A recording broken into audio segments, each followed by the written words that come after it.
Oh, excuse me.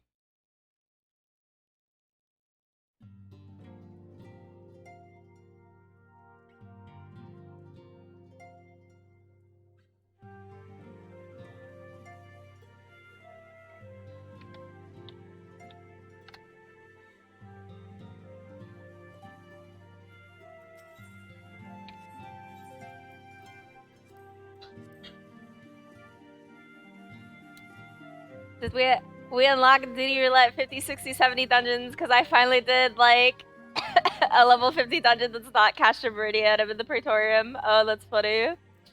Excellent.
Kurthus is like legitimately bothering me now with how many side quests are here.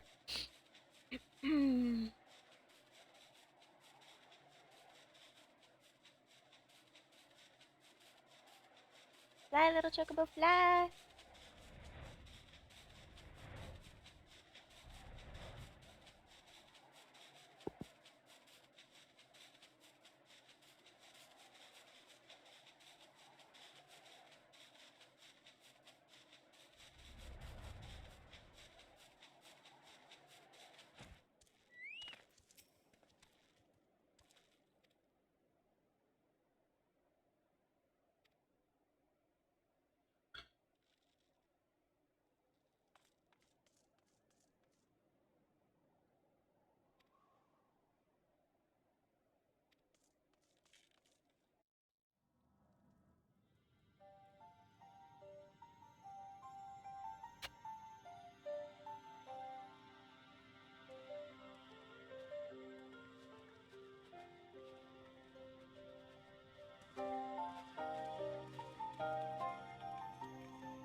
Did not realize it was so windy in Snowcloak.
Hi, Zuzu.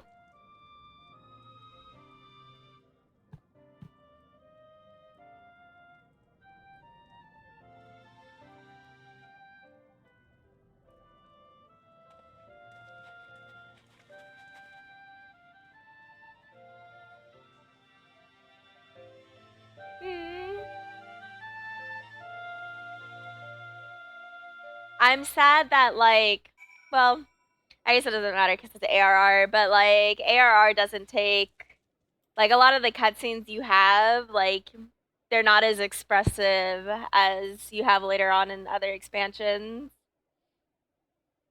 So it's like my bun just kind of, like, stares off into oblivion.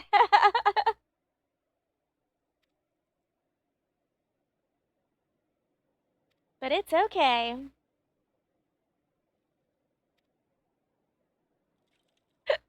Oh, excuse me.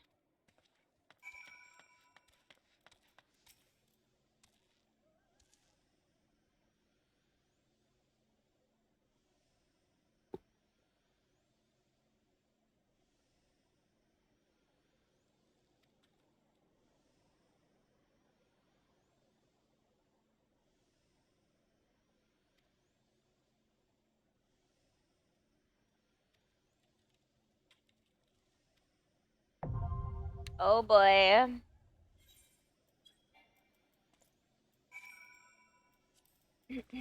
Shiva. Can't click on Shiva, apparently. What do you mean by in purgatory?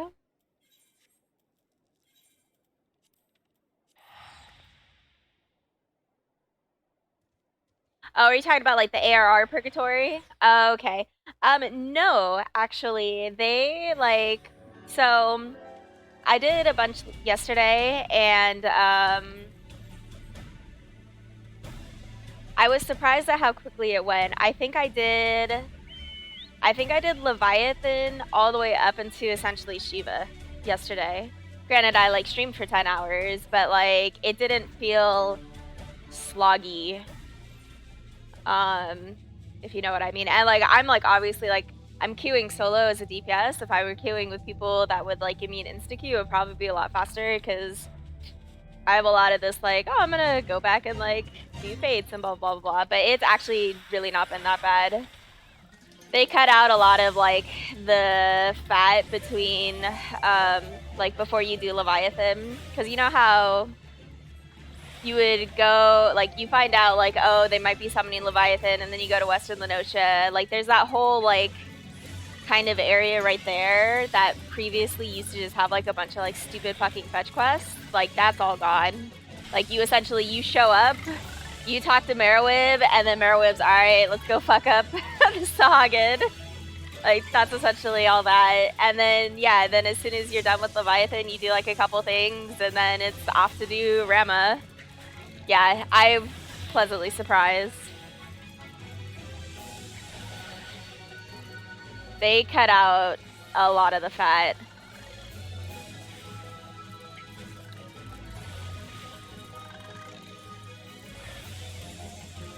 And like, of course, like if I were just focusing on the MSQ, which is totally what I said I was going to do initially, I would probably be a lot further. I'd probably actually be done.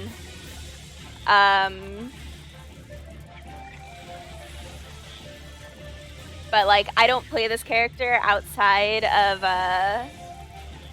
streaming, so I like to get like, I like to do like my poetics and get my gear and all that fun stuff. And then like I did like the whole like Crystal Tower series already on this character, so that's all out of the way and all that fun stuff. So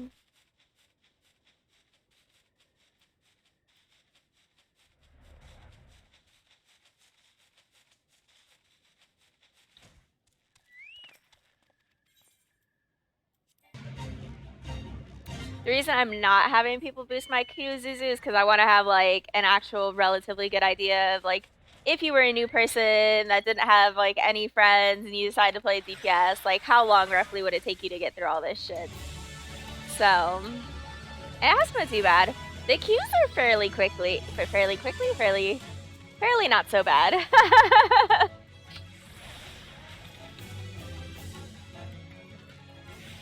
Besides, gives me time to get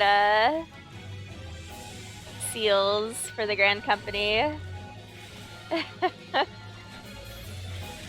I have all this gear I want to turn into the GC, but I'm not the right rank to turn in stuff to the GC. Which is a little bit of a struggle, but that's okay.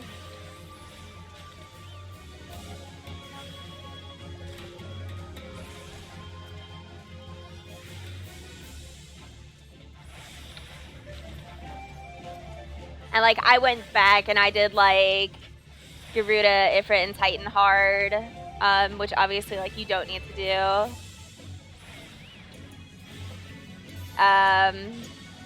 Because before I move into Heavensward, I'm gonna have someone carry me through the Coils of Bahamut, so that way I can get all that story on stream for people.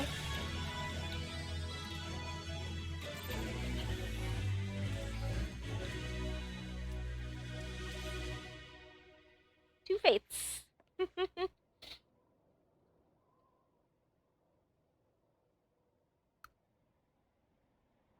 Yeah, queues aren't bad, so there's a lot of new people. Kitten, why are you meowing?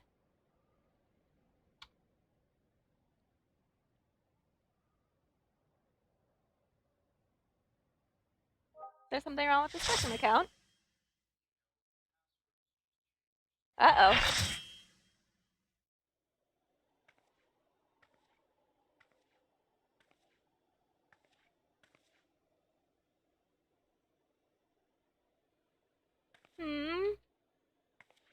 You should never have come here, warrior of light. I labor only to forge a lasting peace. Nice. A peace you would deny us out of ignorance and blind faith. No matter. Well, I'm just gonna have, like, my boyfriend's character carry me through Coils, so...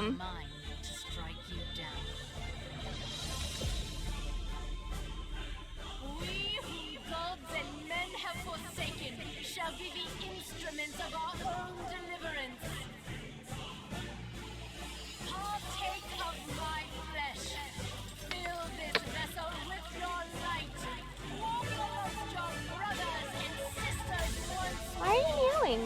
Oh, Saint Shiva, still the hatred within our hearts and bless us with eternal grace. Yeah, like, I even skipped, like, I think I might have skipped, like, the Titan Ifrit Garuda, like, hard, like, cutscenes. But, like, I haven't skipped any cutscene. So, sucks for my party members, but whatever.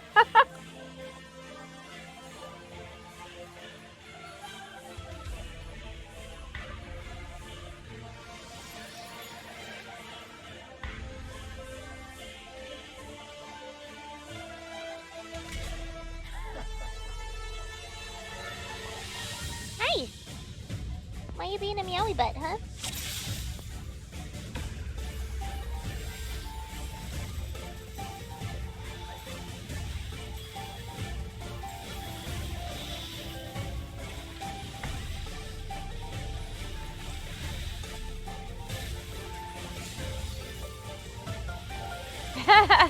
I mean, it's only hard.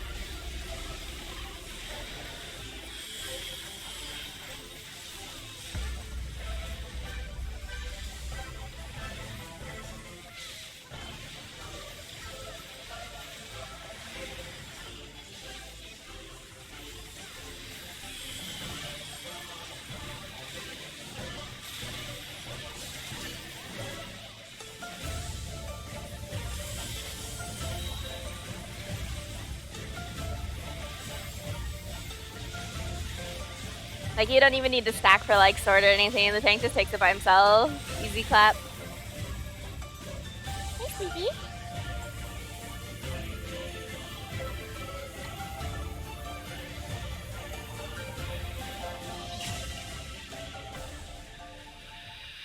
Little lazy cat. Why are you so lazy, huh?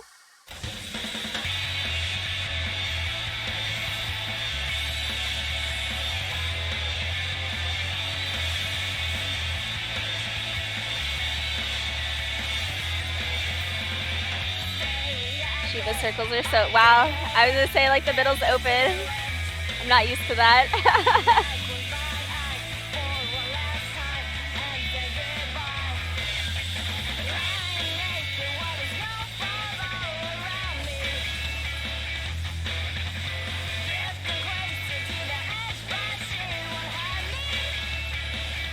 I will say, I wiped like 3 times to the last boss of Snowcloak last night. It was interesting. Okay, cat.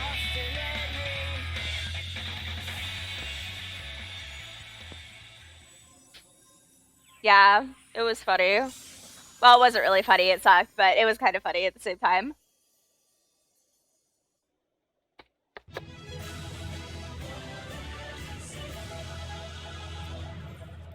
Easy. Isn't that right, Purple Kitty? Easy. You've got something on your face. What have you been getting into that's on your face? There you go. Oof. Please don't attack me with your claws.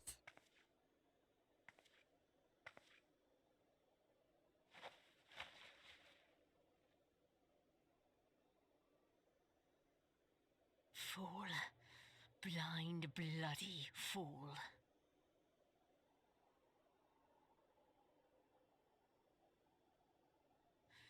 You, of all people, should understand the suffering war begets.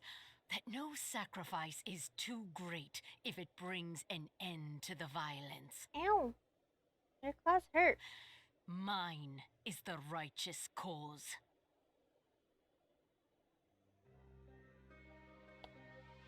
You fight in a war you do not understand. A pawn of liars and schemers. And they are no less ignorant than you, following the creed of their fathers without question, never thinking to ask why. Trapped in a delusion of their own creation and blind to the truth.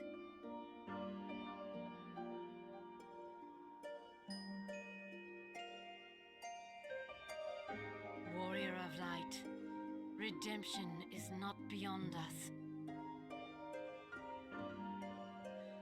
We who walk before may lead those who walk after.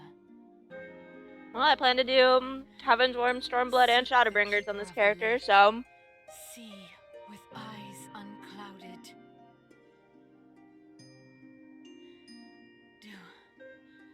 Do not squander Mother's gift.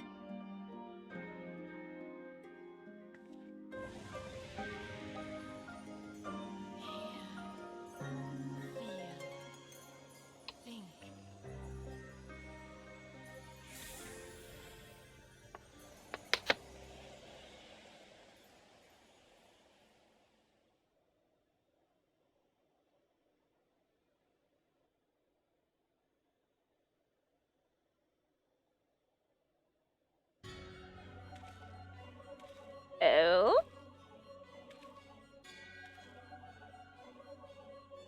And so the vessel withdraws, a predictable outcome. Nevertheless, La Habrea will be pleased. How unfortunate. So, trivia time. The person who voices Urianger also voices Nabralis. For ARR, I should say. And that was Nabralis. Hello, Membrita.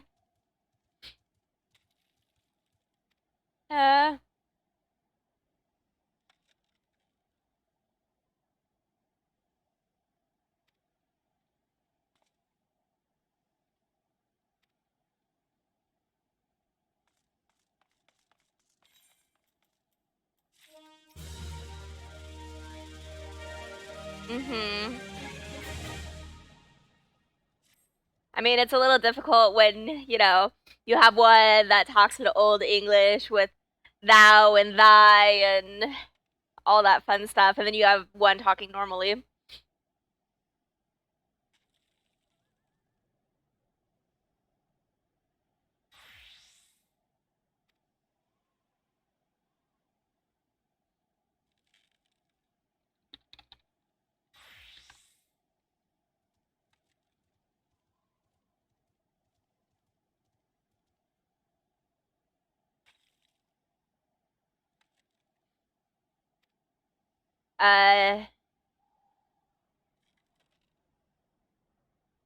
Yeah.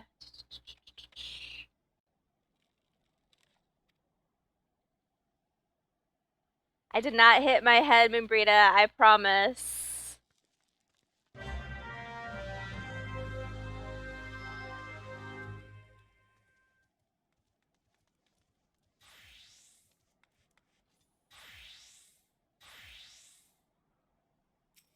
I don't know if you've played World of Warcraft at all or anything, but this gentleman, the guy who voices Nabrialis and Urianger, also voices Lorthamar Theron in World of Warcraft, starting with Mista Pandaria.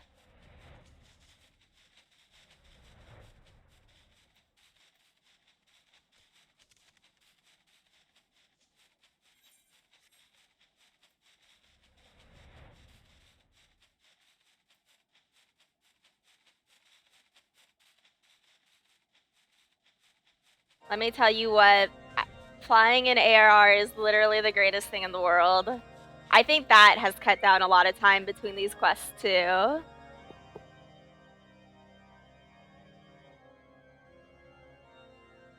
Sir Baemrick.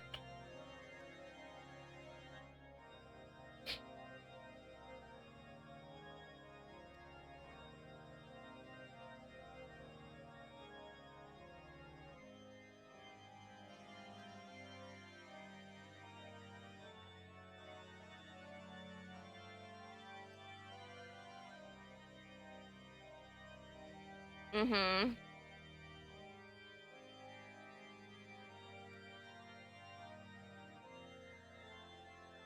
It definitely, like, when you have a lot of the quests in, like, really awful zones, like the Sylphlands and the East Shroud, Sapspa spawning grounds in Western Thanaland, like, those kind of areas where there's a huge concentration of mobs and there's really only, like, 1 or 2 ways to run through them and you literally aggro everything in the entire fucking zone. Being able to fly over it and get to where you need to go is, like, amazing. Ooh, excuse me. Same can be said for Mordona. You don't have to worry about getting licky-tongued by all the frog mobs. Because that was always fun. Not really.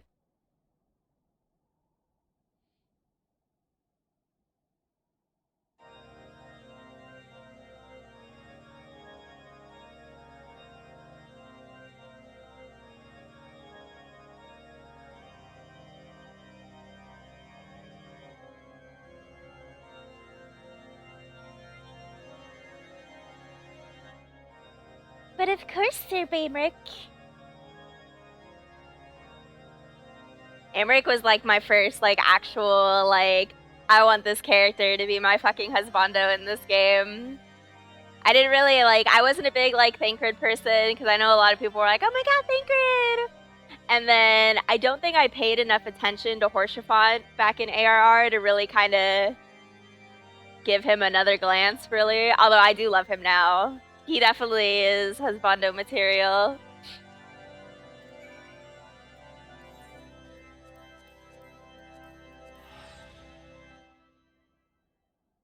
I did pay attention to Thancred, but I didn't like him enough, really. I was like, oh, you're okay. Like, he's friend material. He's not husbando material.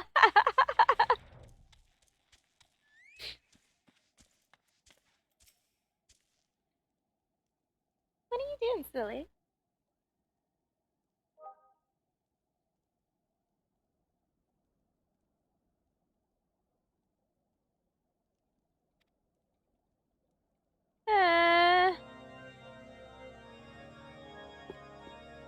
I've paid more attention to like Horshaphant's like dialogue a little bit more, and there are definitely some things where you're like, Horshaphant, I'm not sure if that's very PC, or not necessarily PC, but I'm not sure if you as a commander should be saying those kinds of things to me. There's definitely some alluding going on.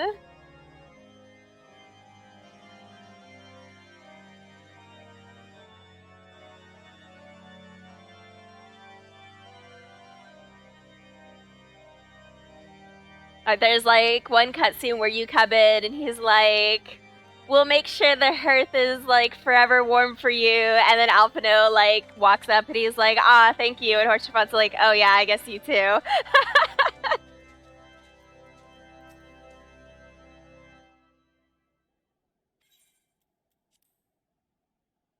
not in quite those words, but that's definitely the feeling you get when you're talking to him. On behalf of the Holy See of Ishgard, allow me to express my deepest thanks.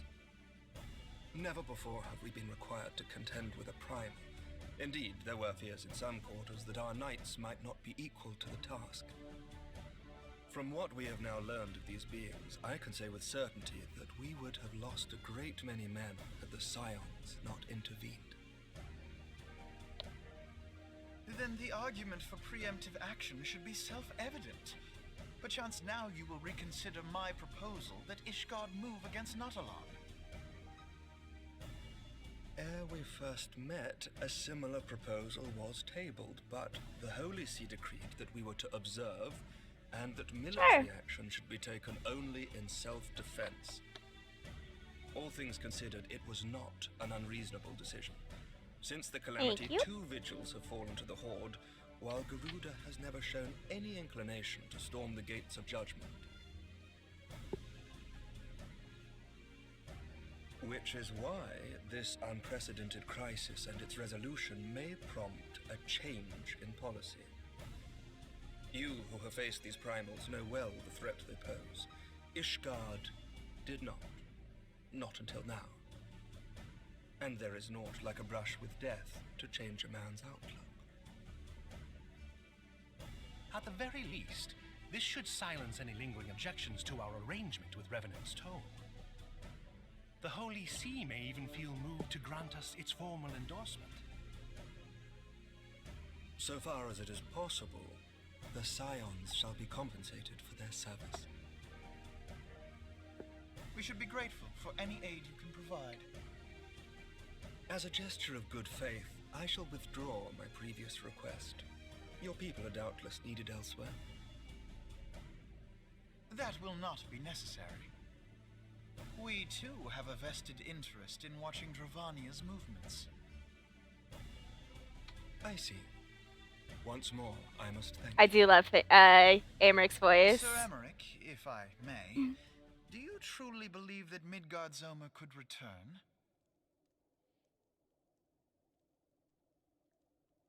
The heavens are a window unto truth, but those who interpret their movements are not infallible. I requested your involvement as a precautionary measure. But of course, you sought an excuse to compensate us from the first, mindful of what would happen if Revenant's Toll were taken by your enemies. Ishgard is not wont to aid its neighbors, but that does not preclude it from manipulating them to serve its own interests. Choose your next words carefully.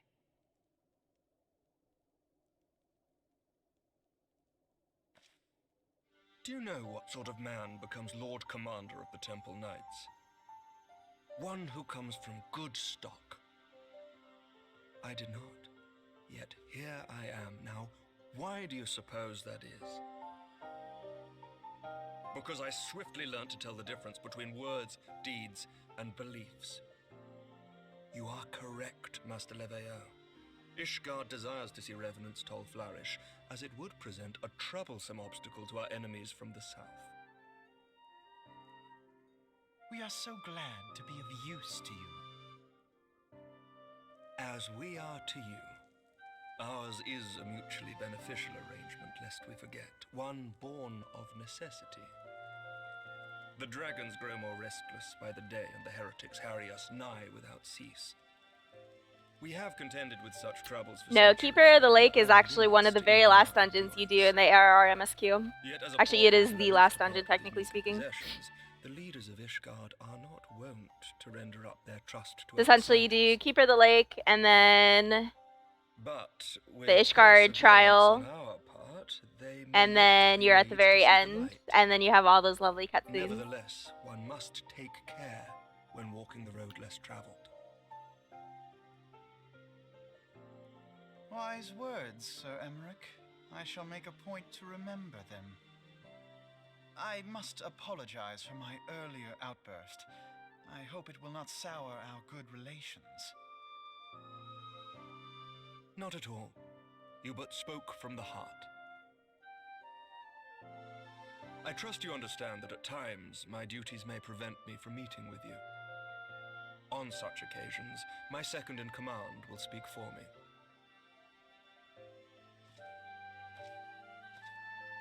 Lucia, at your service. Pray excuse our reticence. We are but wary of speaking too freely, lest our sentiments be made known to our enemies.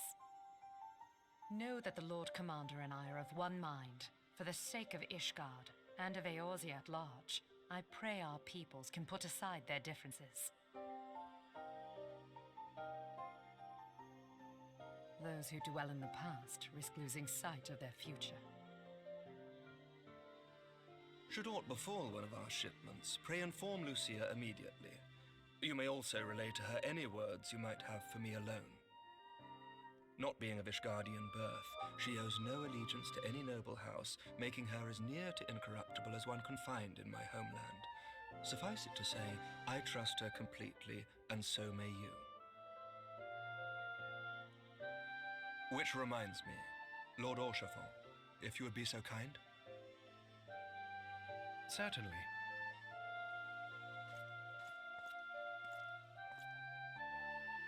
In times such as these, trust is ever in short supply. Mayhap this will go some way to rectify the problem.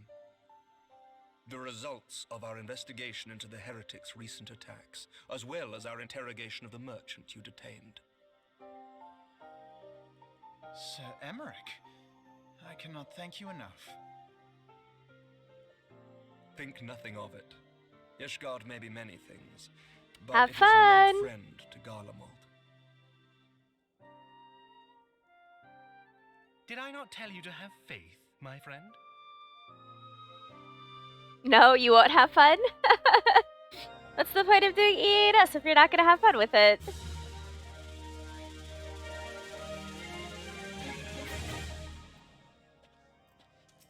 Chocobo on Alpha No.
Words cannot well express how glad I am to see you return to us hale and whole.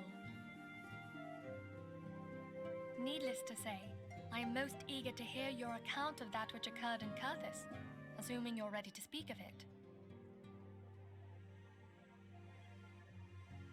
Excellent. I shall summon the others at once.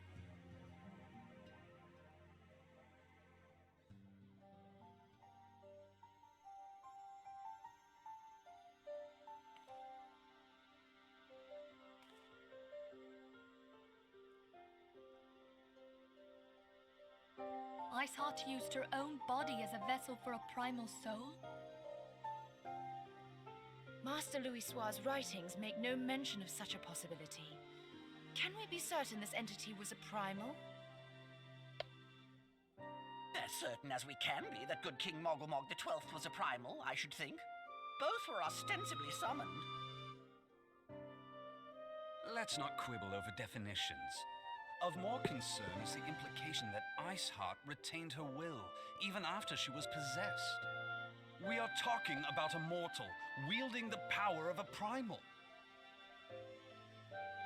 It can't possibly be that easy, can it? There must be some sort of sacrifice required. Or maybe she's just special? What qualities this woman possesseth, I know not, but full sure am I that she was groomed for this role. Few are privy to the secrets of summoning, and but a single party standeth to profit from their dissemination. Well, I wouldn't presume to comment on how the lass came to know about summoning, but I will say that what she summoned was a primal. The readings were the same, or near as damn it. Strange as it all sounds, it's really no different from what you've faced before. Then mayhap it is time that we re-examined our previous encounters. Pack your things, Ida. We're going back to Gridania. Yes, sir.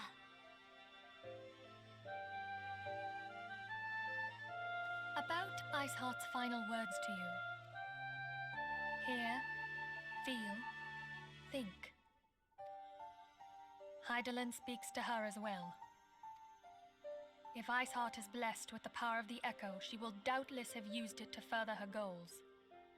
Or could it be that it was a revelation granted her by the Echo which first set her on this path?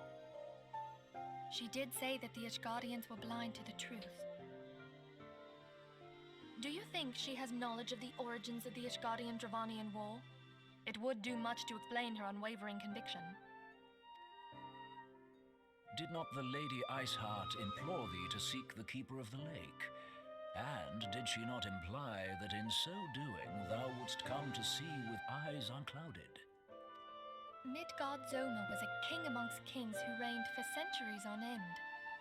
But he is dead and his wisdom lost to the ages.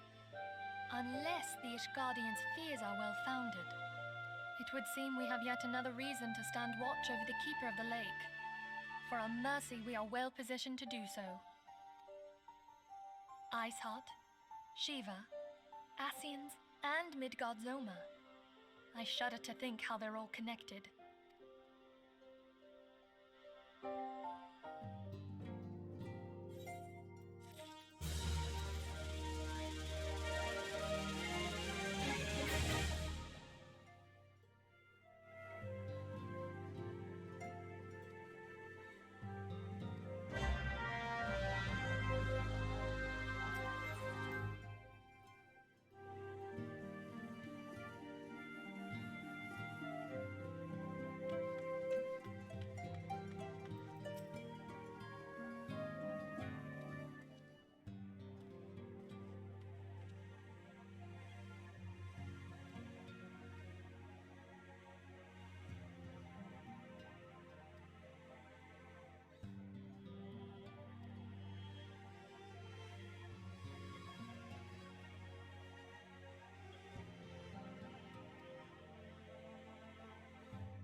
Hmm.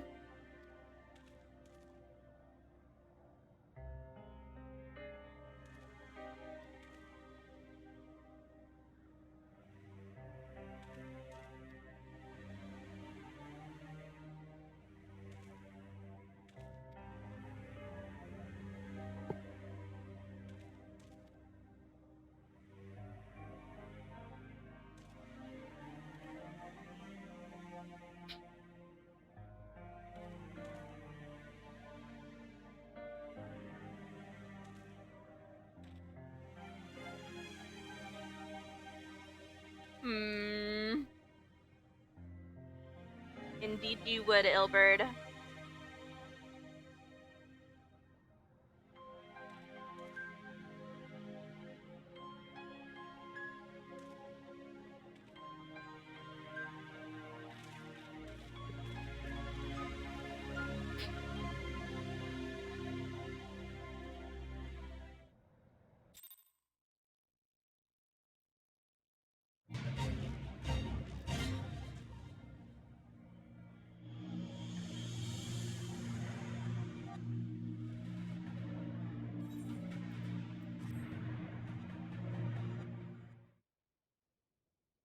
I've heard.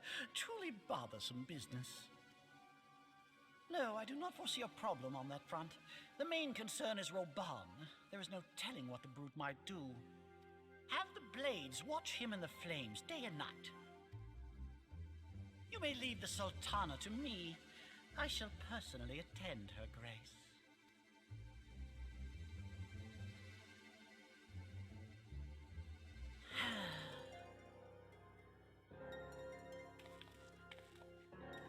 Sever one of the East Aldenard trade routes. That ought to keep Lolorito occupied for a while.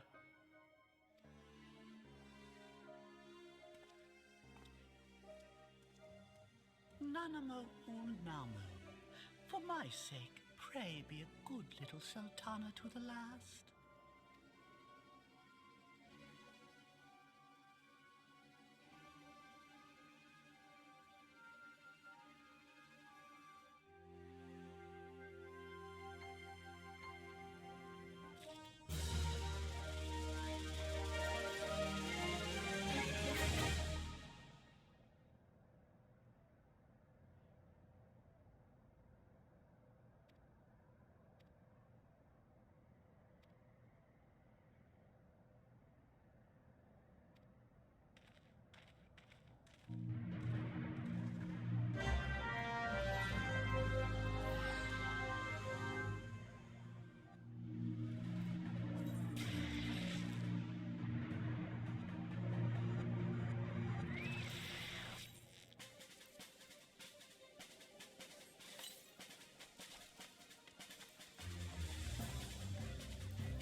Welcome back, my friend. I have already received word from Alfino. To think that Flame Marshal Huayu was the Garlean agent. I know not what to say. Together with Robon, Aline lent us much-needed aid at the time of our Order's founding. She was particularly passionate about the need to tackle the primal threat. When we discussed the subject, her eyes fairly shone with determination. Whatever else she may have been, I choose to believe that it was her true self with whom I spoke then. But now is not the time to dwell on such matters. I have an important announcement to make regarding our effort to defeat the Asians. We shall begin as soon as everyone is assembled.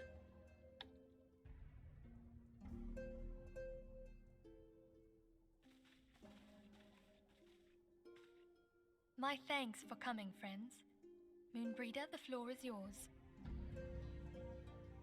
By now, I'm sure you're all familiar with white auracite, the miraculous material that'll allow us to capture Ascian souls. Back at Snowcloak, we verified its ability to absorb vast amounts of ether. Alas, it leaves something to be desired in the area of stability. The stone can only store ether for a short while before expelling its contents. In addition to auracite's inherent limitations, we must needs be wary of our enemy's strength. Our foe draweth upon an infinite wellspring of power. Even should we succeed in entrapping him, the stone will not long contain his wrath. Meaning that, if we want to kill the swine, we'll have to be quick about it. 'Tis our belief that an Ascian soul may be permanently undone, if smitten by a sufficiently concentrated burst of pure ether. The only trouble is, we can't say for sure how concentrated the burst needs to be. Without knowing how much ether an Ascian soul is composed of, we're basically guessing. Our sole clue lieth in thy struggle with La Hebrea. During that encounter, Heidelin bid you forge what she called a Blade of Light, a weapon which took the form of a luminous stream of energy. Based on your description, we believe the blade with which you vanquished your foe was composed of ether. Admittedly, your victory proved ephemeral, as La Hebrea was able to use a crystal of darkness to flee into the space that lies between our world and the void. The fact remains, however, that Heidelin placed the means to destroy the Ascians in your hands. Be that as it may, it would be unwise to assume that she will do the same when we next encounter such a foe. Ooh, excuse me. Quite so, my lady. We must needs find the means to forge our own blade of ether, one to equal that which Heidelin did benevolently bestow upon her champion. That is all well and good, but it seems to me that producing such a blade will require a prodigious quantity of ether. Whence will it come, pray tell? Oh, what if we had two pieces of white auracite? One to trap the Ascian, and the other to store the ether for the blade. Oh, nice try. But it's as I said, the stone won't hold ether for any length of time. We'd still need to collect the stuff there and then, sorry to say. And therein lies the rub. Finding a way to create the blade whenever and wherever we choose. 'Twould seem more research is in order. I'm going to linger a while, perform a few more tests on the auracite. And I could do with some help. Urianger, why don't you lend me a hand? Mine apologies, but I am required at the Waking Sands. Lady Minfilia hath given me sole charge of the premises. 'Twould be unseemly to leave them unattended.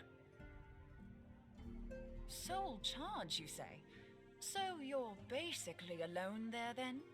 Well, that settles it. I'll just have to come to you.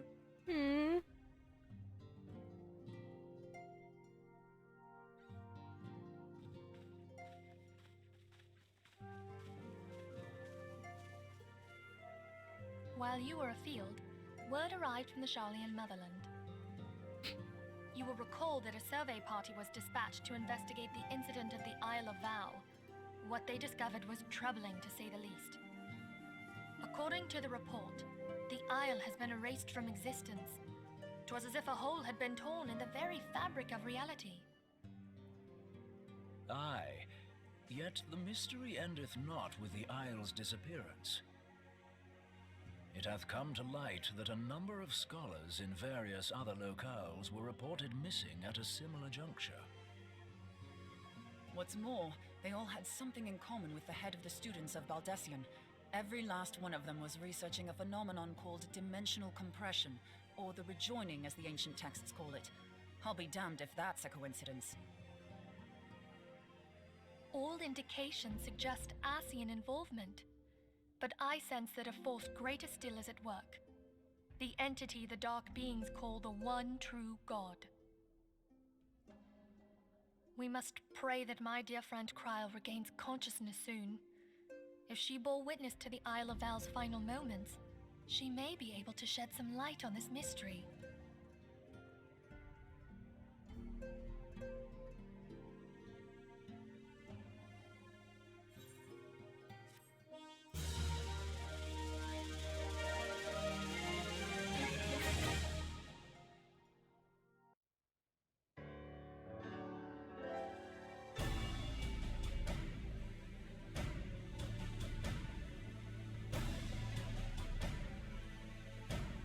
Following the calamity, the forces of the 14th Imperial Legion entrenched themselves in strategic locations across Eorzea.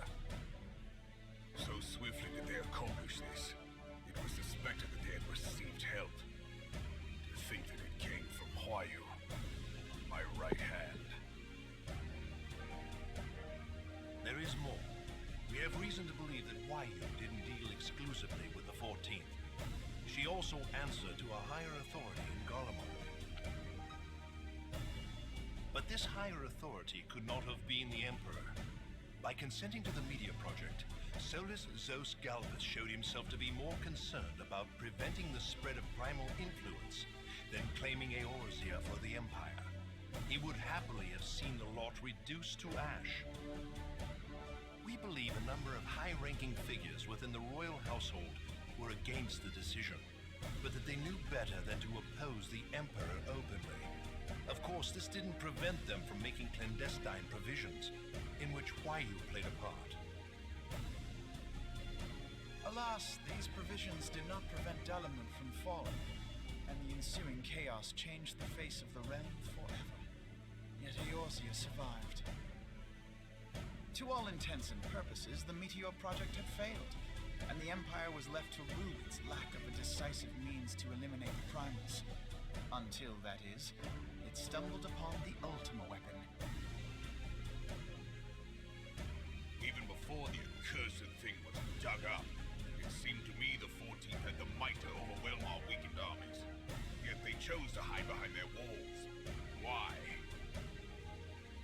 The Black Wolf was wary of making the denizens of Eorzea desperate, lest more primals emerge to bleed the land. The discovery of the Ultima weapon, however, emboldened him to resume his war of conquest in earnest. But there was one in Garlemald who believed that Van Belsar's actions were premature. One who stood higher in the Imperial Army's chain of command. He ordered the Legatus to halt his advance, only to find that the Black Wolf had slipped its leash, and that the 14th now acted alone. In a bid to bring Van Belsar to heel, he used the agent he had planted in Ul'dah prior to the calamity to undermine the Legion's efforts. A man who outranks Van Belsar, yet opposed the late Emperor's decision to annihilate Eorzea. This could only be the former High Legatus of the Carlian army, now known as Emperor Vorissos Galvus. So he was Huayu's true master. But one of several in actual fact. We've learned that even as Huayu served the Empire's interests, she sold Imperial secrets to a certain faction in Eorzea. In so doing, she helped to maintain the status quo, thus prolonging the conflict. Considering who stands to profit from war, it isn't hard to imagine who her other masters were. Seven hells! You mean to say that she was a double agent? Triple, if you consider her services to Van Belsar and the new Emperor as separate.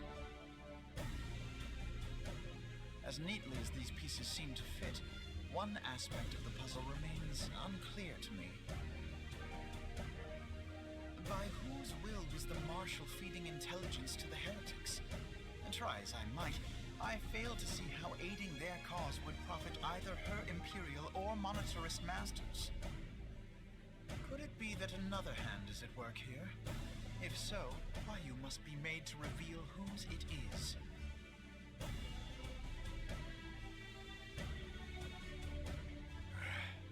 Not only have I lost a trusted friend, now I must interrogate her as a stranger. Not a pleasant task, I grant you, but a necessary one. Unless we weed out the ivy, root, stalk, and stem, it will simply grow back. I know that full well. Those closest to Hua Yu have already been detained, and I will question them alongside her. General, pray keep in mind that there may be unwitting abettors among them. All will be treated fairly. On that you have my word.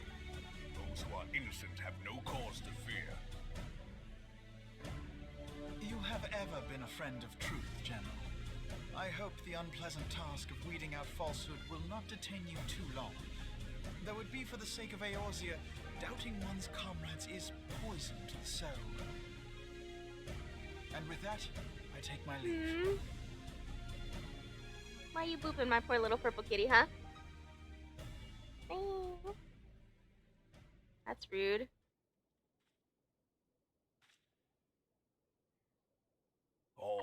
No, I'm okay. I've been made to dance to their tune. How could you, Hua Yu? How could you side with them? Those cankers who take from this land and give naught in return, who use their power to disempower and grow fat while the people starve. I know you can hear me, monitorous scum. Your crimes will not go unpunished. They have purged this land of your sickness before the eyes of the 12. I swear it. Raban's such a baller.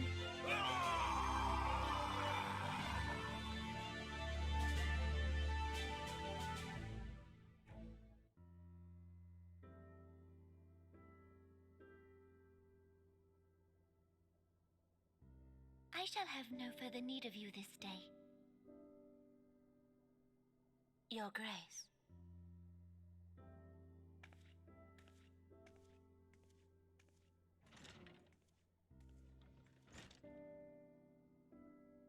I fear that not even mine own chambers shall remain private for long.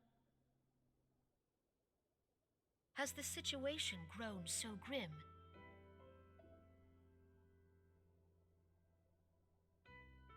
Ever since he proposed the Cartiner Reclamation Bill, Taleji Adeleji has risen to greater prominence upon the backs of impoverished refugees.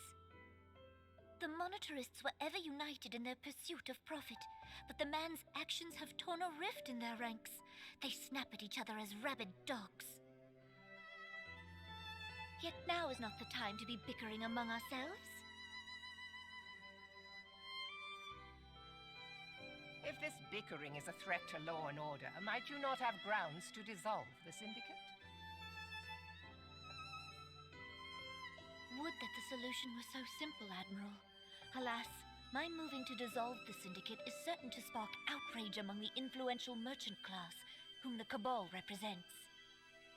This would serve to exacerbate the current unrest, and peace would slip still further away. Be they rich or poor, natives or refugees, all who reside in Ul'dah have a right to pursue happiness. It is the duty of a ruler to protect this right.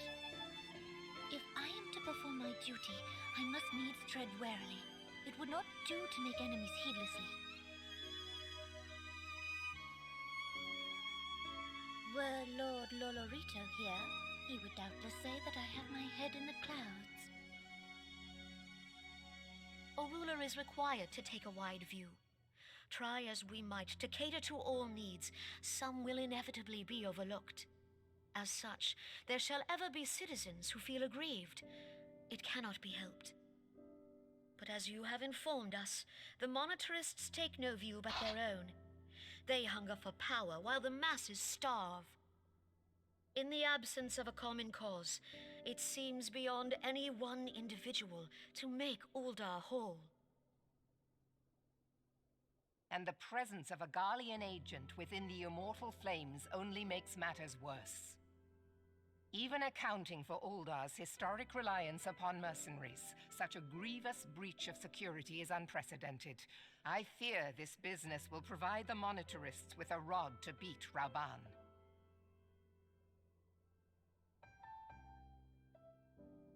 Eorzea can ill afford for the immortal flames to be dampened now. Ere long, the Garleans will turn their ravenous gaze toward our lands once more. If we are to resist their might, our nations must stand together. Yet for this to happen, our nations must be whole. Cannot be done to improve the situation in Ul'dah.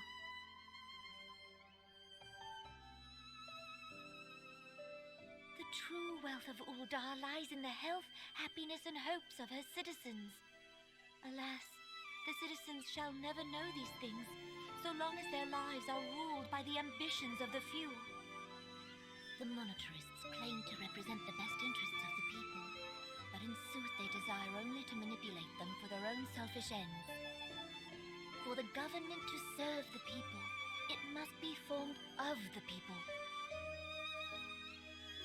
For Ul'dah to move forward, it is not only the Syndicate that must be dissolved.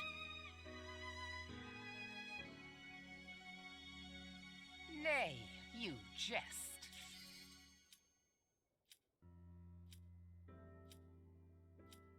My friends, it was for no other reason than to make known to you mine intent that I requested your presence here. When I make my declaration to the people, chaos Probably gonna miss my shall cue. inevitably Oh well. ensue. As the last monarch in the line of Ul, I make unto you this request. Help Roban to preserve order and protect the people. Forsake them, and you forsake yourselves. For a strong Eorzea will ever have need of a strong Ul'dah.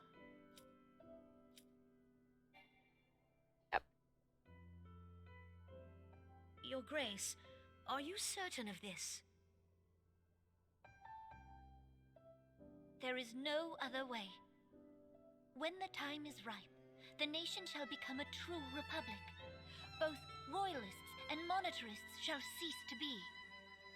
Ul'dah will no longer belong to kings or queens or merchant princes, but to her people.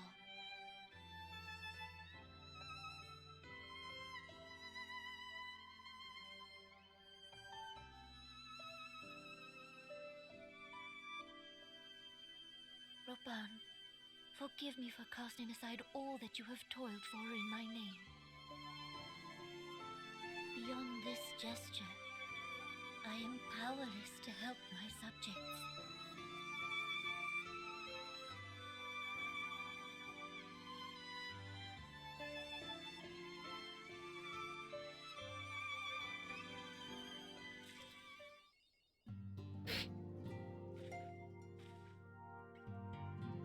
Wow.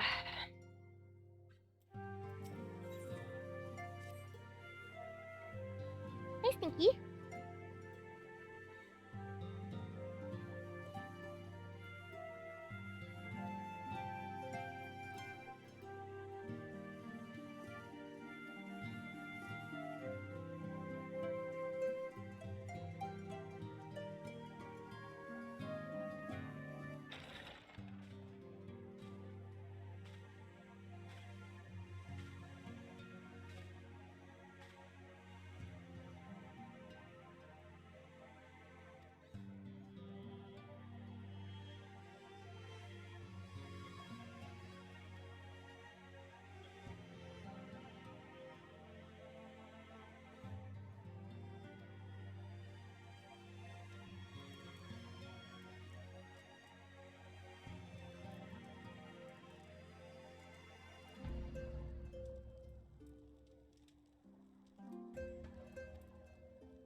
Hmm.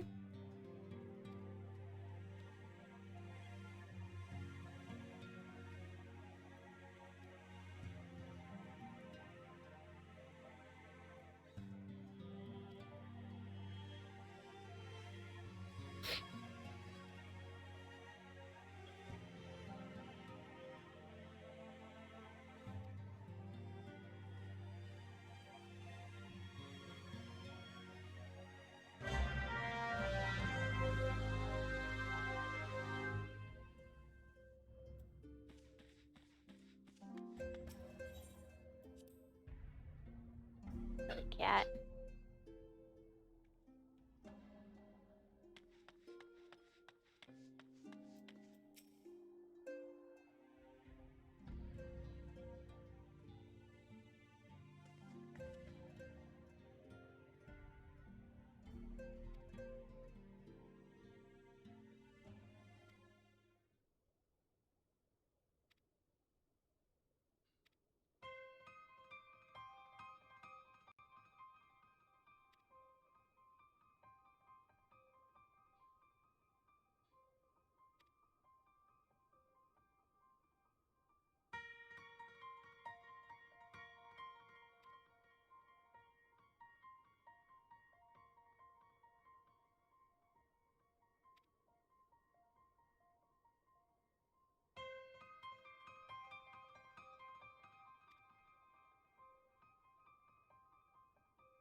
Are you okay down there, sweetheart?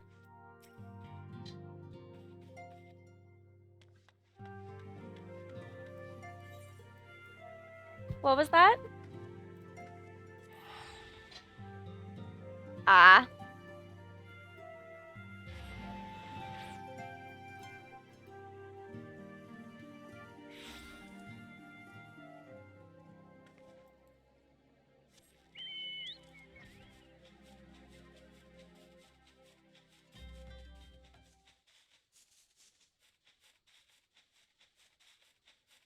Look at that pretty full moon.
Oh, excuse me.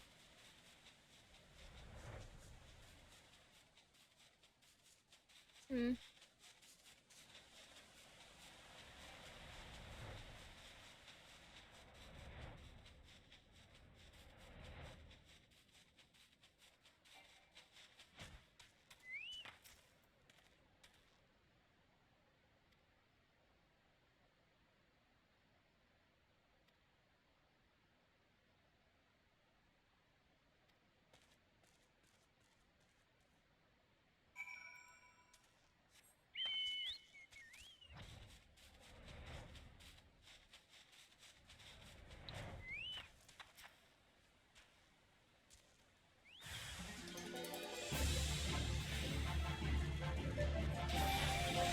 I like how they're like, an adventurer? Bro, I'm not just any adventurer.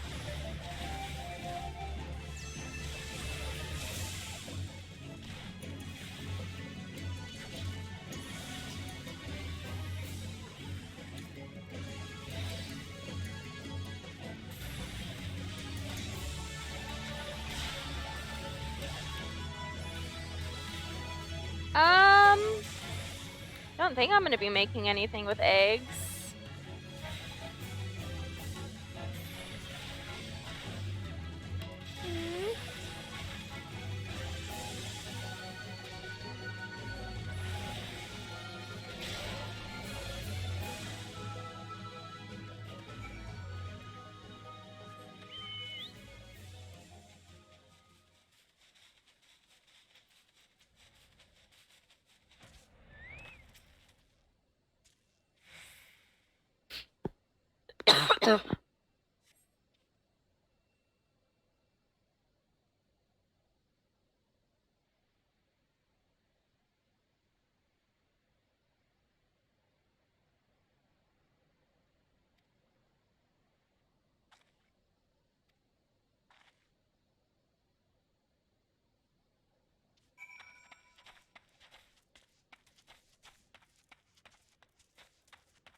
Where we find that he's a little naughty.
Ilbert and Yu Yu Hase.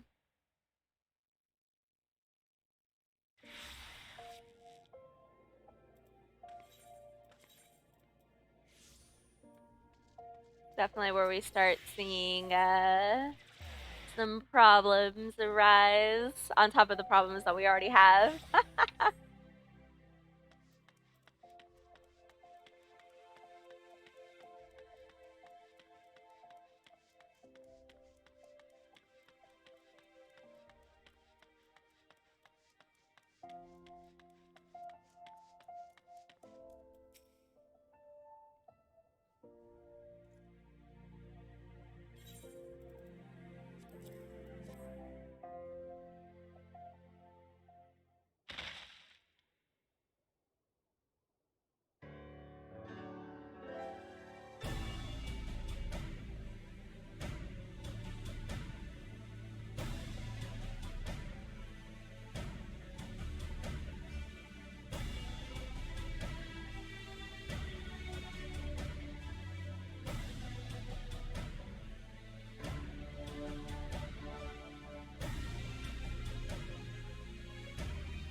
Hmm. Ah. Keeper of the lake, here we come.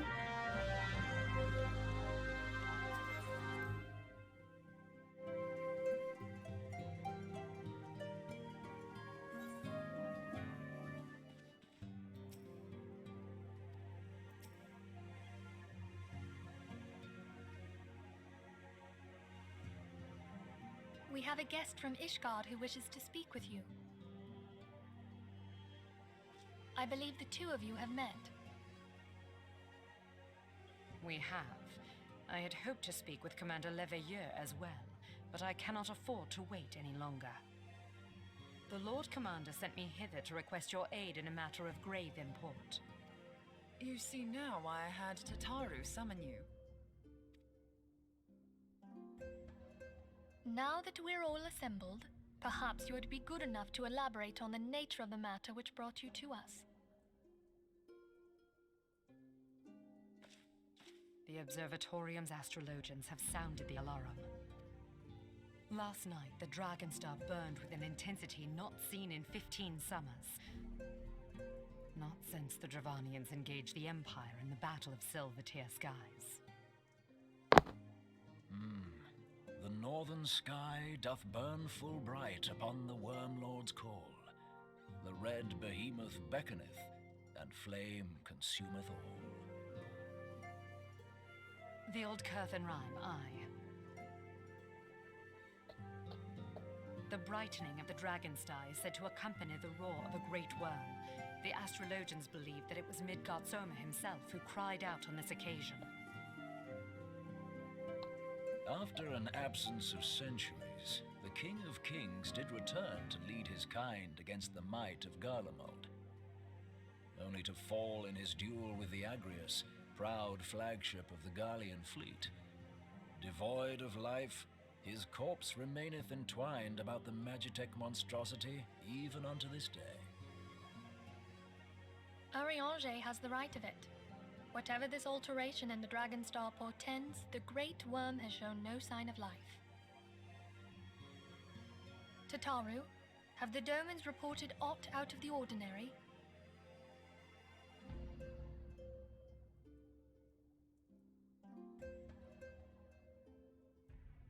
Correct me if I'm wrong, but if Midgard Soma had roared, wouldn't we have heard it here in Revenant's Toll?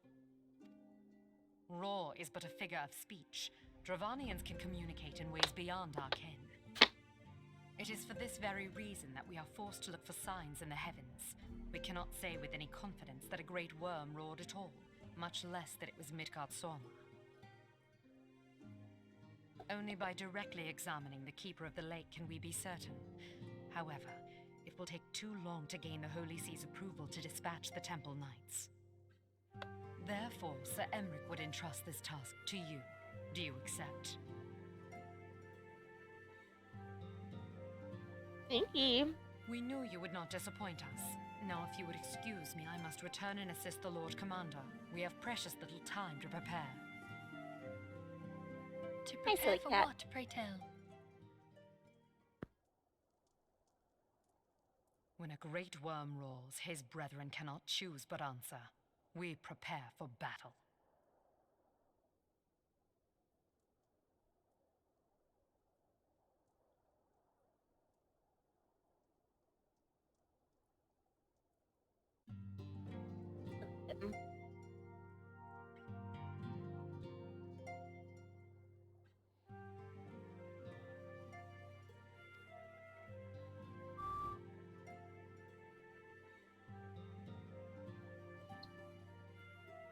What stuff?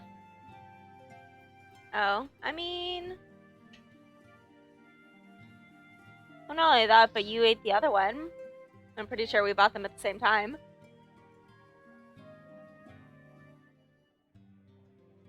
Mm-hmm.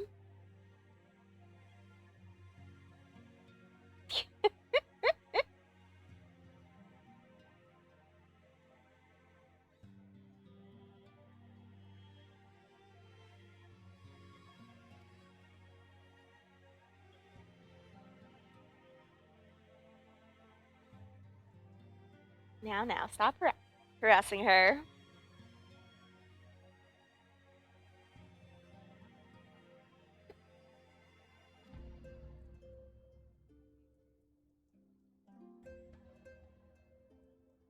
Oh, now, leave her alone.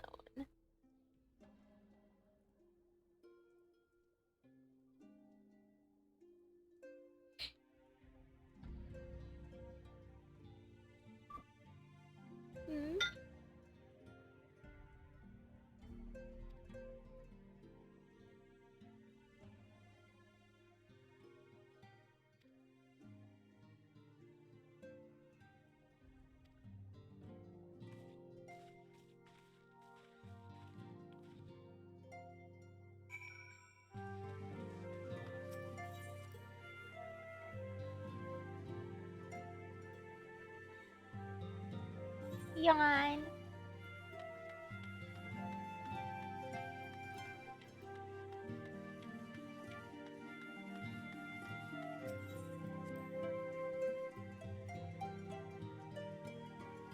Yawn.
Right back.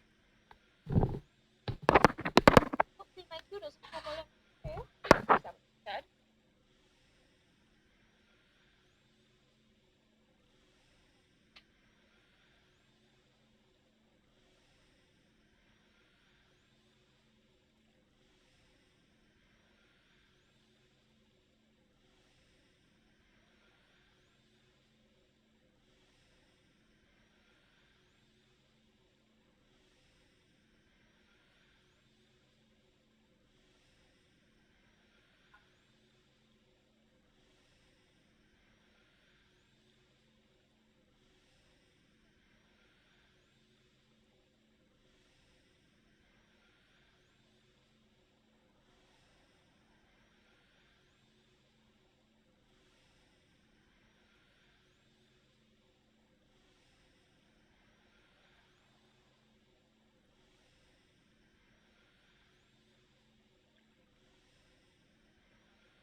raided with a party of 5. What? Hello, friends. Sorry, I don't have my headset on right now, so you probably can't hear me. I don't think I've ever been raided before. Whee! Hi, silly cat.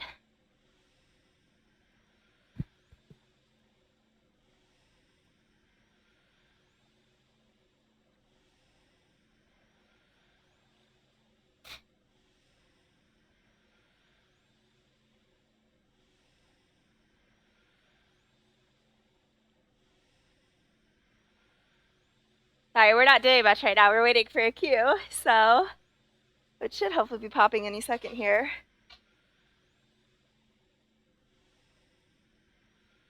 And of course, since it's nighttime in Mordona, there's no music. We can gently listen to the waves crashing against the shore.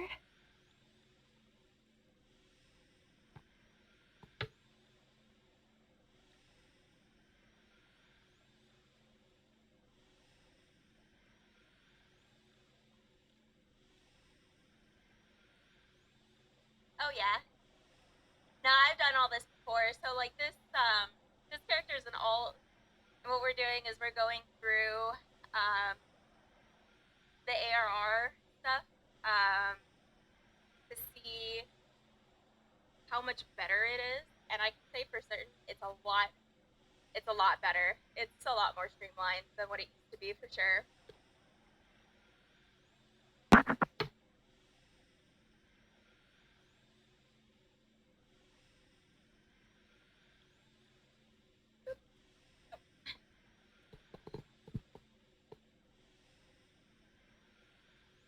Alright, you. Oh, I know. Come on, give me. Your claws are really sharp.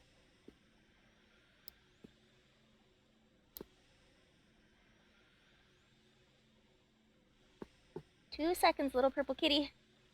Let me trim those claws.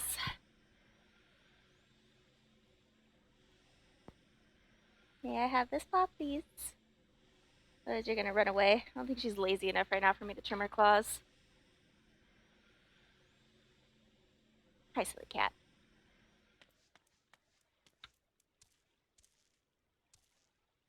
I do love Keeper of the Lake. I love actually the cutscenes that happen after Keeper of the Lake. They are some of my favorite cutscenes in the game for sure.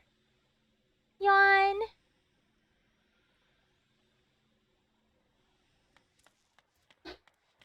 And then of all the other things that happen near the end of ARR.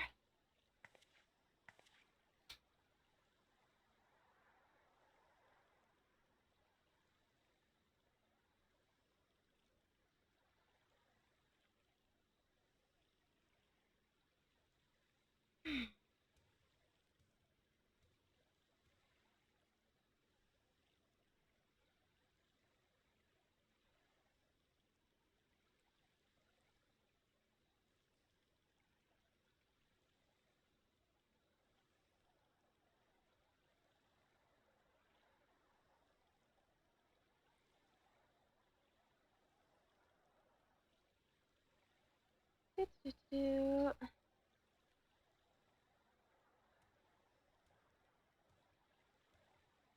it is.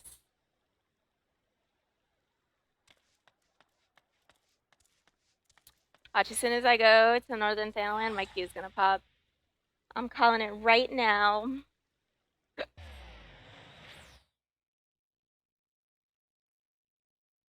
gonna go do like one fade and my queue's gonna pop.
cone.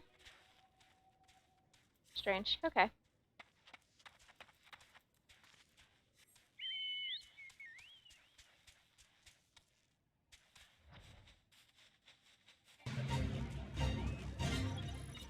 No one wants to do the Keeper of the Lake.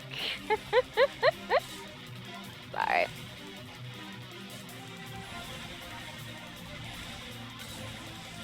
Just more time to farm Grand Company seals.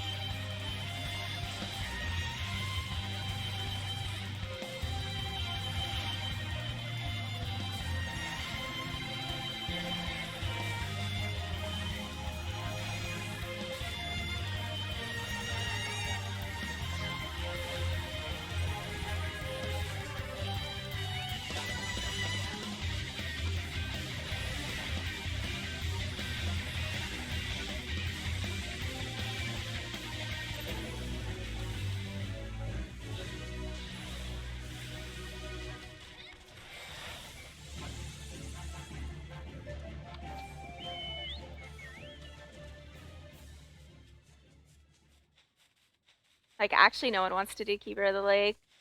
Might have to call in some backup for this dungeon.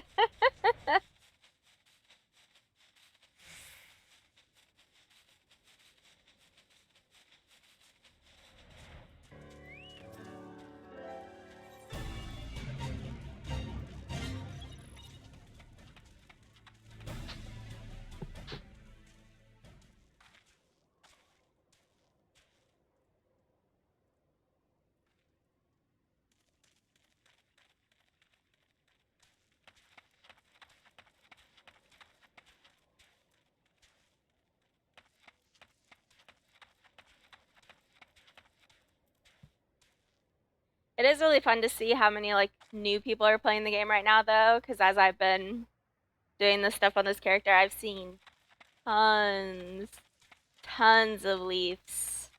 Like the majority of my groups for like primals and dungeons, just leaves everywhere, and I love it.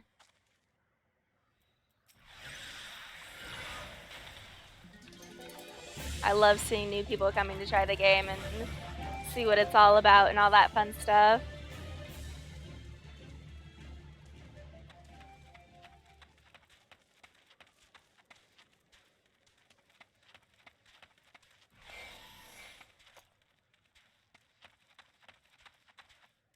Welcome back, sweetheart.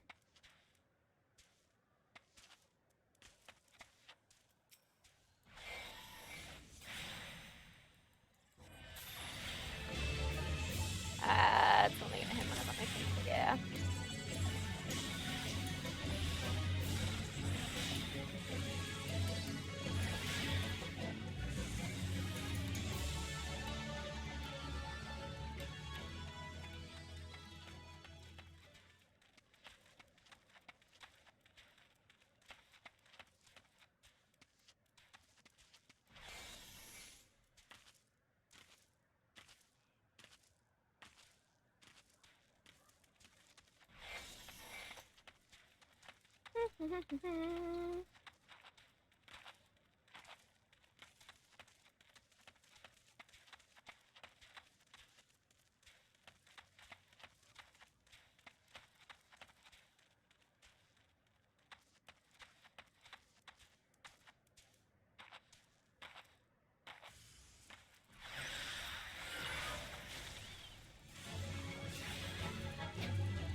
Come on, little merchant, walk faster.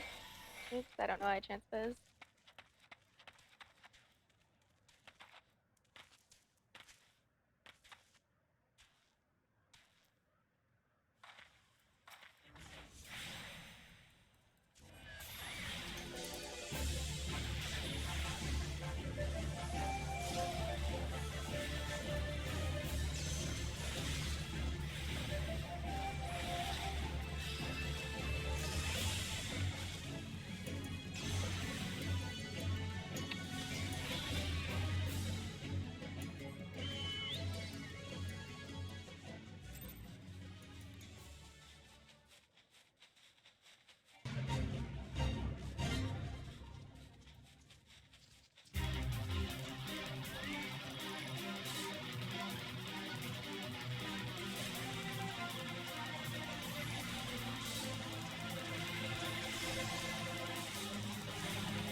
There we go.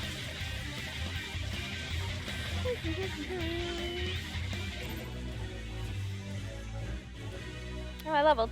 Excellent. Actually, I think it's because I did a challenge log. Yeah. Peppa Kitty, what are you doing? Why are you showing off your butt, huh?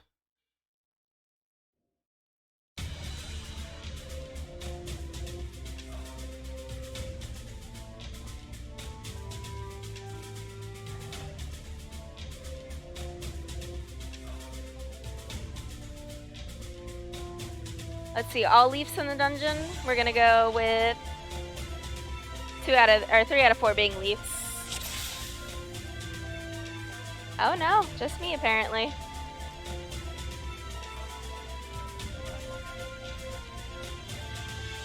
We do have a returner though.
Cat.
Oh no, no, no, no, don't.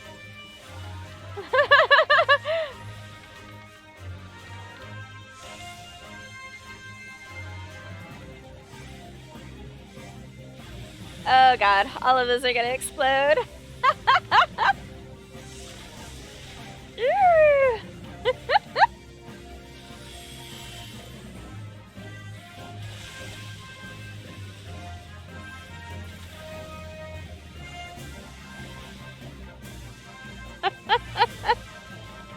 It's alright, it's only a few of them.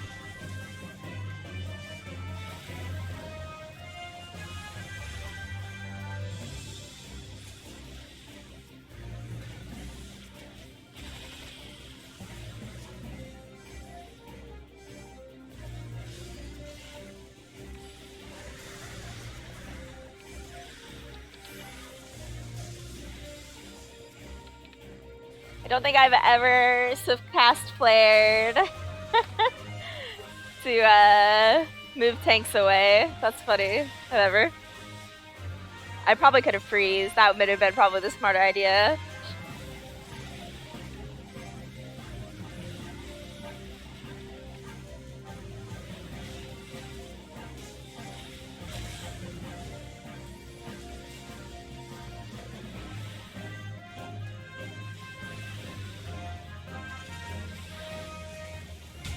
We did it!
Server ticks are gonna be like the bane of my existence for a while.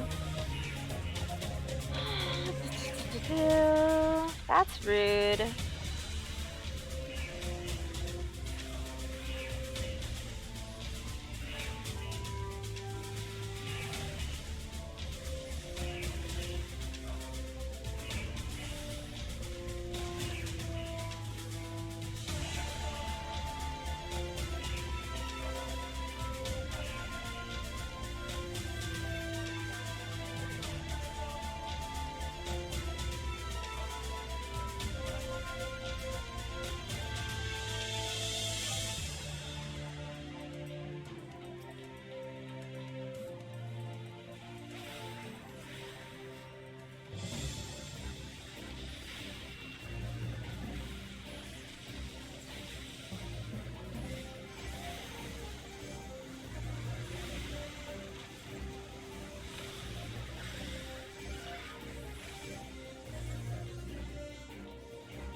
Definitely a little bit of a hot pocket.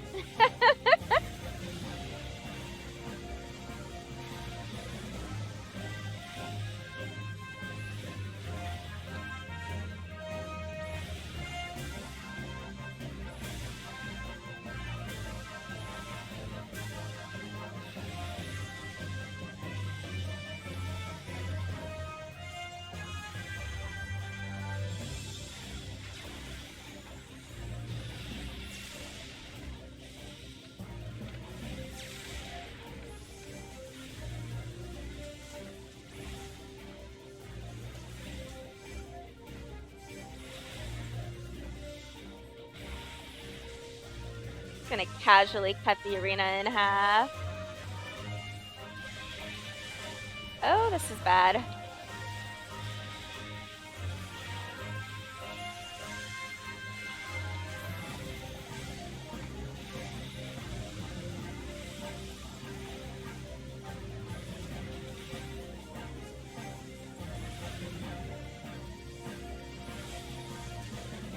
Okay, we didn't die. That's all that matters.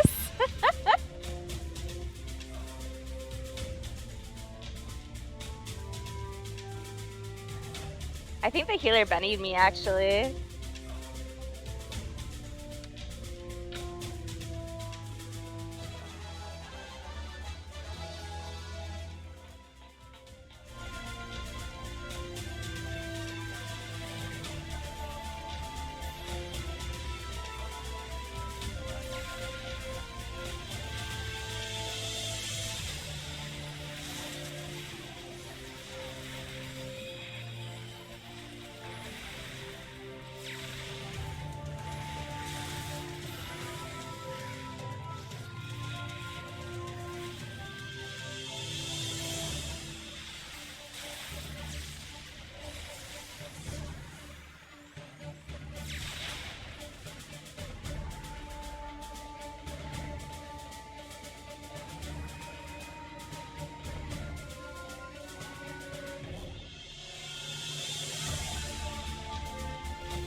Treadeth now upon my bones, and waketh me from I love Midgard Zimmer. sweet.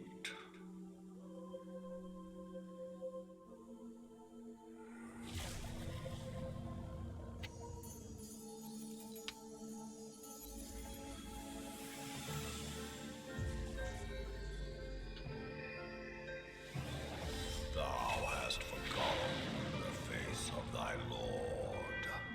Remember, mortal, and fear me.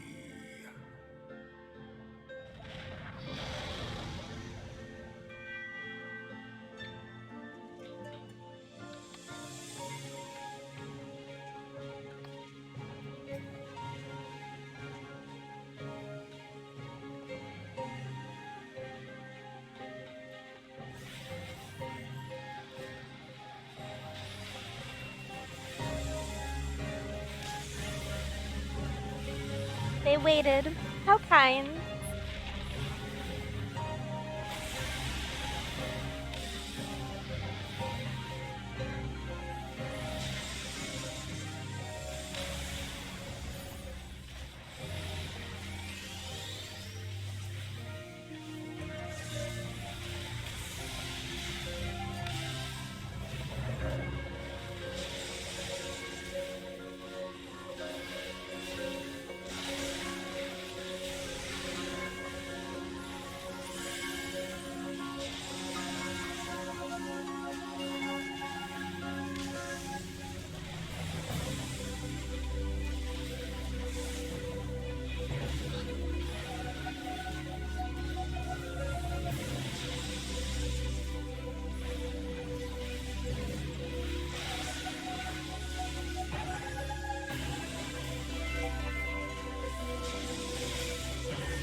Poor little bard.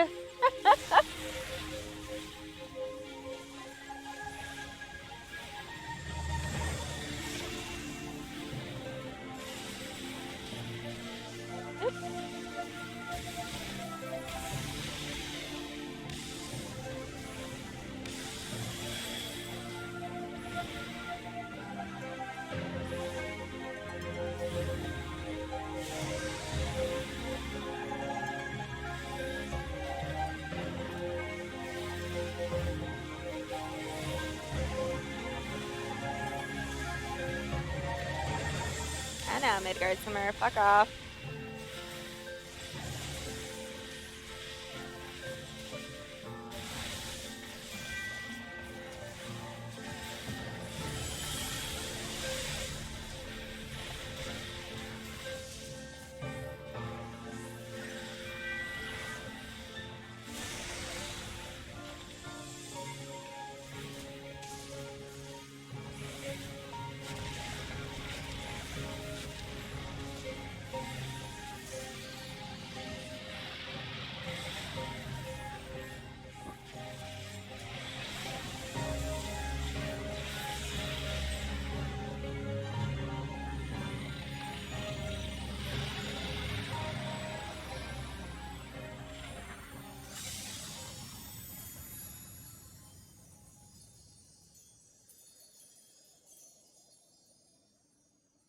Still one of my favorite dungeons from ARR.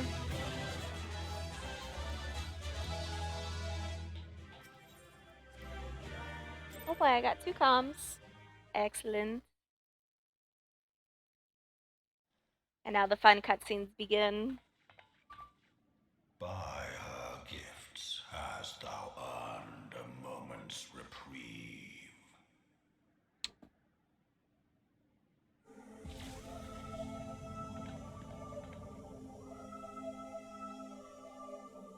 Speak, mortal, and I shall listen.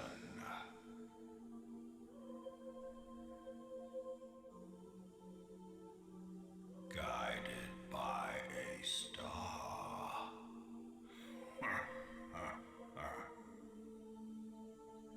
My people have heard the song. Ishgard shall burn.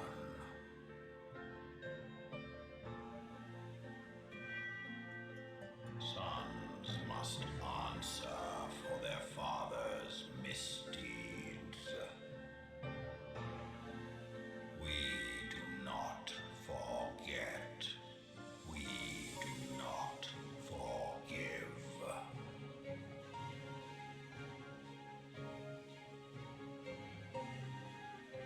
Seven children did I sire. One now singeth of retribution. I rise to join in the chorus. Thou art powerless to silence us, mortal. Yet thou shalt not live to labor in vain. Thy reprieve is at an end.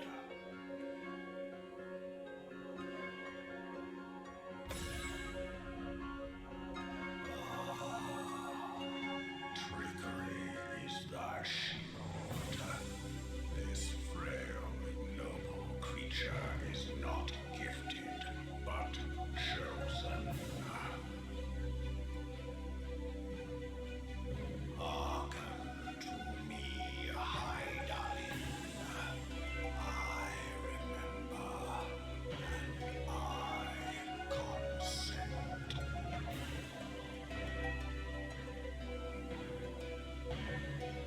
Fear not, mortal. I shall not harm thee.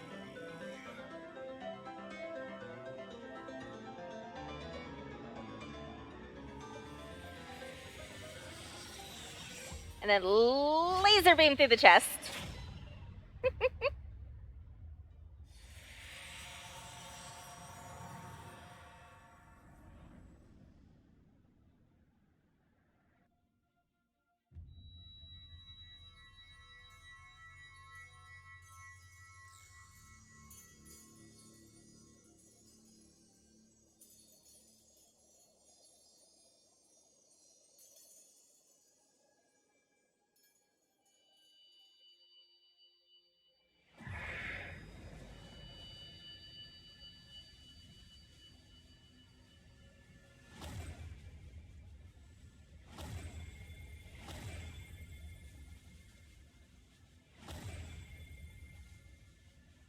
Welcome back, kitten.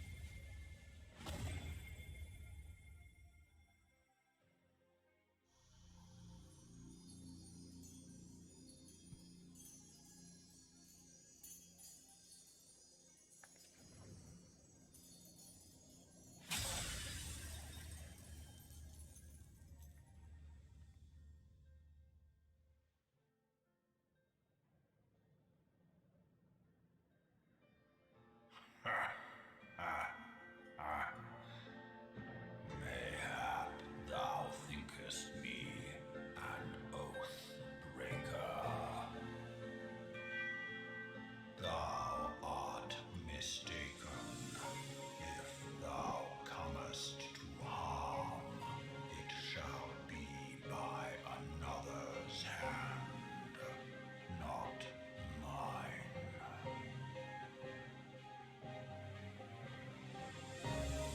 I did but strip thee of thy mistress's feeble blessing.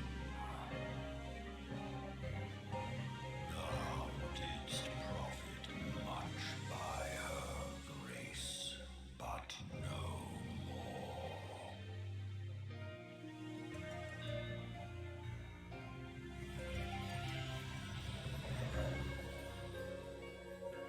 Tiny Midgard Zimmer!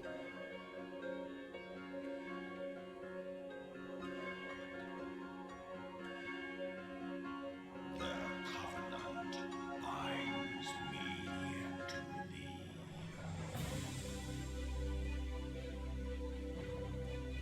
I shall watch, listen, and wait. Fight and struggle, if it be thy will. Man hath ever coveted that which lieth beyond his grasp.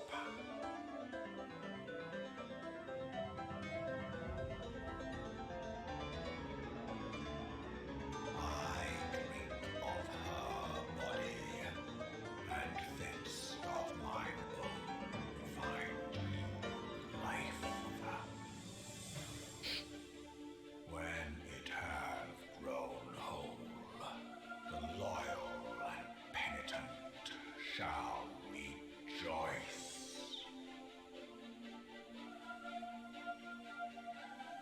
The dragon song heraldeth a beginning and an end.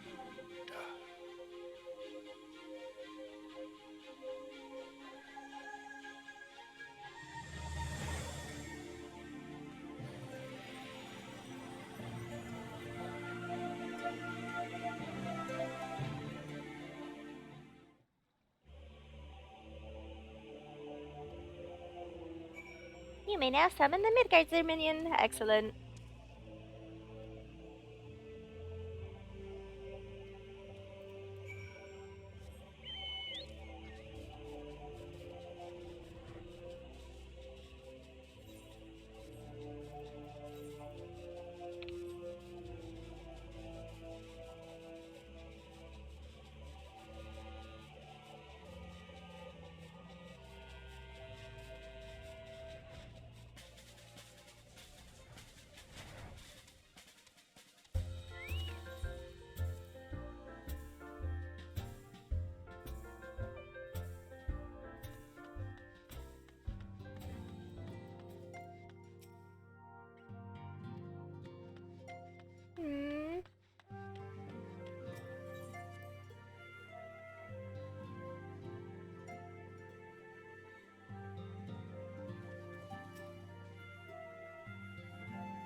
That's good.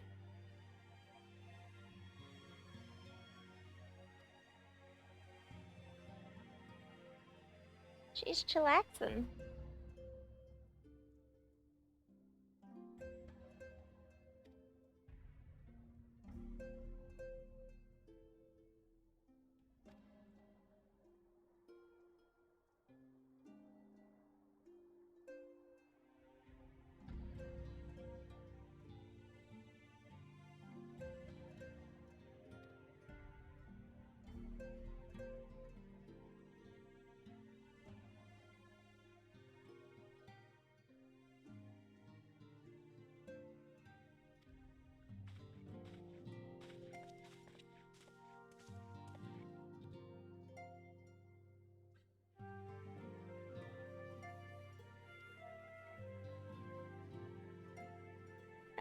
Only slightly missing something important. Yeah, you know, my blessing of light. MBD.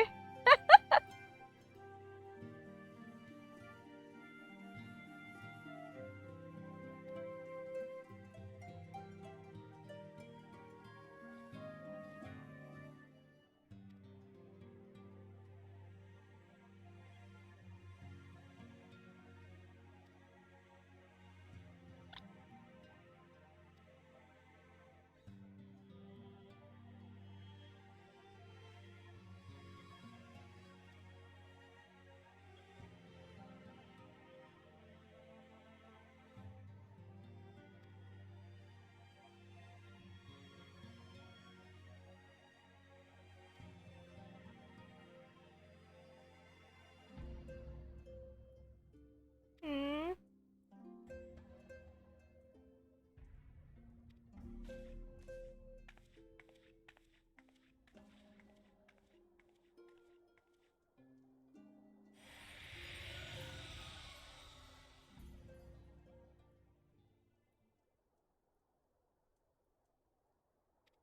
Shit. What did he say? Oh, what hast thou wrought by thine own hands, mortal?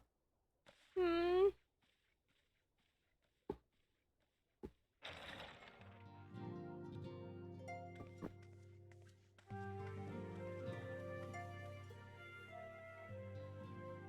My friend, I can scarce believe it. You confronted the Wormlord and lived to tell the tale.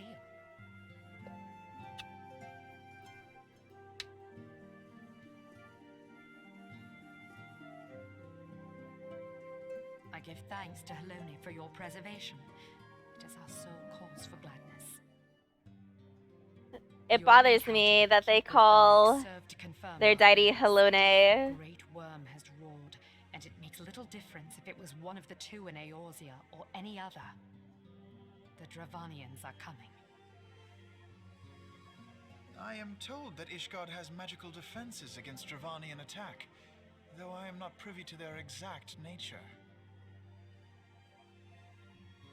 Will they be enough to repel a massive force?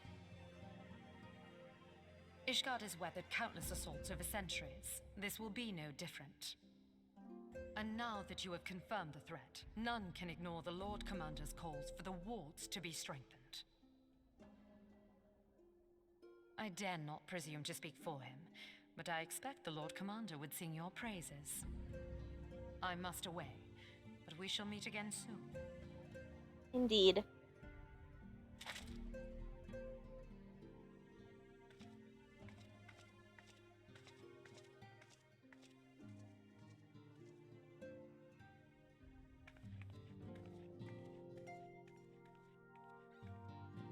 Countless assaults weathered, and this will be no different? Why am I not convinced?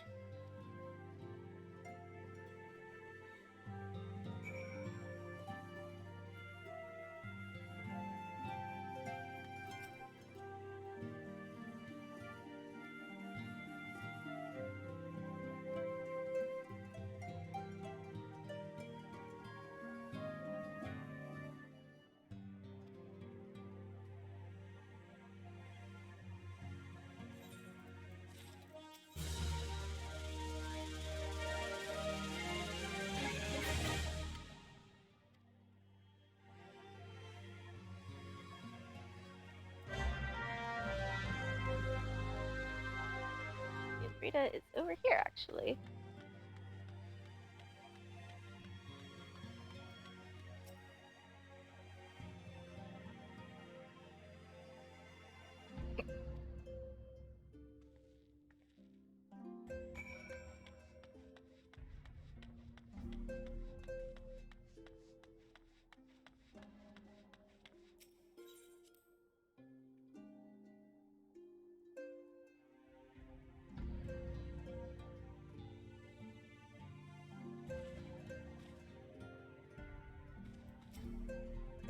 Someone turned the fan on and now I'm cold.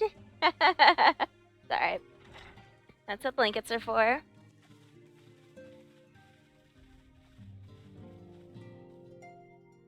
Now that everything's calmed down a bit, relatively speaking, I mean, I thought it might be a good time to share our progress on the weapon. I believe we're on the verge of a breakthrough. Well, don't keep us all in suspense.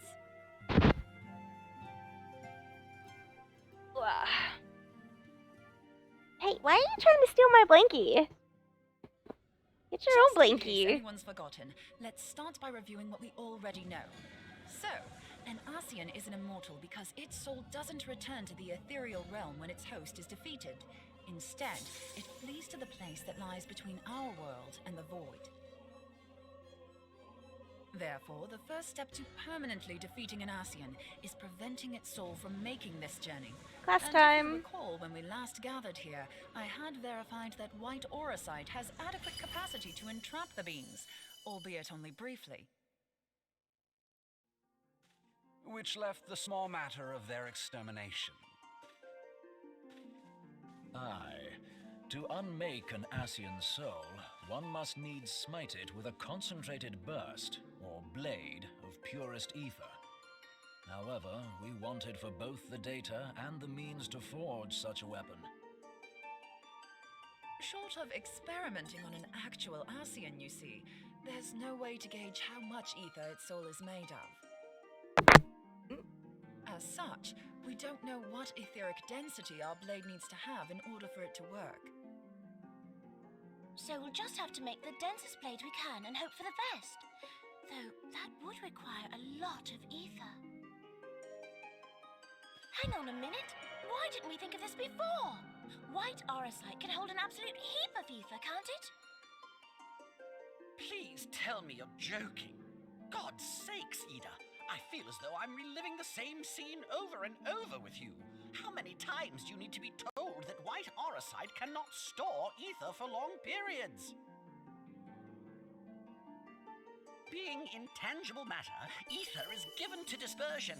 Only in its crystallized form is it a stable source of energy. I will test you later on this, so see to it you do not forget. Right, yes. It's all coming back to me. So our hopes rest on good old crystals again, do they? While they are certainly reliable, they leave something to be desired in the area of portability. Indeed. I am reminded of the quantity of corrupted crystals required to thwart Leviathan, and the extraordinary lengths to which the Laminsons went to transport them. What if it should prove that a similar quantity was needed to destroy an Ascian soul? Or still more? I do not envy the poor sod who has to lug all of that around, on the off chance that an Ascian appears. That's the very problem we set out to solve. And I reckon we've found the answer. If it isn't practical to lug around the ether we need, we'll just have to draw upon another source. And the only viable source is the land. If you mean to tap the Great River of Ether, know that it will entail considerable risk. Meddling with the currents may well induce a surge like to the one which despoiled Mordona. Give me a bit more credit, will you? Why would we need to tap the river when there are veritable reservoirs jutting out all over the land? I speak of corrupted crystals. It might be that their aspect is out of balance, but a crystal's a crystal. It contains ether, and we can help ourselves to it. While corrupted crystals are indeed abundant, there is no guarantee that they will be in close proximity at a crucial moment. But what if we don't need them to be? What if we could tap their power from afar? A mile away, say? If we could do that, we'd have ready access to ether aplenty in almost every corner of Eorzea.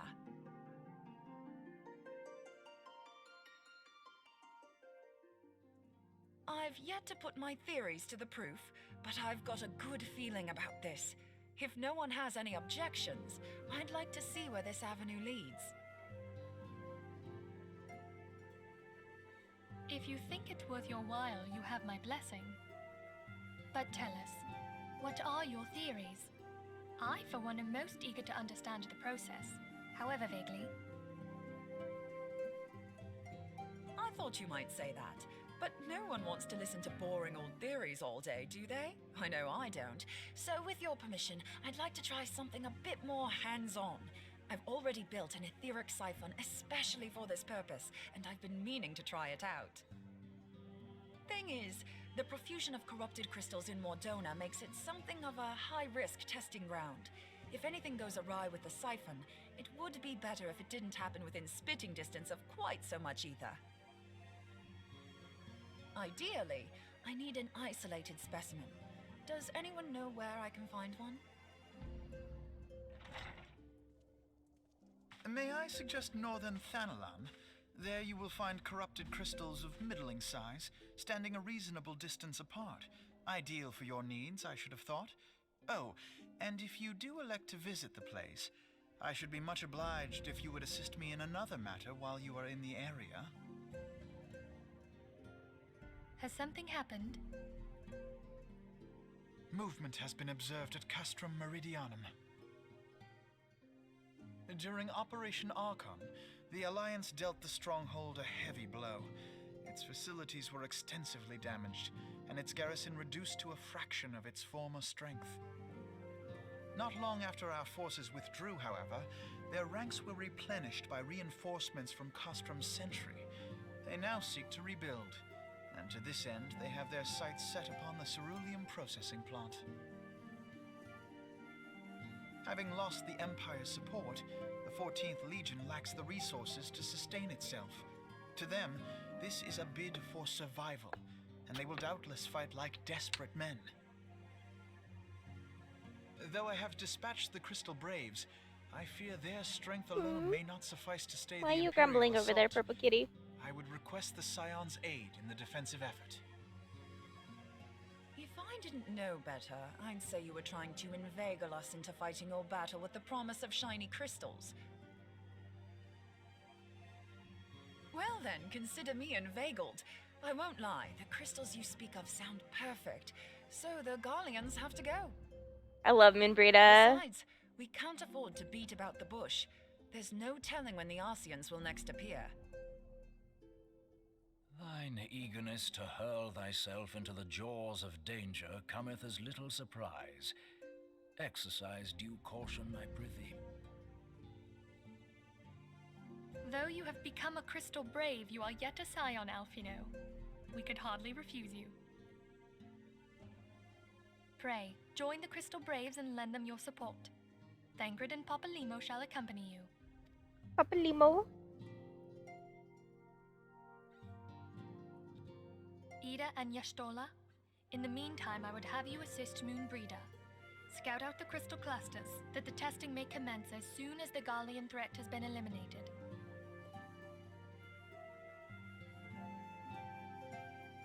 If it please you, I shall continue mine own experiments on white orosite. Thank you, Arianger. Everyone, pray see to your preparations and depart as soon as you are able. Go well, and be safe.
No, thank you.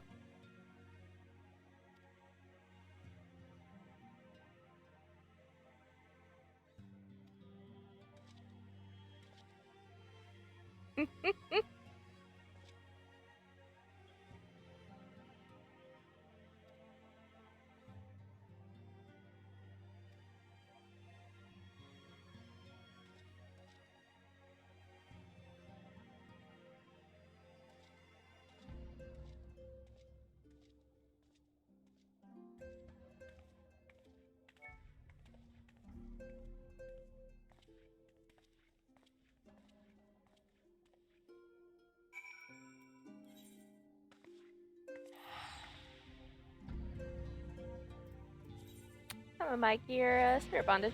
Cool.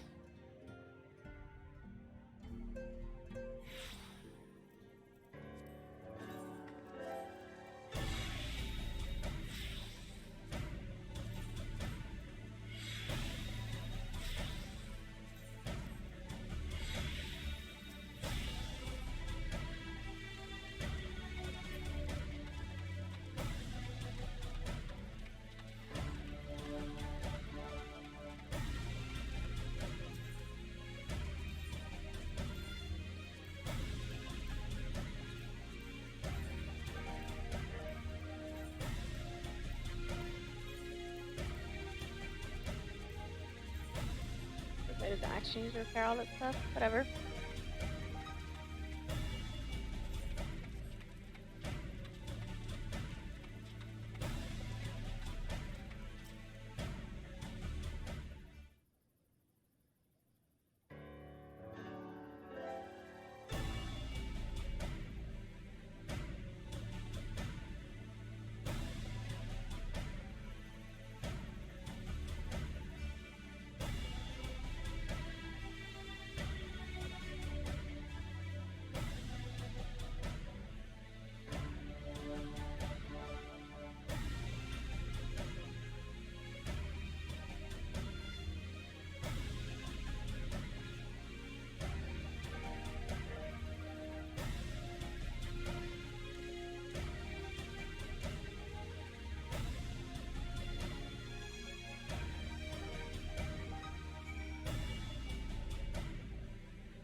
So they cut out a quest here. Used to be you had to actually go find the explosive devices that were planted around the processing plant. Looks like they cut that one. What'd you say, sweetheart? Oh.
I love how Moonbrita has a giant fucking axe.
Yeah. Just rip.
Hold on, I won't be a second. The beast seemed peckish, so I gave it a taste of my axe. I know. As Urianger never tires of reminding me, an axe ill becometh the hand of a scholar. What can I say? I like axes. To hear my mother tell it, I came into this world holding one. And it's not as if it stopped me picking up a quill, is it? I often think of the man who introduced me to the joys of learning. He's one of the reasons I decided to come to Eorzea. Him and my excruciatingly stiff childhood friend. Considering how unalike we are, it's a wonder we ever got on. The world's a strange old place, isn't it? Aye, that ought to do it.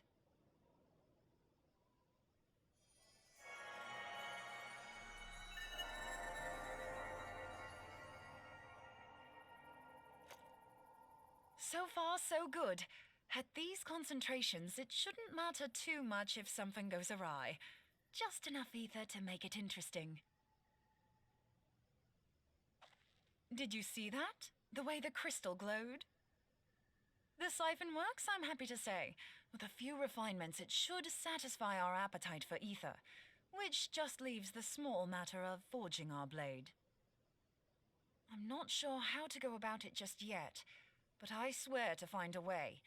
I'll put a blade in your hands if it's the last thing I do.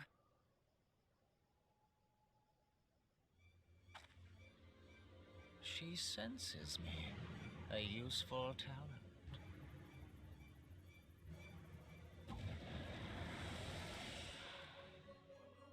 An Ascian. Are they onto us? By your brand, I see you are an Archon of Sharlayan, keeper of knowledge, seeker of truth, meddler. I don't know what the hell's you're saying, but I don't much like your tone. Your instincts serve you well. But come, be not unsettled on my account. That lovely brow was not made for frowns. But I waste my breath. Let me direct my words to one who understands them. We meet at last, warrior of light. I am Nabriales. And you have long been a thorn in my side. I suffered the overweening presence of La Habrea that men might host the power of gods, only for you to undo my hard work.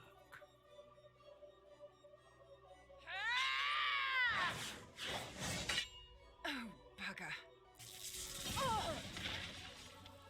Do settle down. You must concede that I acted in self-defense. But what's this? I do not sense the blessing of light. Oh dear. Could it be that frail Hydelin has forgotten her champion? This I did not foresee. Shorn of light as you are no longer a threat. And better yet, the seal is broken. Now is the time to claim the staff. With it in my grasp, I shall rise above them all and take my place at Lord Zodiac's right hand.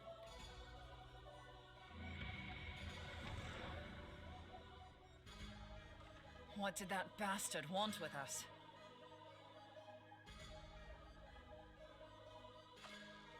Nabriales, he calls himself.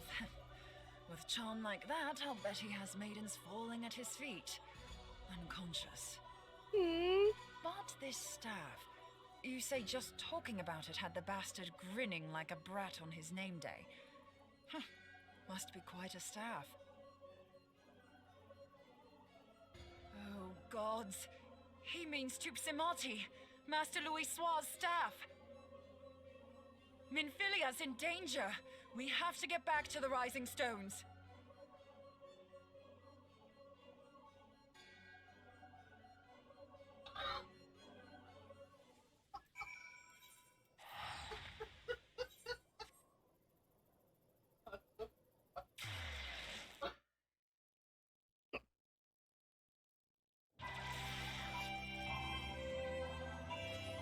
What is happening? Oh, that's amazing, actually.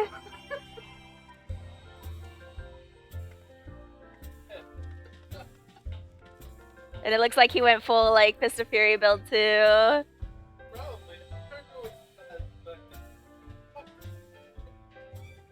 Oh, that was entertaining to watch.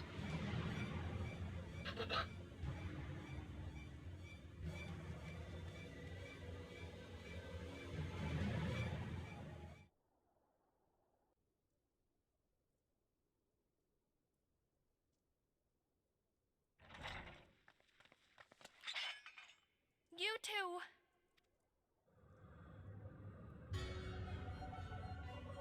So, you were able to divine my intent. What now, warrior of light? Ah, but that name is no longer fitting. You have become decidedly dull, and quite incapable of barring my entry. What do you mean? You truly do not know? Then I suppose it is only right that I enlighten you. Gabrielis is such a punk ass.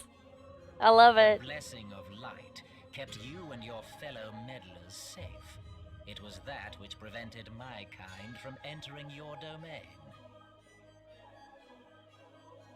My kind, I say, though it had no power over the likes of Elidibus and La Habrea. Being of this world, they could come and go as they please, while I could only look on. But I need look no longer. Now that the seal is gone, I mean to act. Unlike the others, I am not given to waiting. I shall take that staff and bring about the next rejoining. Rejoining? Then it was your doing. The Isle of Val, the scholars, all of it.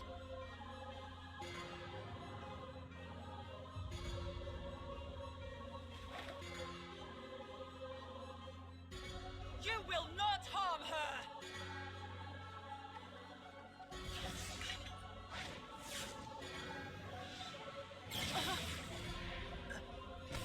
Moonbreeder, no! Moonbreeder! Why must you insist on forcing my hand? Did you learn nothing from our last meeting? Ah, but I forget. My words fall upon deaf ears. The staff is but a broken relic, a memorial to the departed. What possible use could you have for it?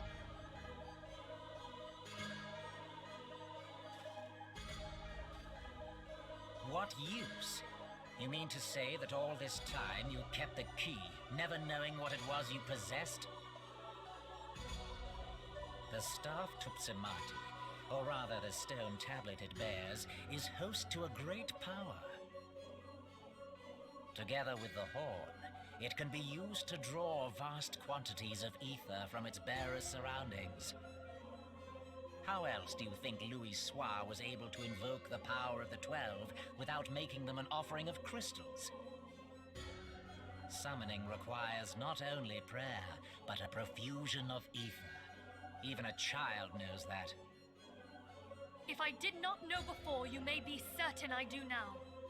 But above all, I know that we cannot allow this staff to fall into your hands. I will die before I let you take it. Insufferable woman. I would happily end your miserable life here and now. Alas, Elidibus would never let me hear the end of it. Very well. If you will not part with the staff, I will take you too. Gasp!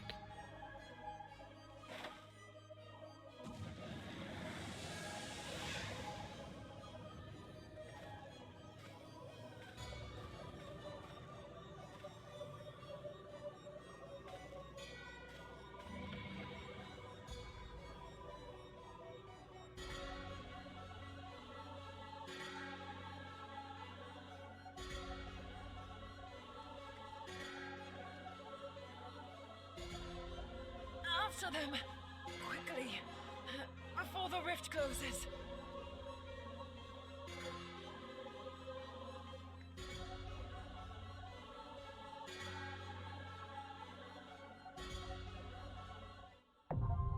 The chrysalis.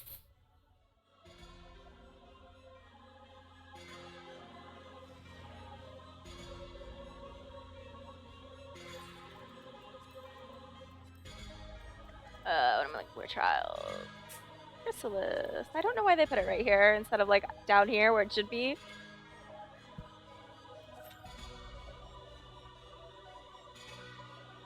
Six-minute wait time. I'm not sure if I believe that.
Hmm? Oh.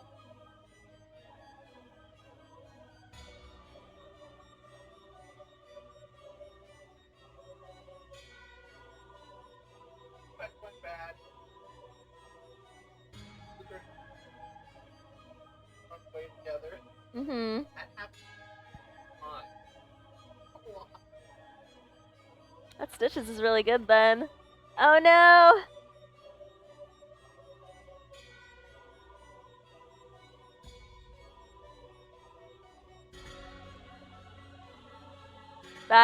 That's smooth.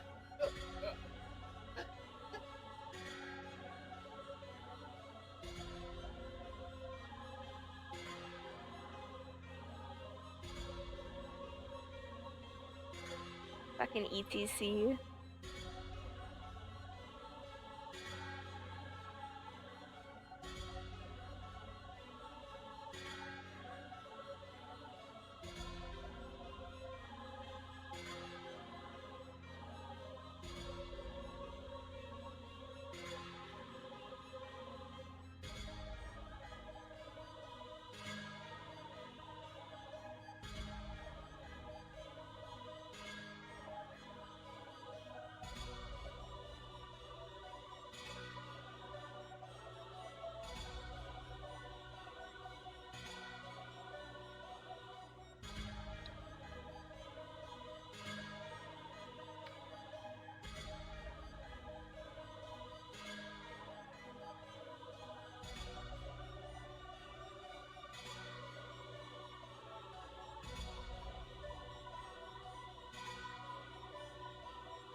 you. Hop.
There we go.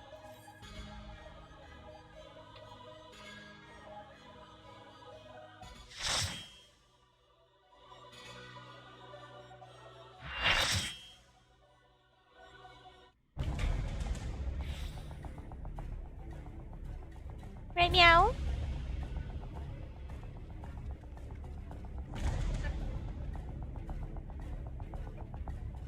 Indeed.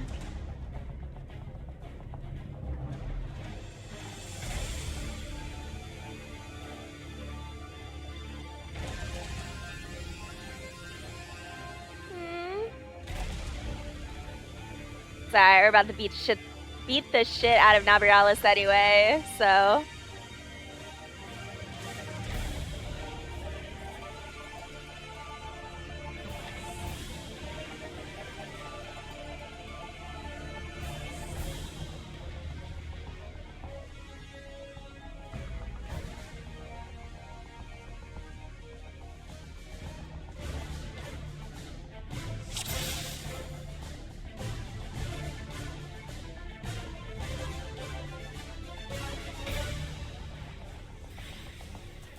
It's interesting to note that in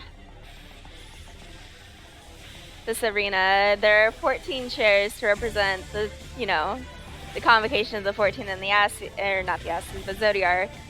And yet, the 14th did not approve of the summoning of Zodiarch. So much so that her supposed star crystal was not supposed to be created. And yet there is a chair for her. Or him, I guess.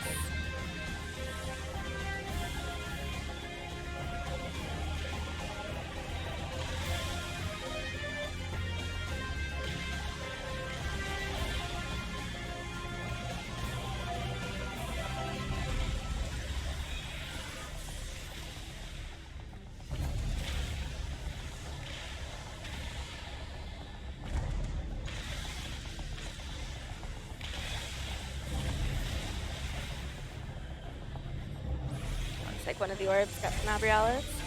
It should be alright.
Ah, I love Thunder. Such a good song.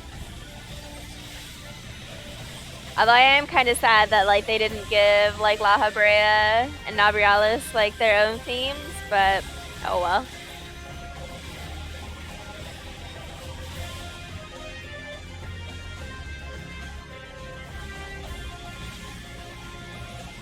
They weren't cool enough back in the day, I suppose. This fight on melee is ass.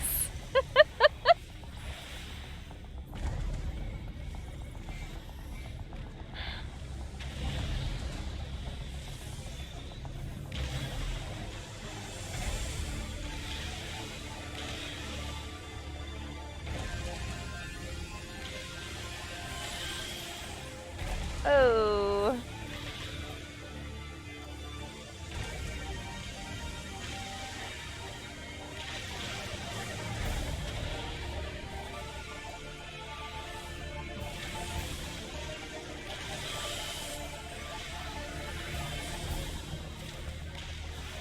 People are not alternating their orbs very well.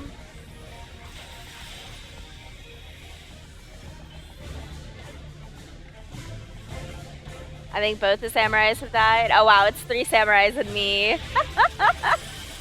That's funny.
Secret Asian man. We did it!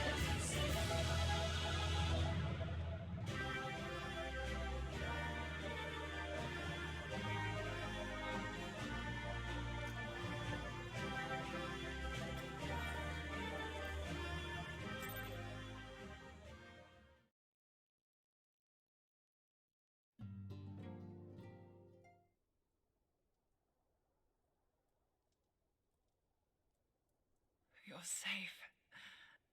Thank the 12.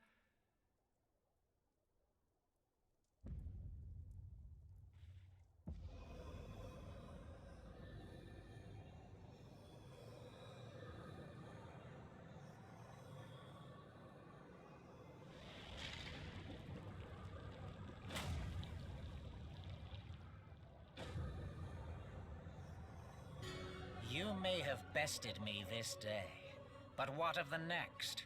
What of all the days to come?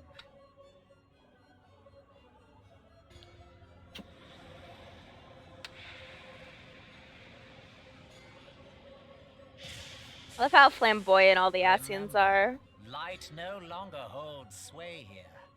I may return whensoever I wish, again and again and again.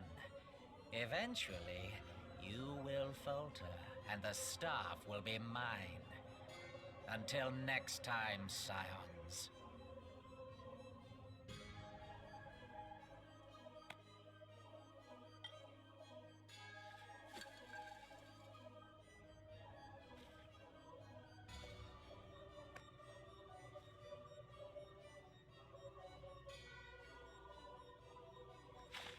There will be no next time.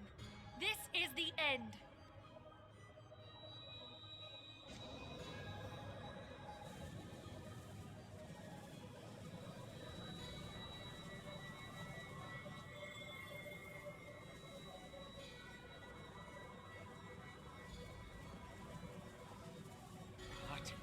What trickery is this?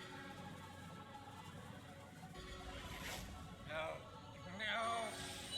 Cannot! No!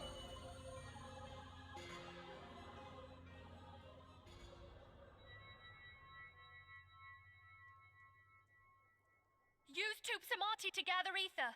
Quickly, before he breaks free.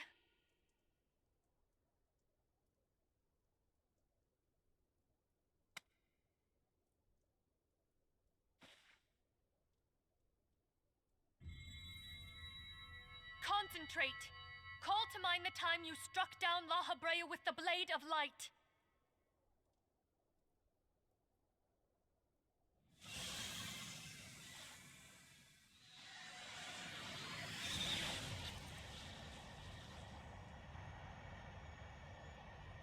Why won't it work? Is it because we lack the blessing of light? Damn it. So much ether. And it still isn't enough. Fools! No mortal prison can contain me. I shall make you pay for your insolence.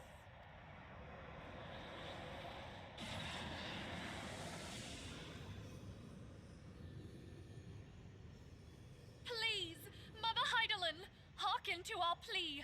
Lend us your divine light. Why can you not hear us?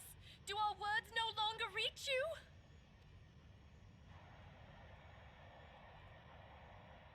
If only we had a bit more ether.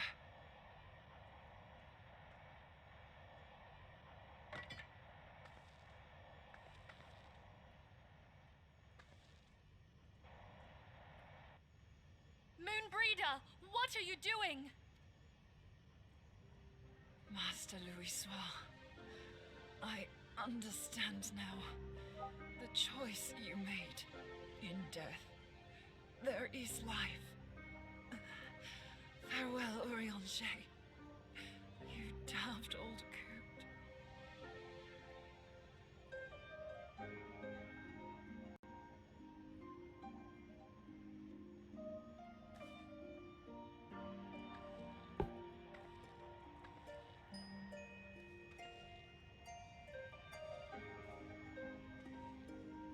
Moonbreeder, no! You mustn't!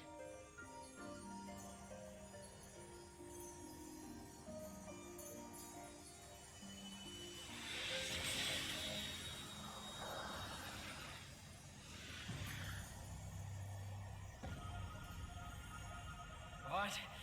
No! It cannot end! I am eternal! I am immortal!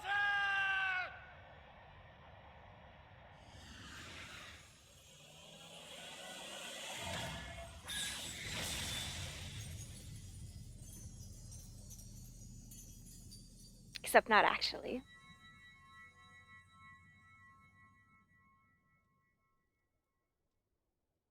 Moonbreeder. She's She's gone.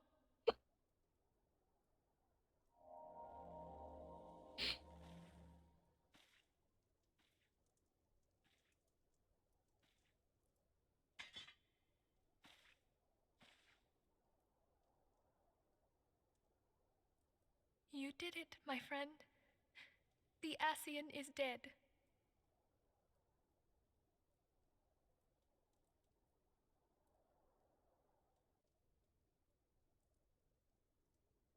This device is a legacy of Moonbreeder's toils and sacrifice. I shall hold on to it for safekeeping. Minfilia, are you all right? I am. Oh, we were surveying northern Thanalan when we received the distress call. We returned as swiftly as we were able. It seems you have everything in hand, however. What happened here? Where is Moonbreeder?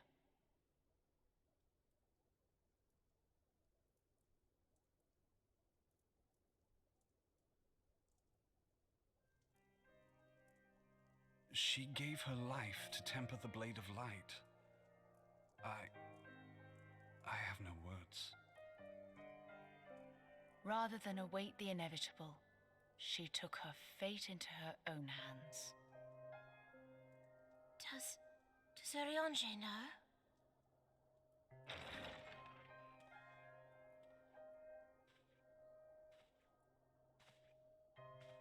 My friend, there is something I must tell you. I heard all, my lady. The moon sinketh, taking her leave of the heavens, yet her passing heraldeth the coming of a new day. Moonbreeder hath fulfilled her destiny, hath she not? Yeah, it's like...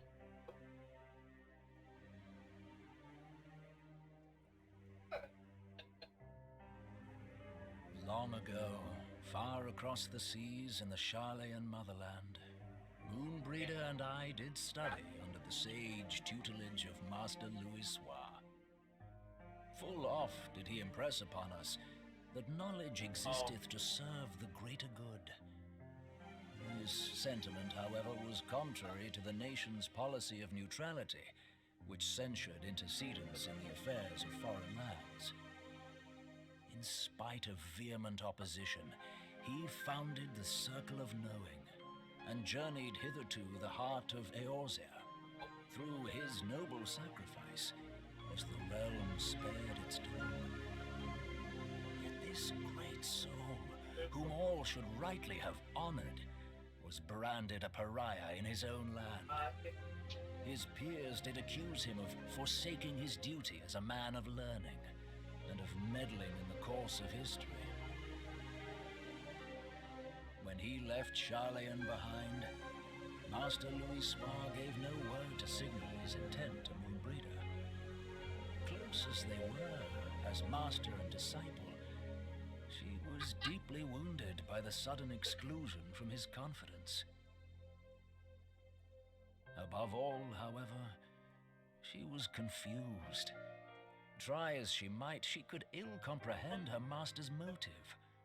The slanders that were heaped upon him after his passing served only to inflame the turmoil within her. For years upon end, she knew not what to believe. Torn as she was twixt the man whom she revered and the man who forsook her and his duty both. The Louis Soir I knew would never forsake his duty, much less one of his own. This I know full well, my lady. 'Twas not for want of love that Master Louis Soir hid his intent. He but desired that Moonbreeder discover her own path, free of the shadow of his influence. Long did I contemplate revealing the truth to her, and long did I hold my peace. After all, was it not Master Louis Soir's wish that she come to the truth unaided? I told myself it was, and resolved to let her suffer. unknowingly did I deny my friend the comfort she craved. And now she hath gone to her rest, with doubt still in her heart.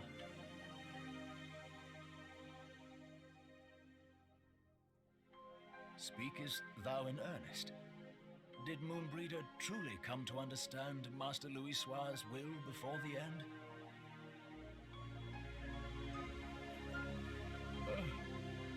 The realization hath set her free. She may now find the peace which hath for so long eluded her. Oh, Moonbreeder, my dearest, how I shall miss thee. Sorry, kitten. Moonbreeder gave her life that we might possess the means to defeat the Asians. Her sacrifice must not be in vain. Let us continue her work on the Blade of Ether and see it to completion. My lady, I would mourn Moonbreeder in mine own way. I beg your permission to return to the Waking Sands. Of course, my friend. Take all the time you require. We shall be here should you have need of us.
Forgive me, Moonbreeder.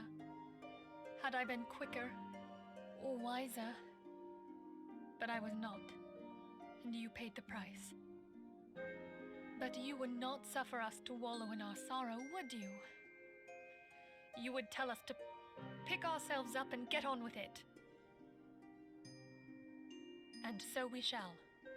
We shall defend this realm and her people to the last.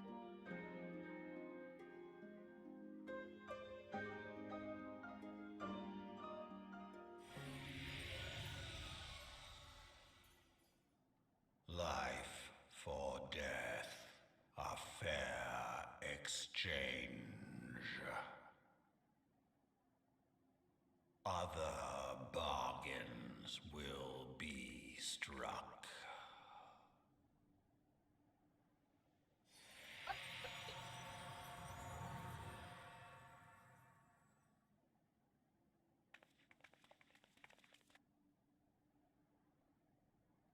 It's kind of one of those moments where it's like, how did they not notice Midgard Zimmer?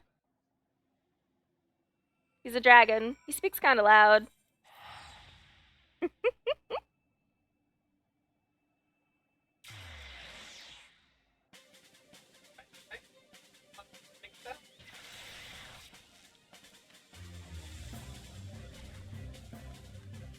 Oh, excuse me.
Papalima sitting?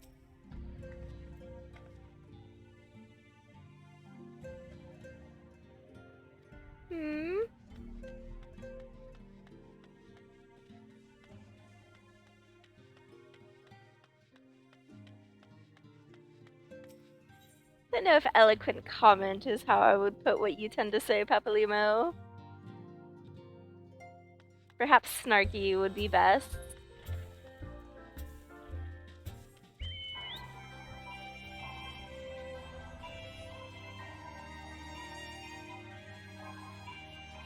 I fucking saw it. Like, not today, bitch.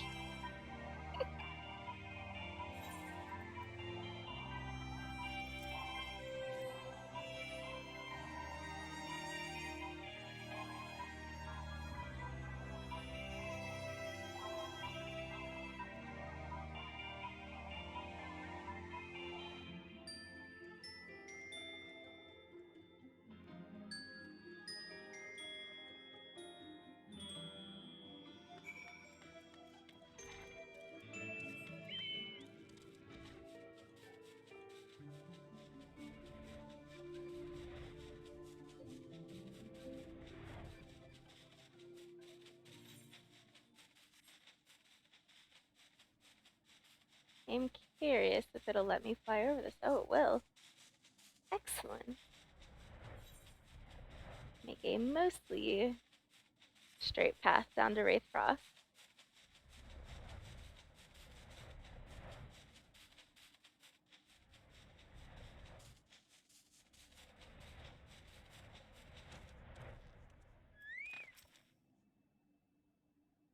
I did not. What happened?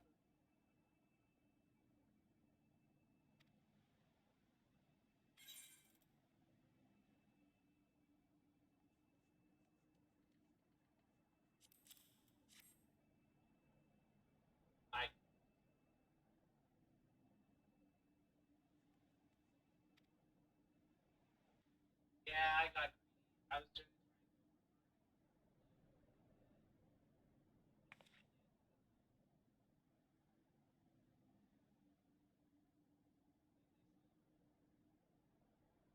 I'll never forget you, Moon. None of us will.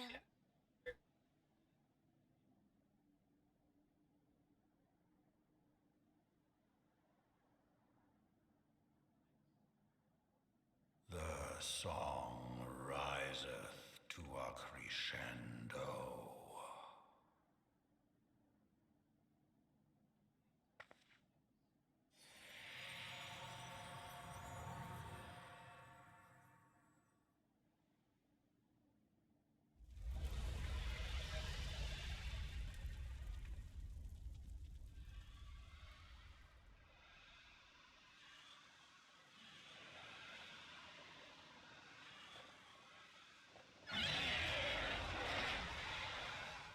Is that what I think it is?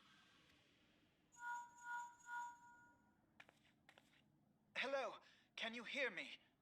Hi, Alphino. We have received grave tidings from Ishgard. Pray return to the Rising Stones at once.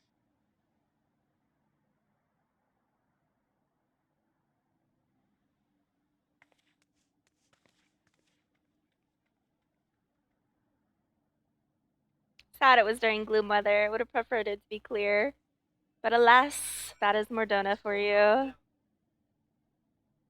It's not gloom, it's fog.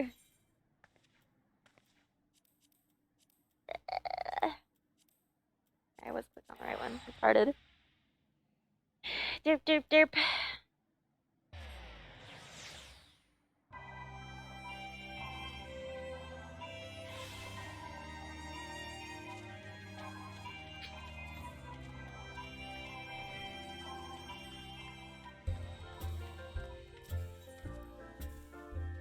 Sleepy cat.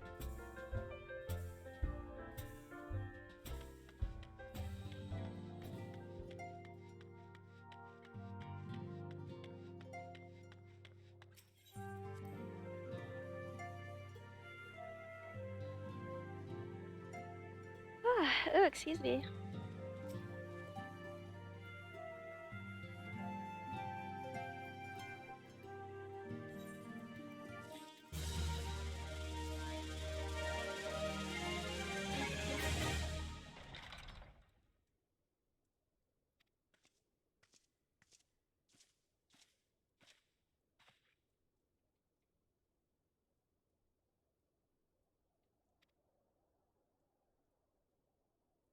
I like how they send Lucia instead of like just a random courier.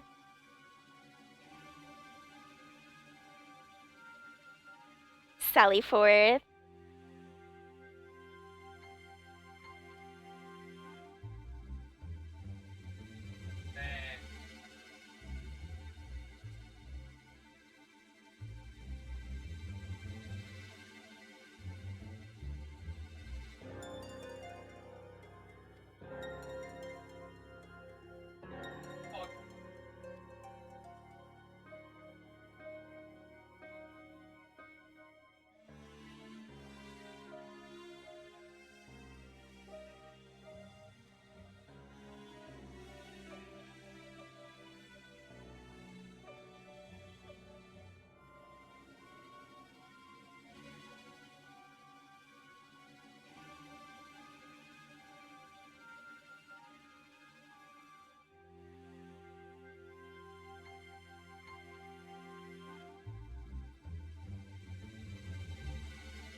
The sons must answer for their father's misdeeds.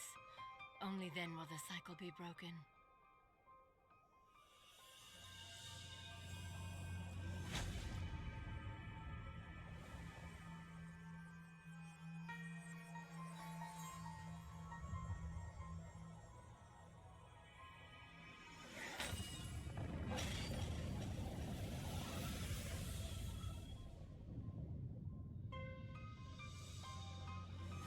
Brothers and sisters of the heavens, we raise our voices and join you in the chorus.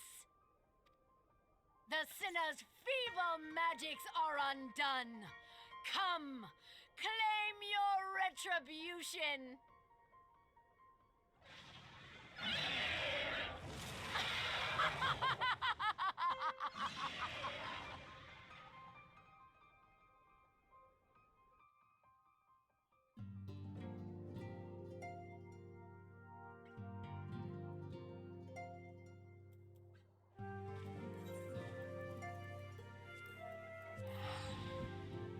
What are you doing, silly cat? What?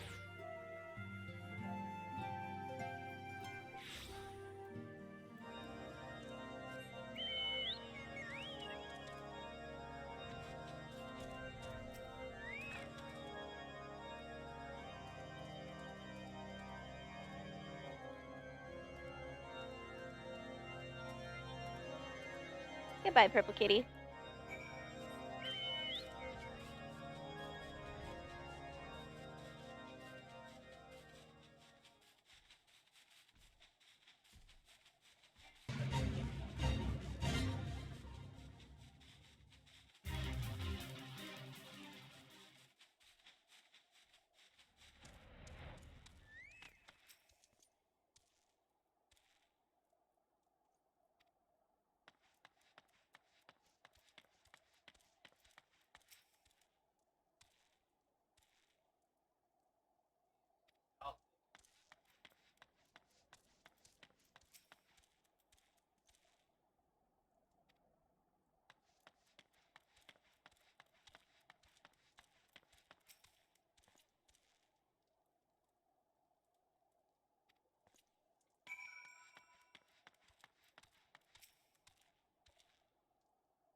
The only thing that could possibly made any of this better for ARR, the ARR revamp, is putting an Aetheryte at White Brim.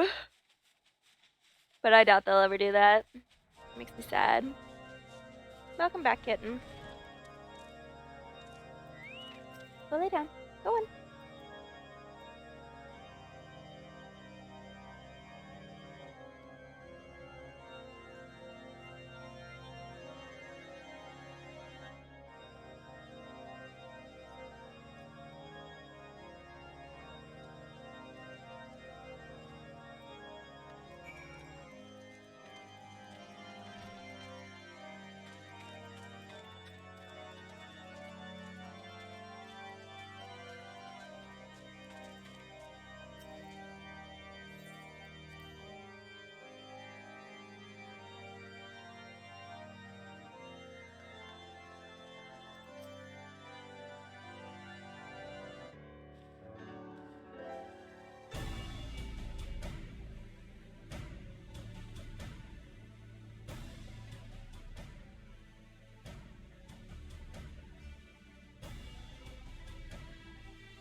If you were a Dragoon, you'd have special dialogue with Estinian here.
I saw him chart.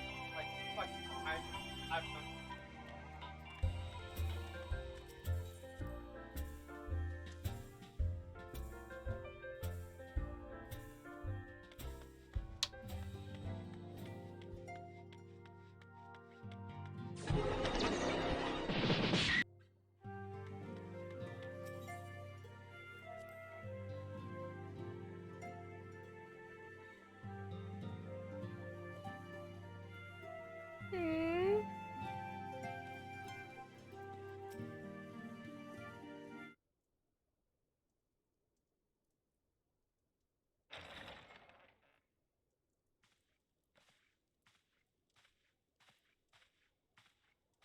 Alphino, it is good to see you.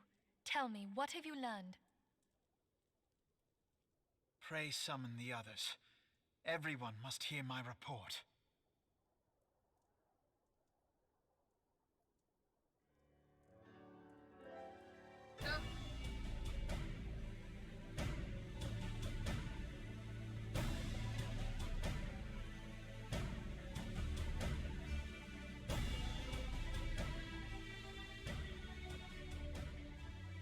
So this was all but a taste of what's to come. Indeed. The main host advances upon Ishgard as we speak. Whose vaunted defenses have been nullified. Shorn of its wards, the city will bear the full force of Nidhogg's fury. All those people. Alphino is right. The Dravanians cannot be allowed to prevail. If Ishgard falls, all of Eorzea will suffer the consequences. Then you agree that we have no choice but to intervene. For the good of the realm, the Scions of the Seventh Dawn and the Crystal Braves must join the defense of Ishgard. Let there be no ambiguity about what has been proposed. We would be directly intervening in the war. But if all here believe the cause to be just, then to war we shall go.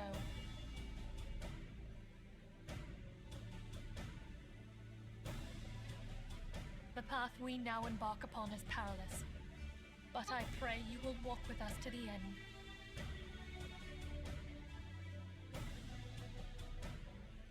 For those we have lost, for those we can yet save.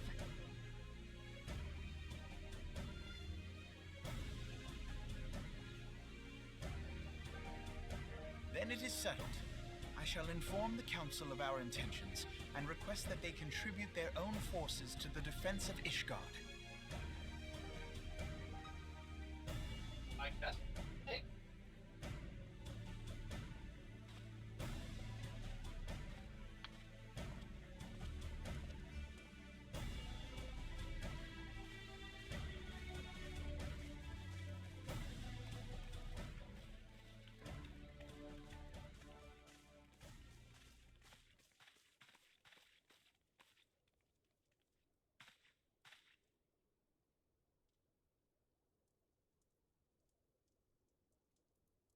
Yeah, it's like you just use one after the other. And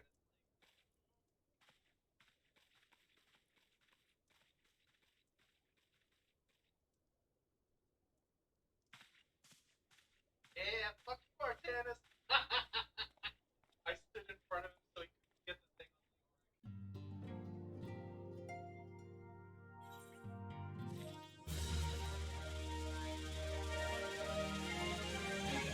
Fucking volunteer dragon slayers.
I think you miss, since they cut out a lot of the fat, I think you miss a lot of the quests with Tataru that kind of endear you towards her. Like, they took out the mining quest. You don't really have a whole lot of interaction with Tataru anymore.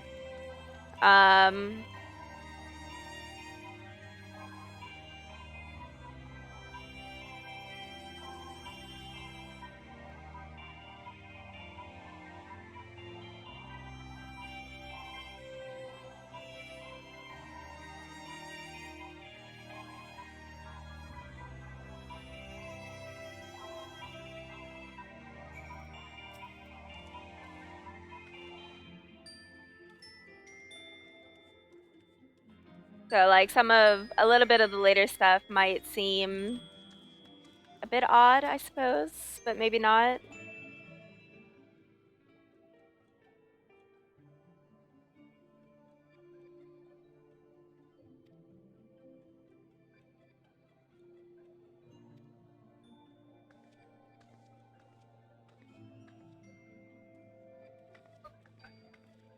Hello, Real.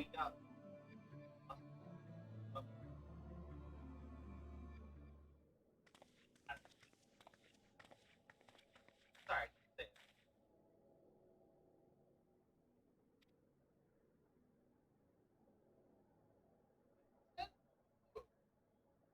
Also, nice to come.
Oh, that's awesome. Not safe.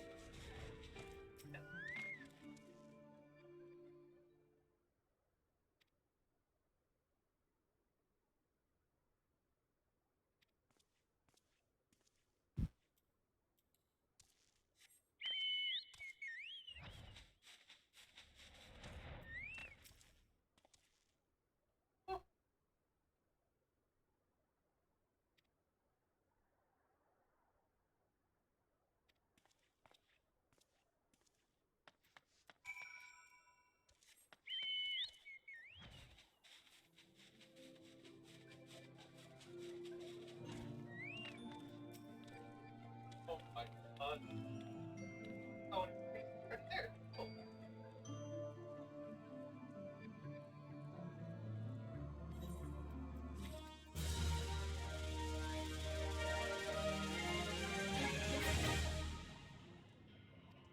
Almost dead. Fuck. Wait. Yeah, okay.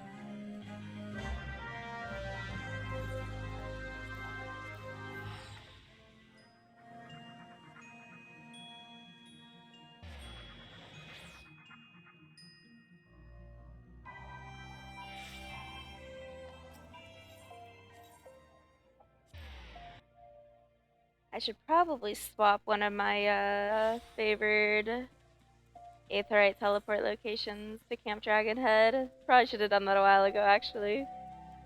Oh well.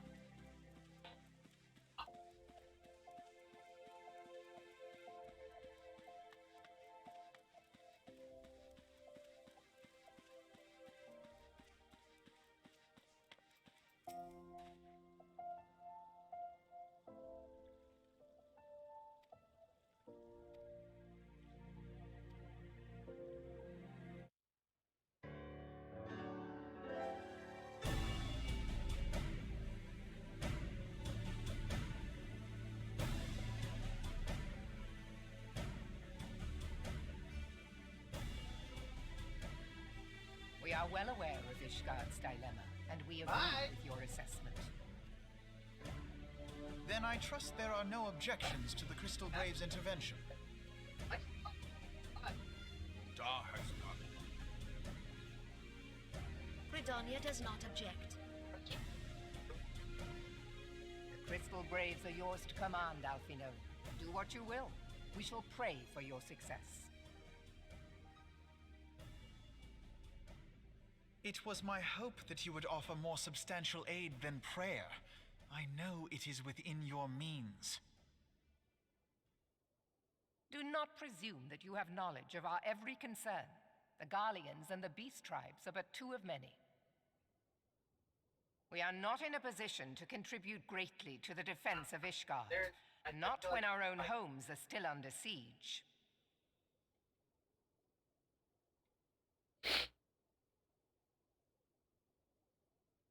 We dare not leave our interests in Cartano undefended as well. Telegi Adalegi and his ilk would seize control of the territories in our absence.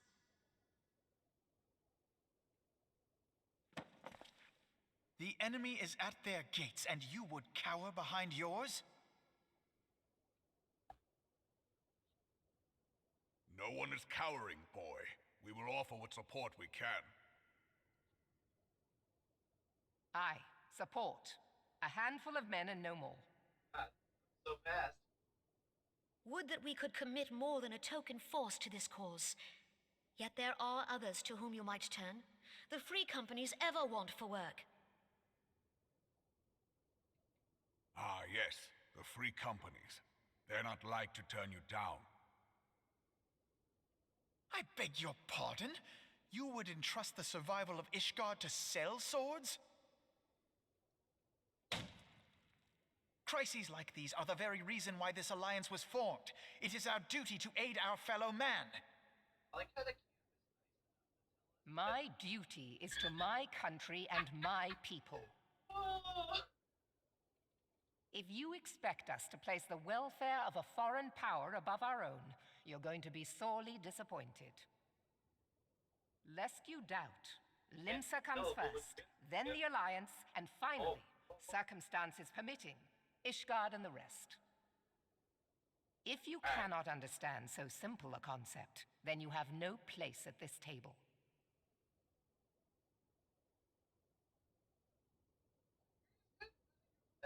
Forgive me, Admiral. I was careless in my choice of words.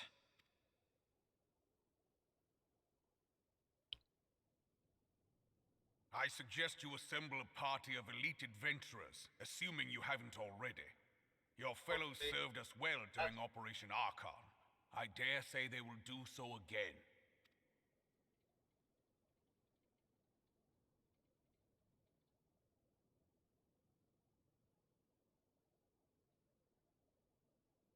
If I may, Your Grace, I wish to propose a redistribution of forces. If we entrust the security of Uldar to the Brass Blades for a time, we can dispatch a larger force to Ishgard.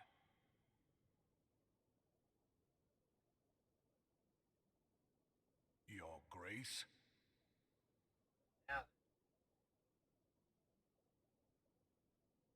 Yes. Yes, of course. Do what you will.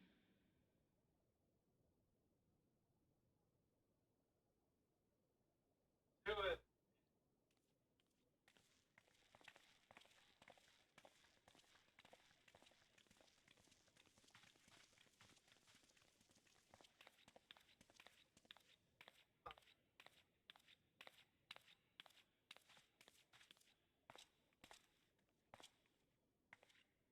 Is her grace not feeling well?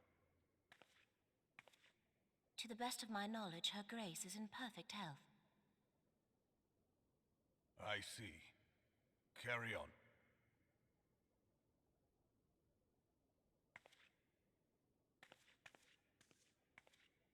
No, Ryan. Get that.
Excuse me.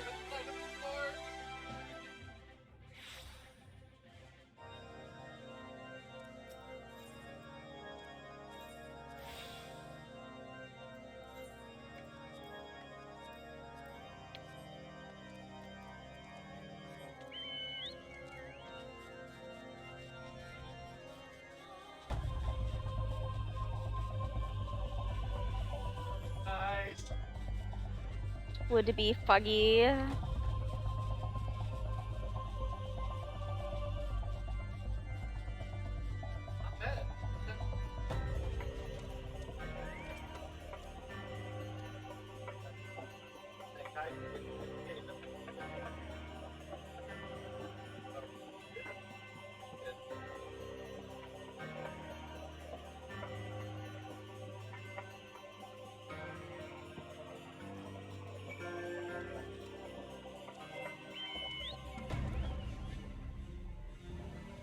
Hmm.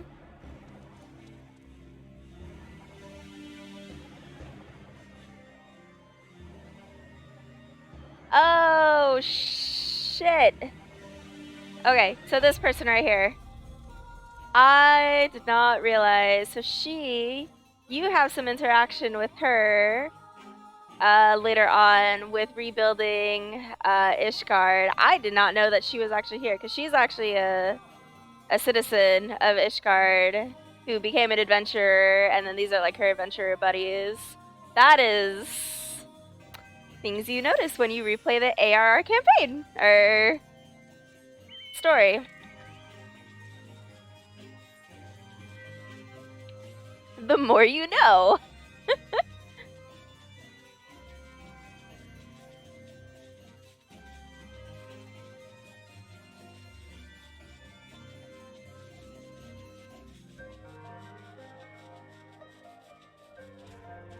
Uh-oh, we're losing people.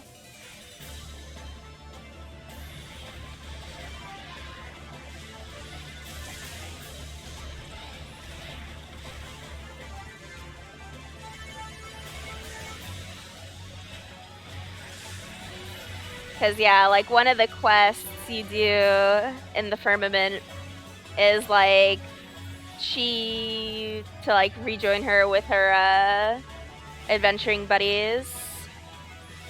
And she's like, oh my god, you guys came! And they're like, we would never abandon you. Or something along those lines. It's been a while since I've done that quest. I didn't really pay any attention to it because I didn't know who she was. But now I do.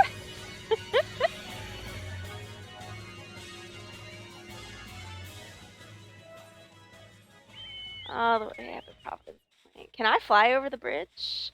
To Providence Point? That would be amazing if I could. Oh my god, I think I can, actually. Go, Chocobo, go! Don't get cock-blocked by a... Can I land? Oh my god! You never used to be able to do this! Flying got even better.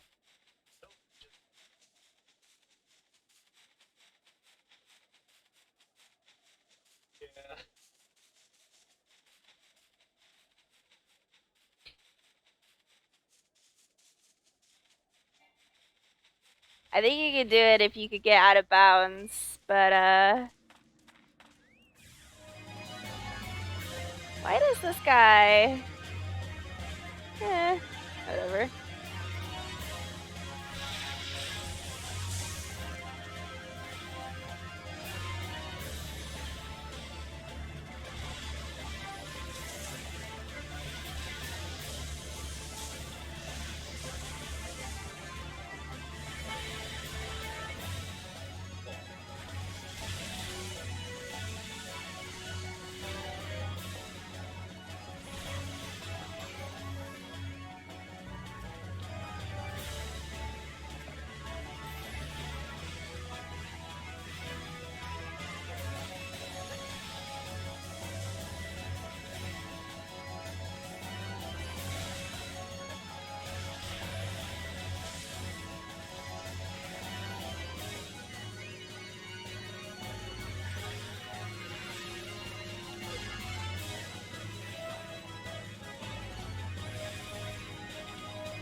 That's actually really cool.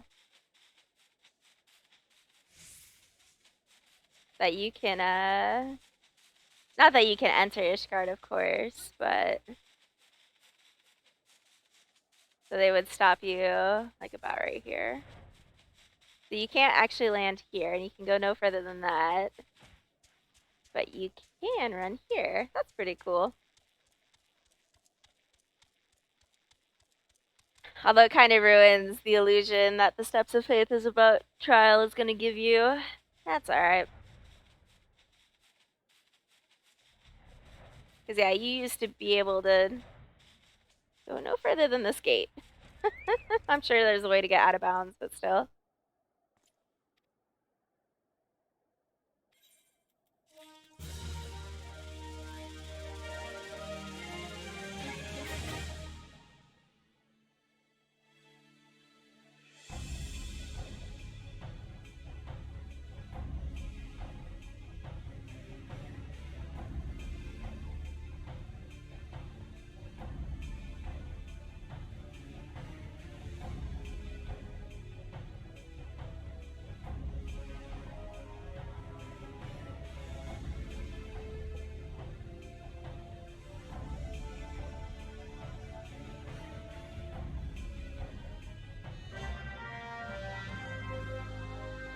The Steps of Faith's been unlocked.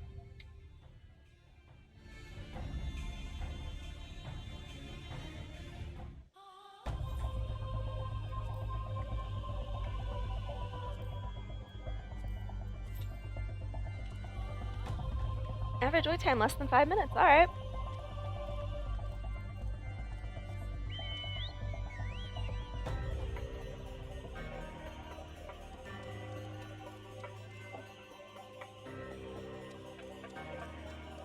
We'll see if that's actually the case.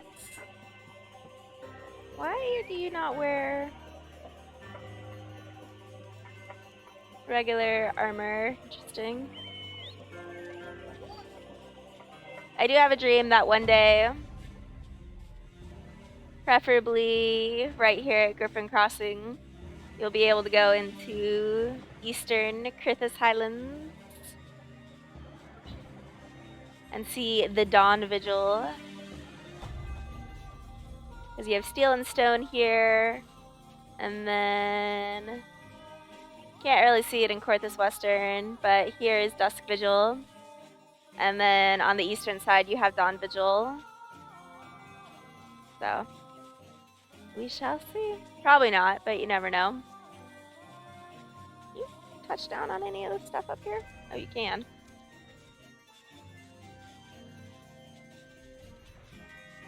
Not here, though, but right here.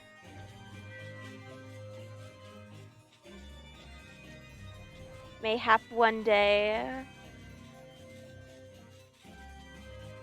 Because for all intents and purposes, I believe Eastern Kurthus is like straight up just abandoned.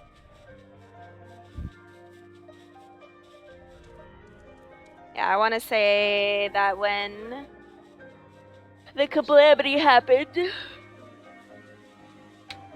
and the weather in Kurthus drastically changed, even though Western Kurthus bared the brunt of it quite a bit, I think Eastern Kurthus got even worse. I think Eastern Kurthus is, yeah, the PvP map right now. Yeah, the Eastern Lowlands.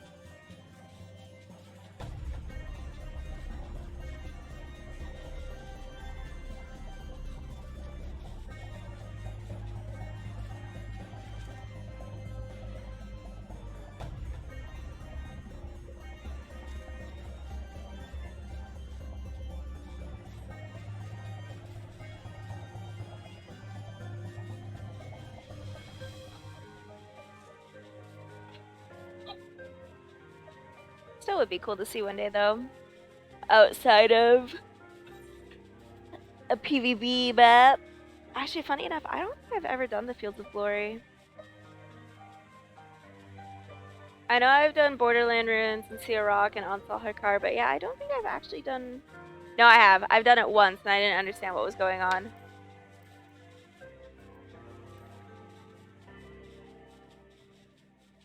I would also one day like to actually traverse Cartano, like as an actual zone, but meh. Maybe someday. Probably not.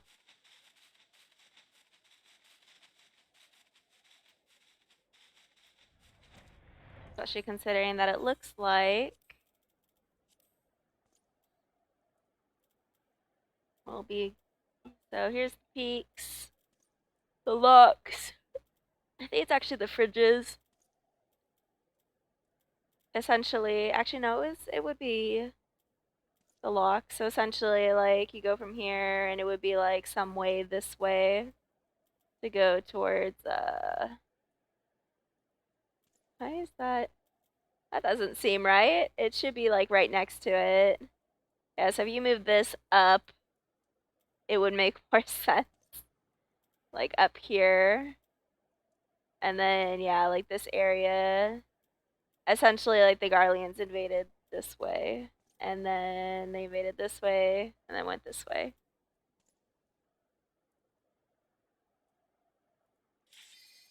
Oh, there's our cue. Excellent.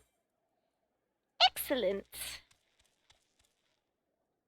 I am curious if we'll see more of her and her buddies. I want to say no. Because I really have no recollection of her prior to, like, that Firmament quest. Ah, big boy.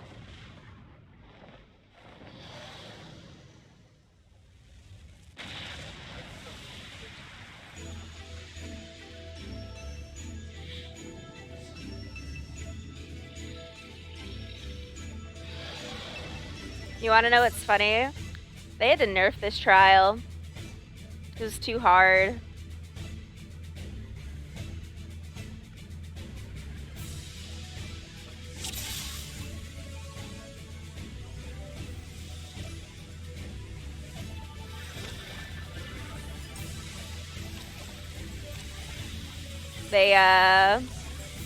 They nerfed Bishop's HP because like people were having a hard time killing him.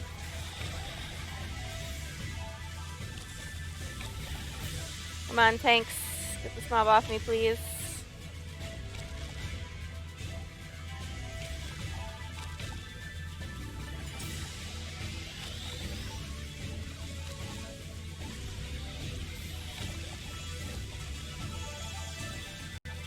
And like before, like you had to use like the guns and stuff on the ads so that way you could focus more damage on Bishop.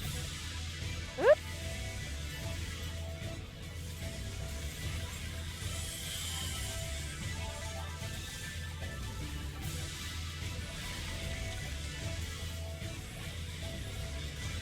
Lol? Oh, he got hit by this sideways swipe. That's funny. I mean, it's not funny, it's sad, but whatever.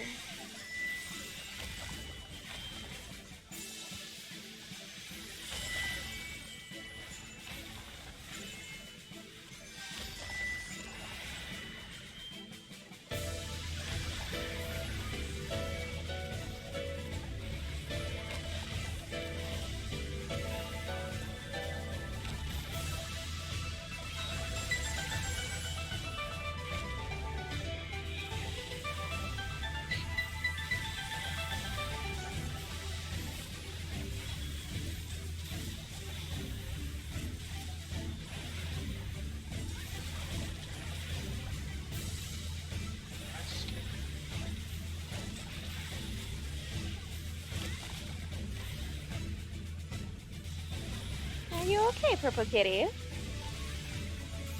Hello?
Excellent.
Okay, Edgelord Estinian.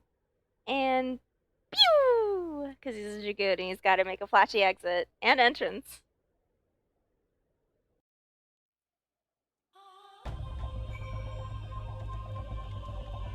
Hello, Alphino.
We draw ever closer to the end.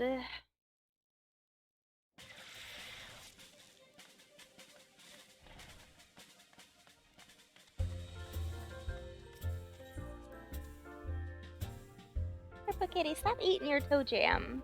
All you do up here is eat your toe jam.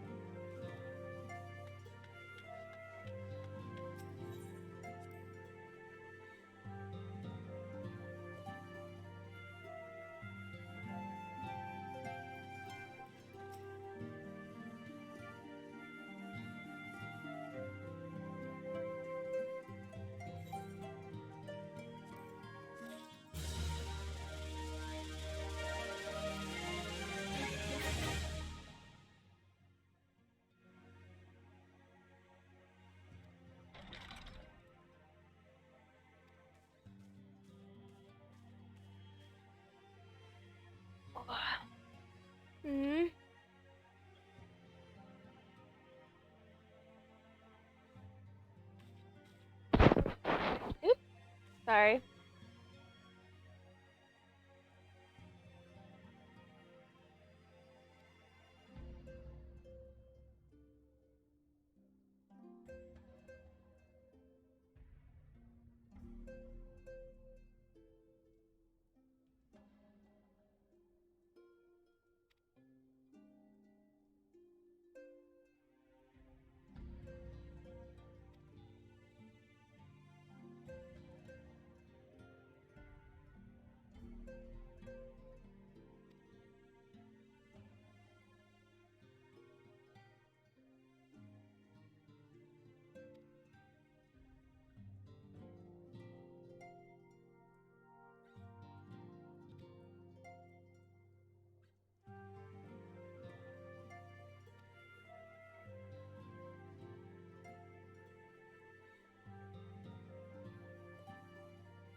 I wonder how much Thavnair stuff has come down in price. That way I can at least have a cute outfit for the cutscenes coming up in Ul'dah.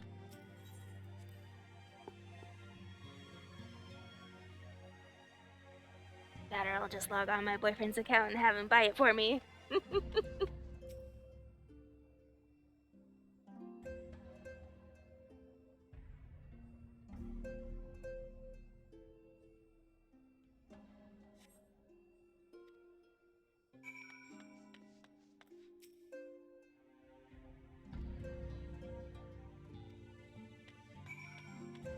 I really should have.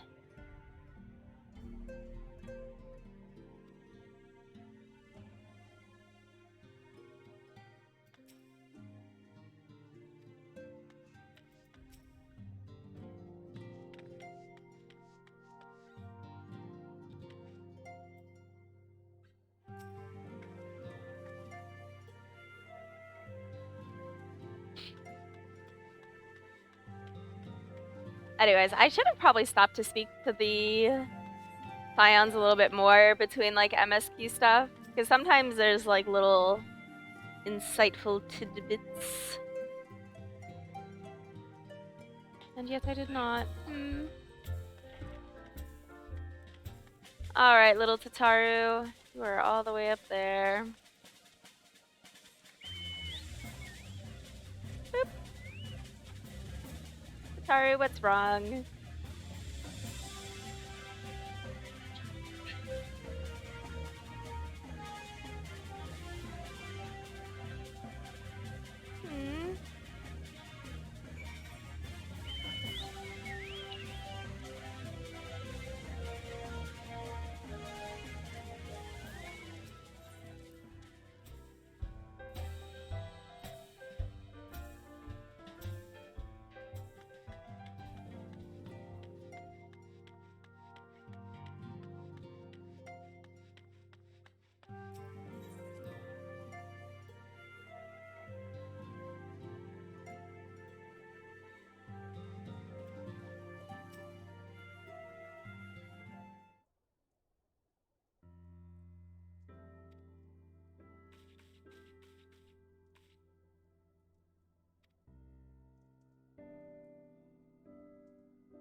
Oh, maybe they just pushed the Tataru quests back.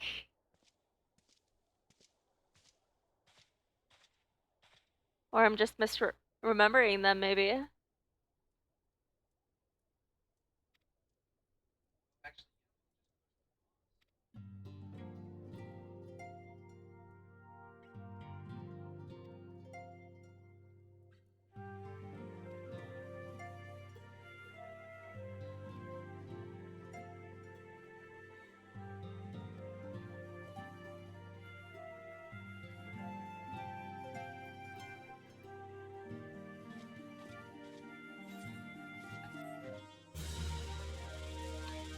Now, the question is are we actually going to do the Tataru quests?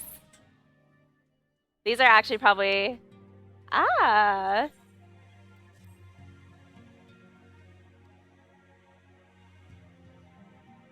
Indeed we do.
Hmm.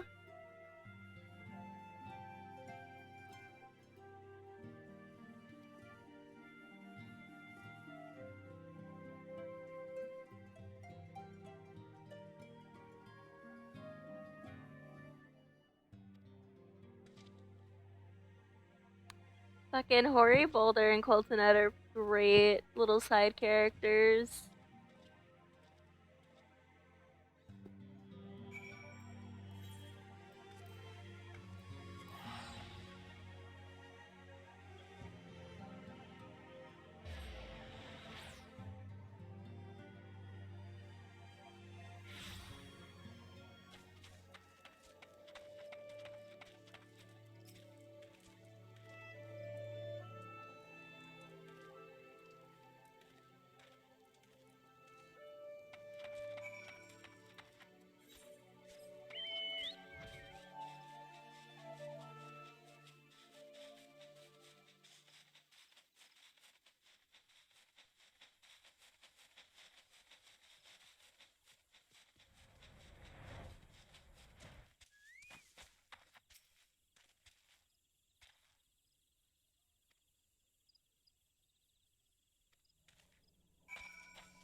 Oh, all these mobs are ranged. Yuck.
I'm gonna aggro that Deep Void Death Mouse.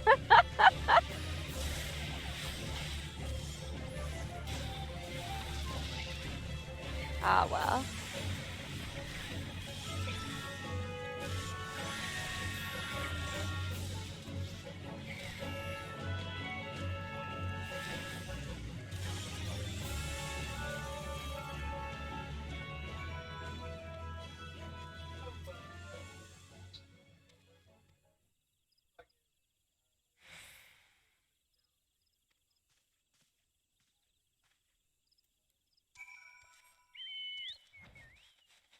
Why could he have not started with this one first? It's literally right next to the camp.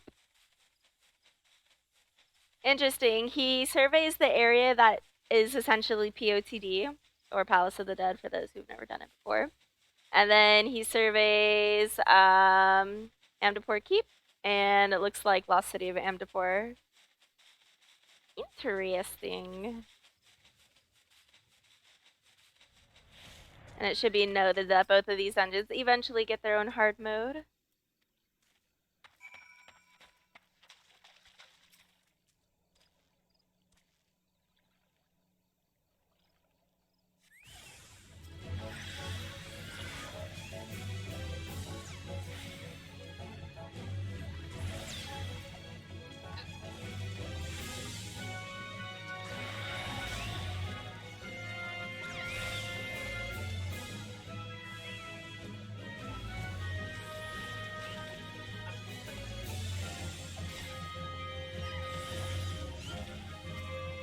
Trying to like not aggro the random revenants here.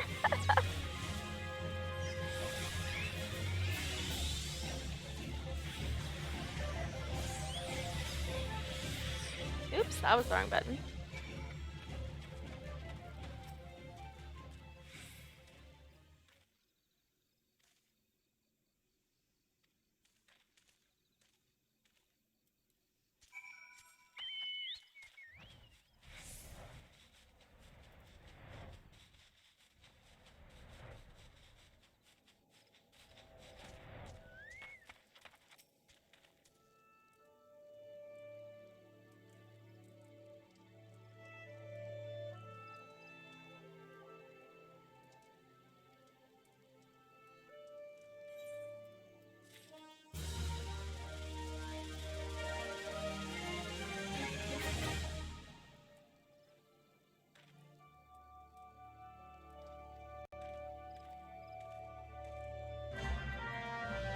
It's NPCs like this that make me want to slap them across the face with my staff. But I suppose I should be nice.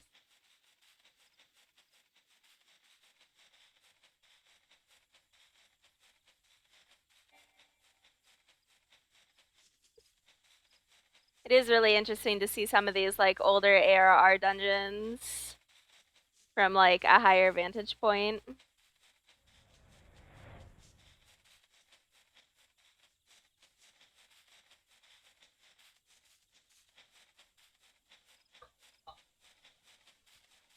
And I believe it is here that we find something very interesting.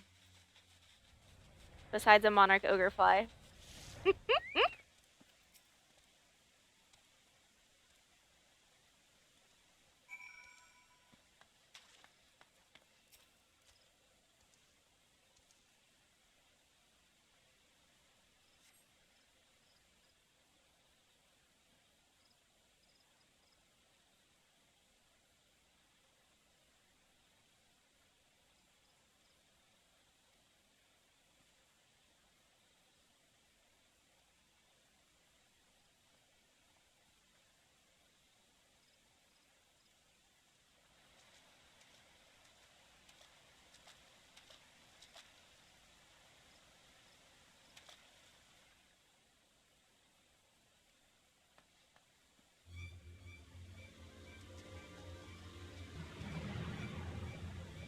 Rip.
It's sad because like Wilrid was like really coming around after your initial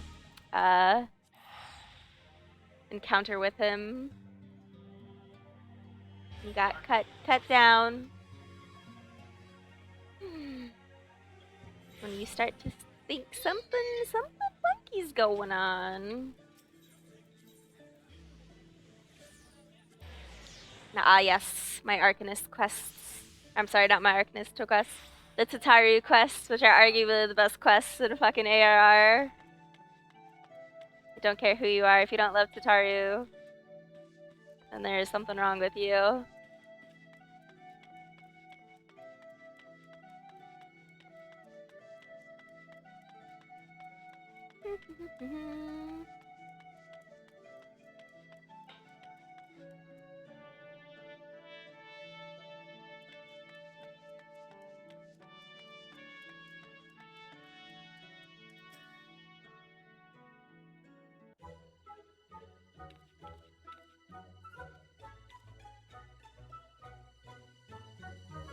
Her little Arcanist outfit is so cute.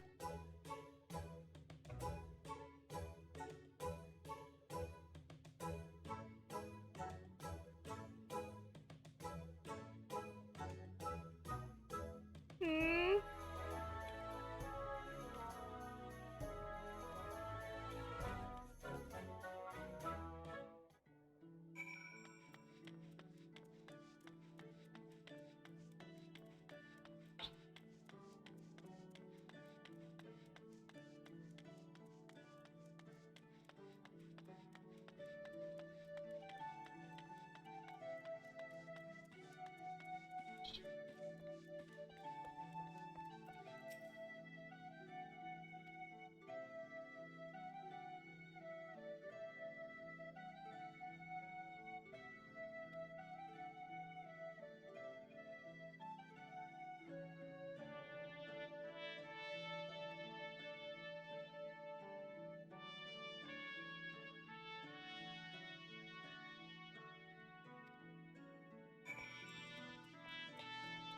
Thubbergeim, I think is how you say her name. I'm really not sure because road names are really hard to pronounce. She has different dialogue if you have Arcanist level. Apparently I never gone to Middle Lenosha, which means I'm also not attuned to this Aether. Oh my god.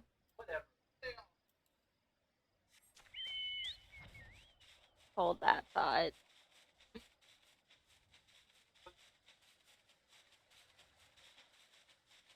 Nice to know that I gained 93,600 Thaumaturge XP points for running into Middle Lenosha.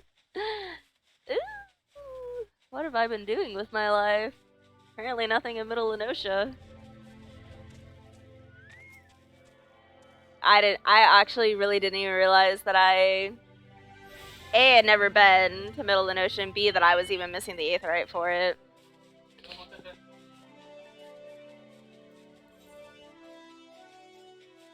It's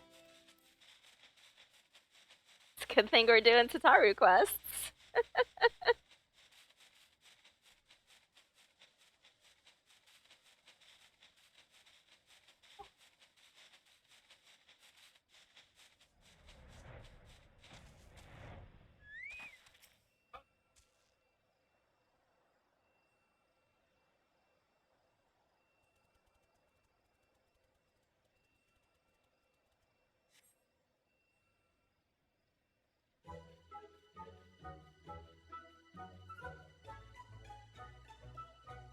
Look at her little carbuncle, it's so cute! It's almost as big as her!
Aw, poor Tataru.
Tataru, you're like a little babby level 1 Arcanist. Don't be so disheartened.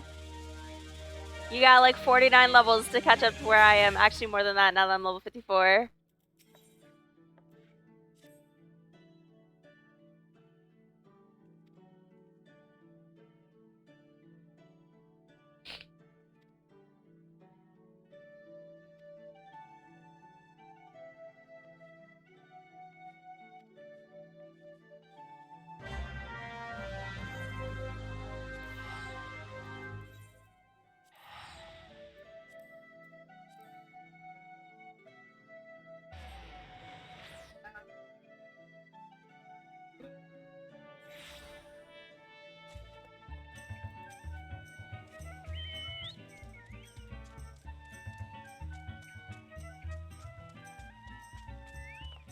Hmm.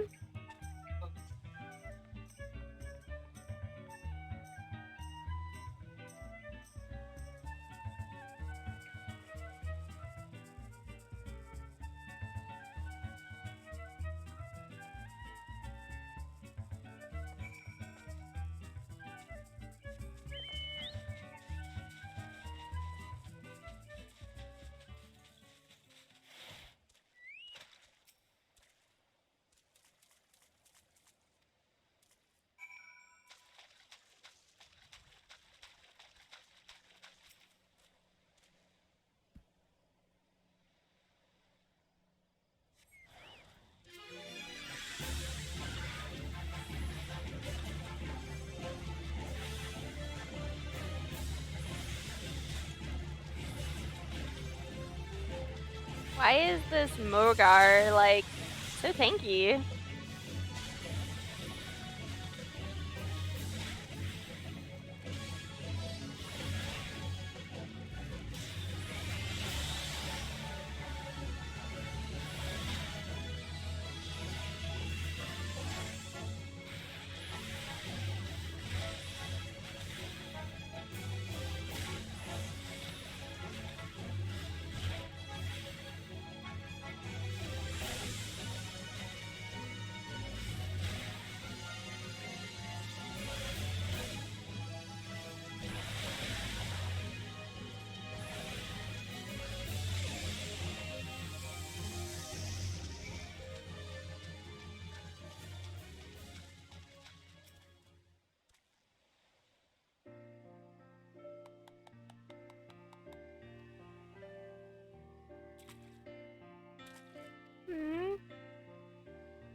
That's not where I wanted to teleport.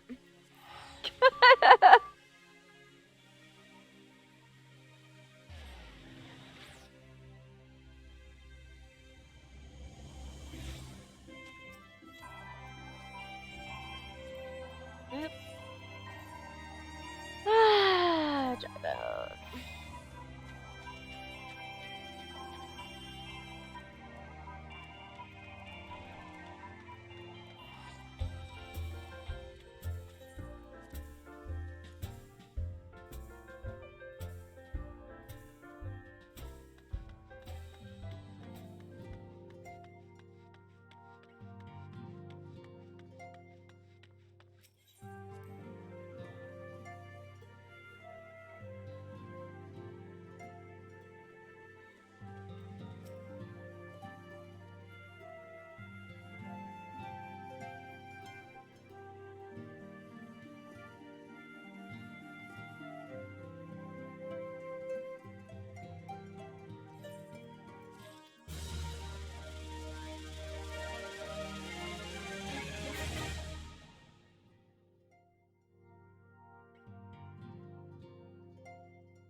Don't be so sad, Minfilia.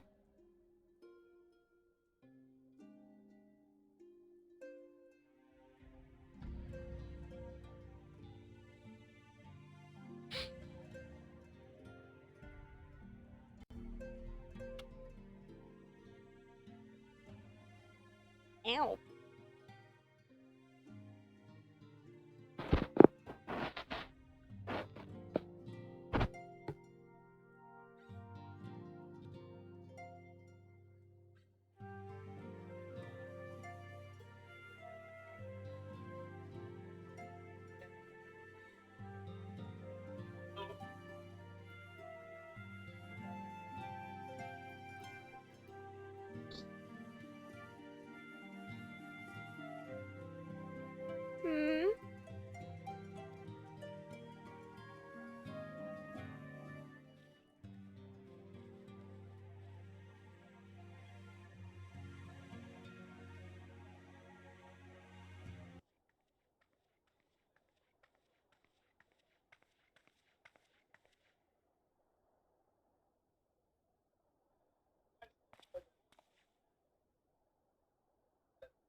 I don't know. Let's see, Uda.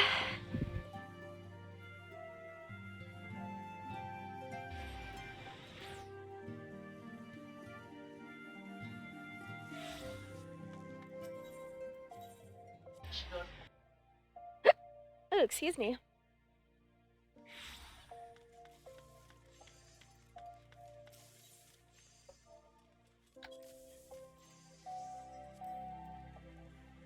So kind of expensive. Ooh.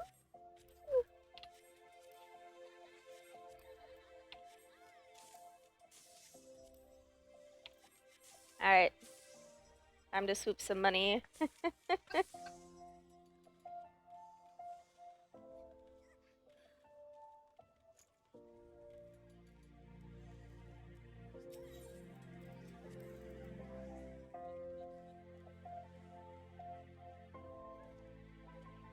Actually, don't I? Let me see here. My one little Popito. All this stuff on here before I forget about it.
Ah, here we go.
Particularly care for the high summoner's gear. That's the problem. Okay.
What? Oh, the little felt hat things that look like witches' hats? They're super cute. I've considered buying one for myself. There's actually... Oh, I don't think I have it on my Facebook anymore. Unless I put it on this one. Let me see. Oh, no, I didn't. Did I save it, maybe? I might have saved it.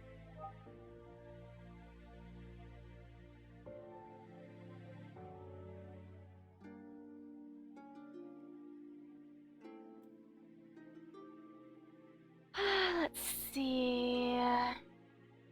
I know these are going to be stupid expensive still.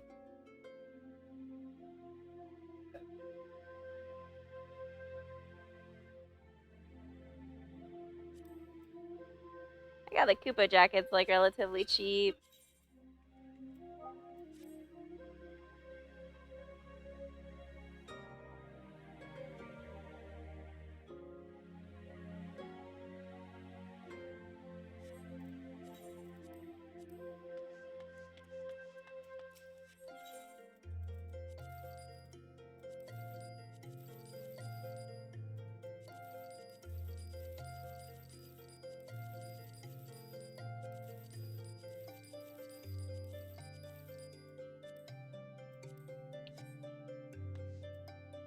Beamy, are you around?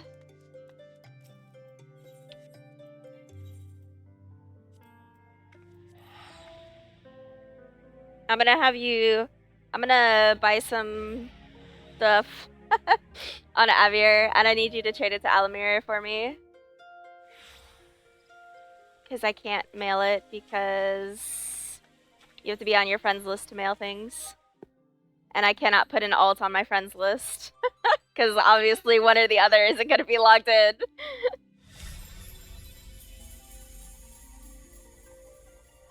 Oh my god, there's no key to log in? What?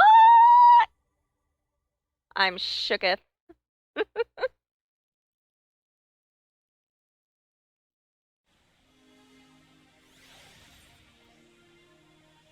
I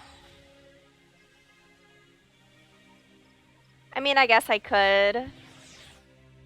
I honestly always forget about the FC chest.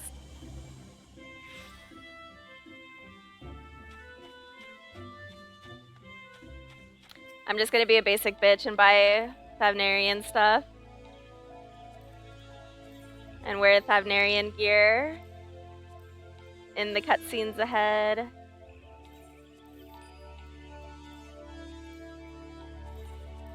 Because I can.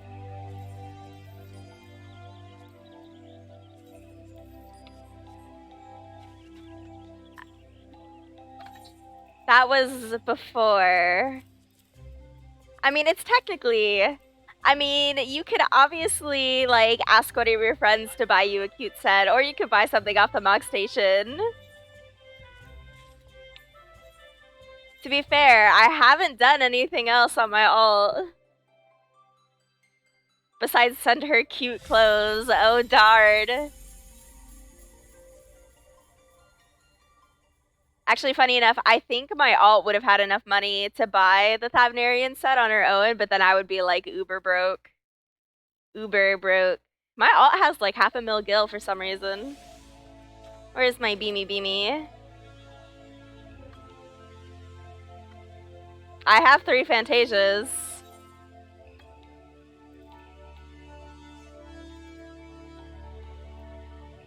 Thanks, friend.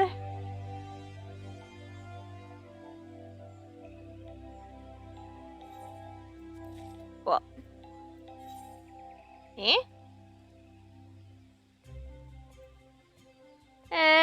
Thanks. Alright. Now I'm gonna go to Vesper Bay, so that way I can learn the quest to dye gear, because I've never done that. I inadvertently, like, ignored that quest for, like, weeks.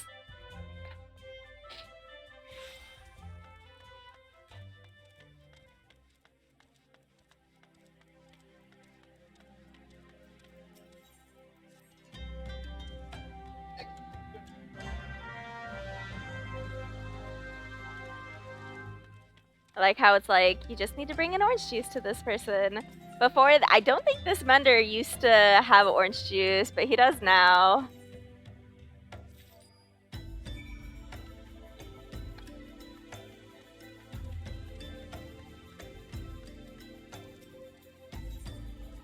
Here's your orange juice, bud.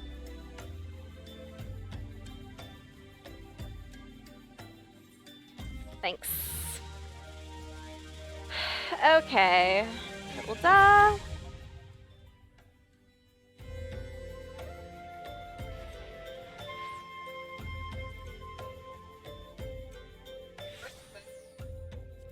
Little sneezy.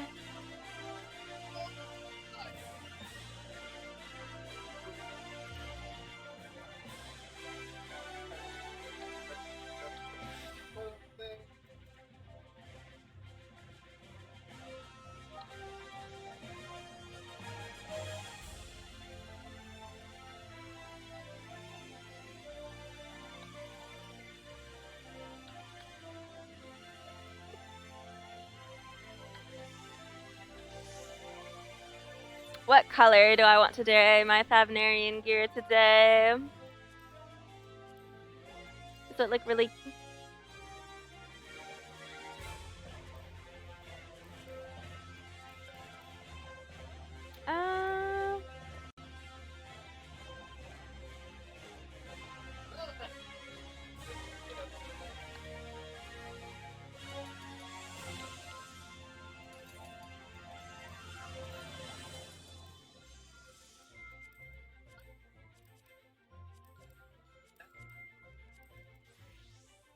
The default pink on the Thavnarian gear is actually not too bad.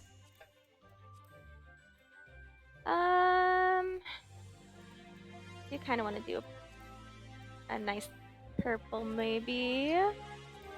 Pastel purple? Pastel purple should be cheap. Blah, blah, blah, blah. I can't type pastel purple, apparently.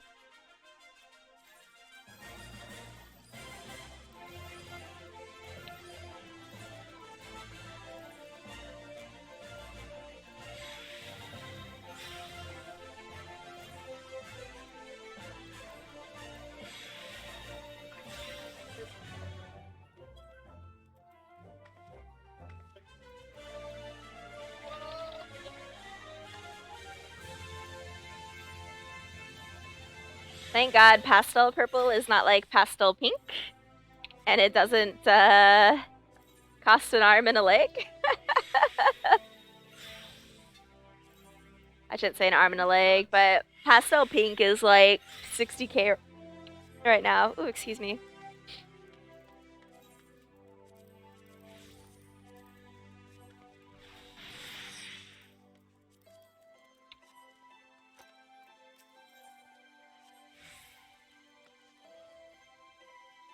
I sell all of like the general purpose gear, dye.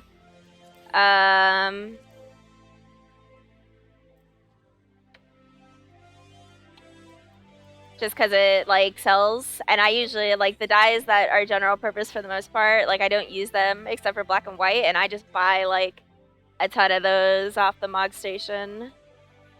That way I can sell the ones that I actually get for lots of money.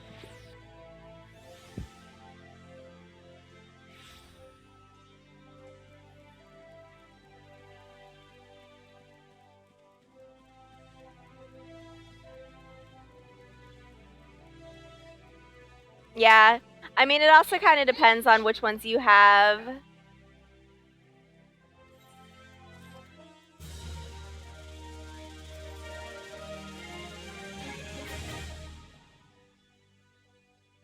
Food then dancing, or dancing then food, or food then dancing then more food. Ida is after my heart.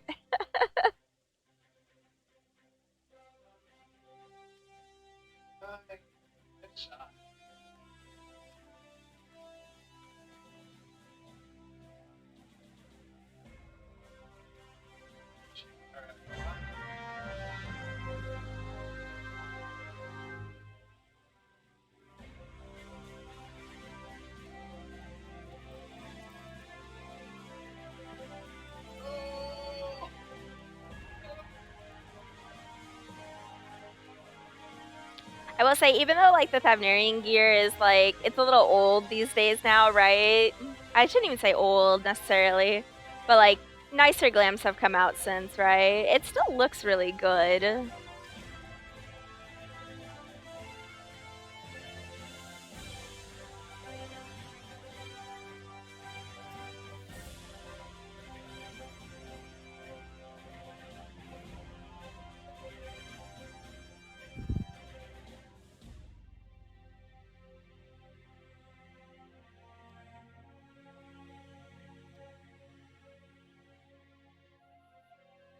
Nice.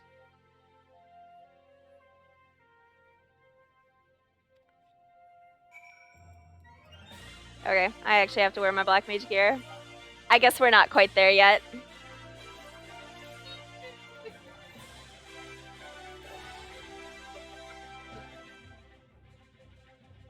They cut out a lot of the fat, so we'll see.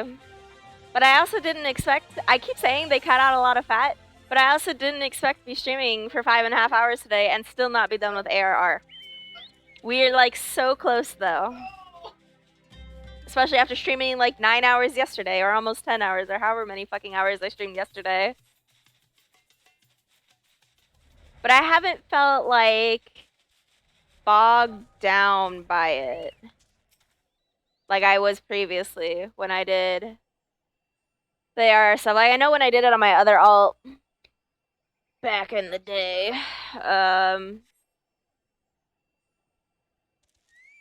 Goodbye, Chocobo.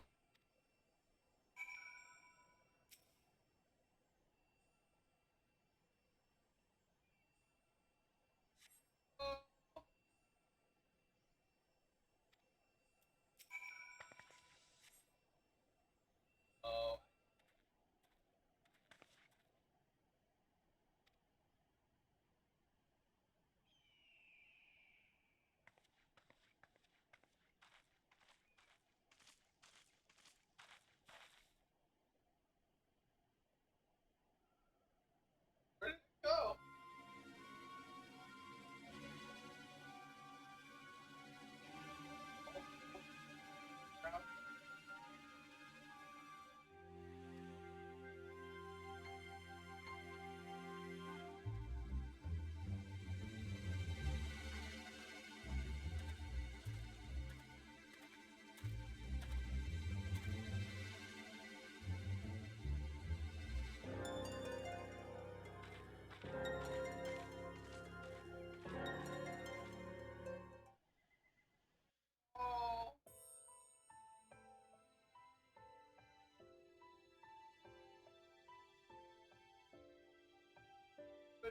Oh, Sultan Tree, hallowed spirit of my line.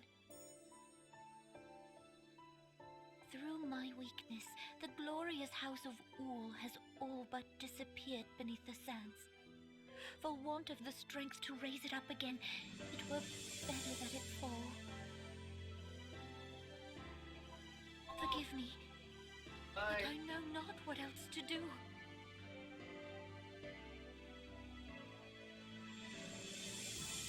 Oh! Too high.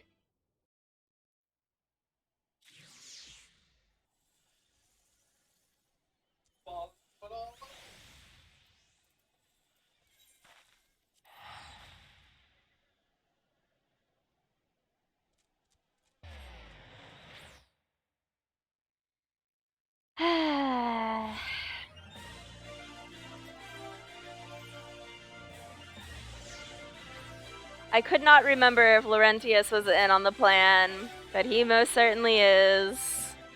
And it makes me sad.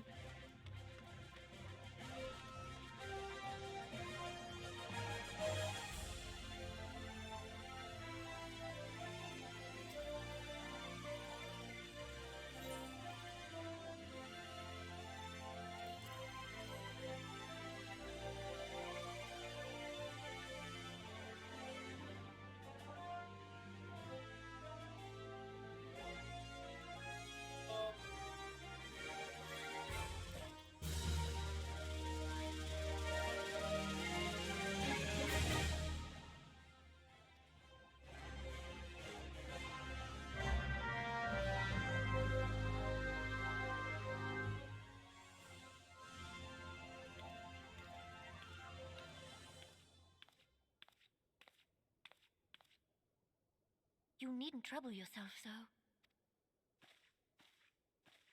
Your grace is most kind, but it is no trouble to me, rather an honor. If your grace is ready, I shall summon the warrior of light. I am.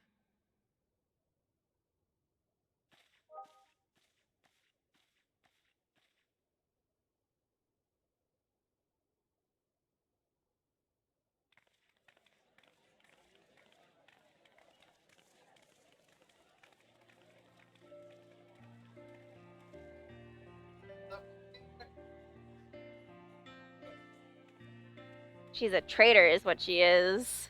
Hmm.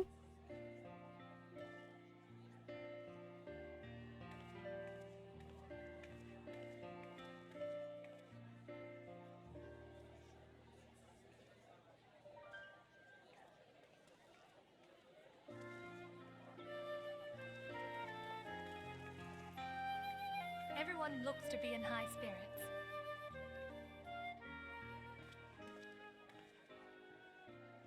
With good cause.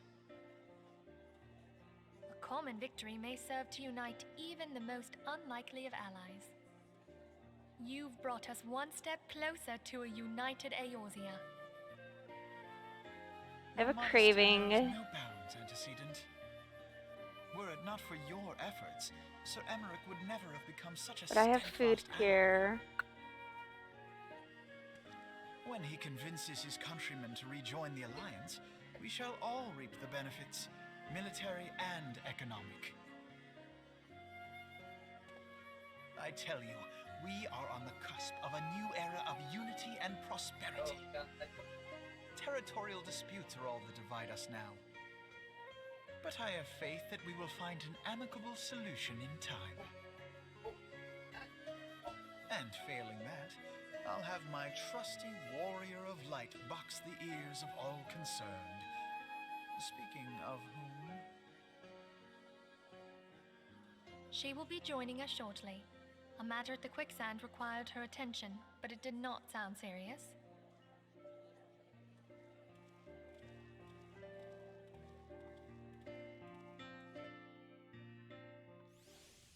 Okay, now I can put on my cute outfit.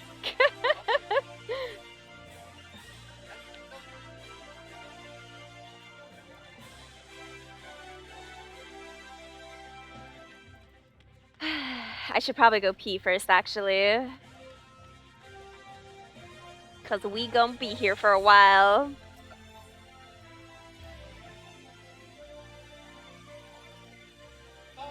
I remember back when this MSQ first came out, and we were all running up here. We were all super excited because we had really no idea what was gonna happen, right? Like, we saw like the video and we were like, what the fuck's going on? Because of course they made a trailer for it, but no one really knew like the extent of what was gonna happen, right?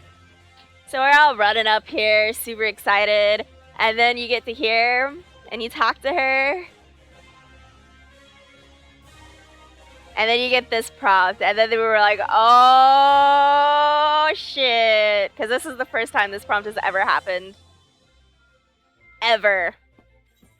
Okay, I'm gonna be right back because I have to go to the bathroom, and I'm gonna grab a new bottle of water. So it was a very exciting moment actually when 2.55 dropped. So I'll be right back.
And no, 45 minutes was not an exaggeration.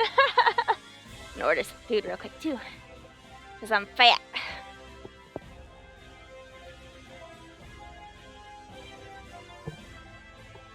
Provided DoorDash will cooperate.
How my orders in 20?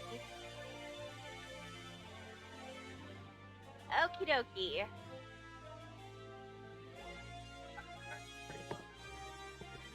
It's time to meet with the Sultana.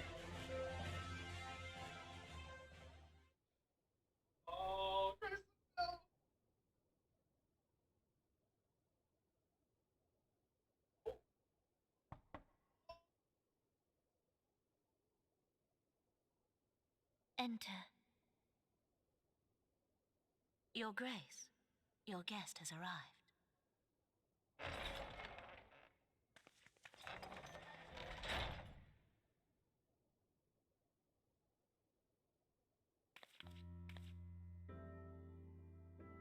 Pray, come in and take your ease.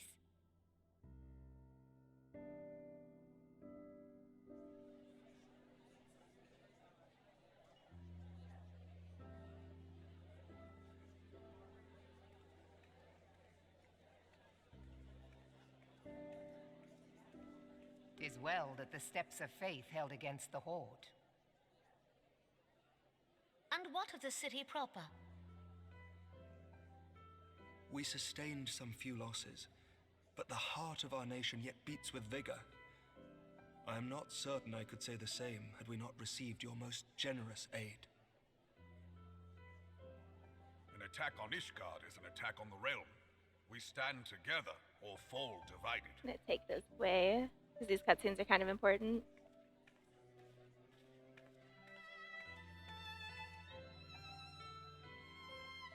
Such noble words after the fact.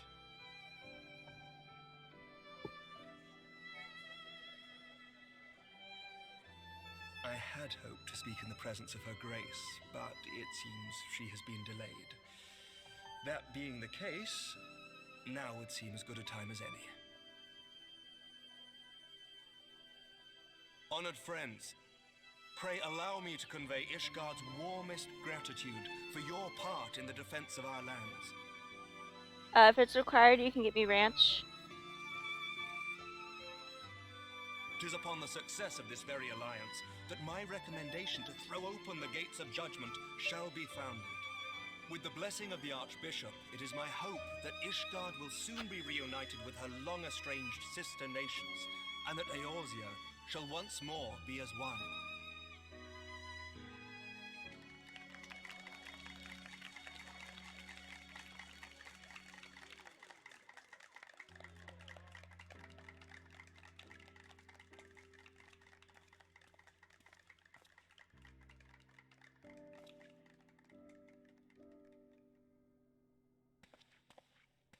Very well.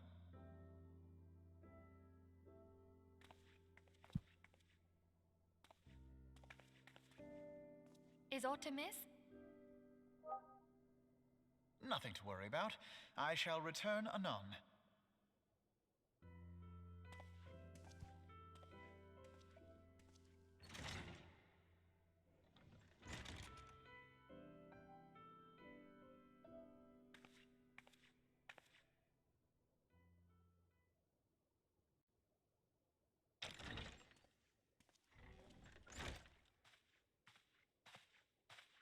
you wished a word, Yu Hase?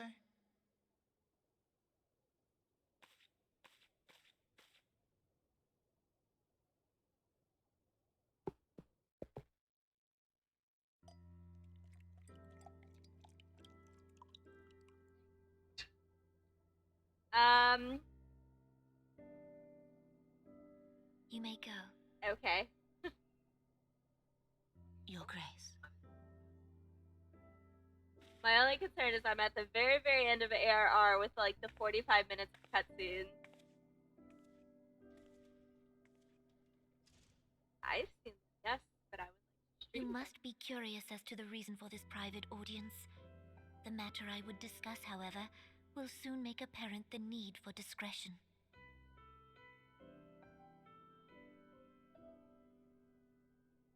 I realize.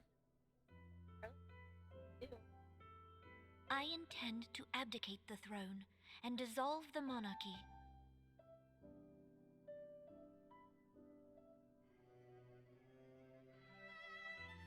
You have seen for yourself the storm of turmoil that howls through our streets.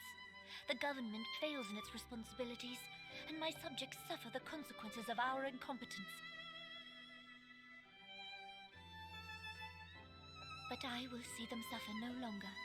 The victory feast shall provide the stage on which I declare the dissolution of the Sultanate. 'Tis mine intent that the ruling class of our golden city should take its place beside the common man in a fair and equitable republic. No more shall this nation bow to the whims of a privileged few. Yet, that which I propose will entail the tearing up of this city's very foundations. And even Roban, with all his strength and influence, will be hard-pressed to keep his footing on such treacherous ground. Thus would I ask you to lend him a steadying hand. You who have endured the wrath of innumerable foes are the one hero in whom I can place my trust. Will you do this thing for me?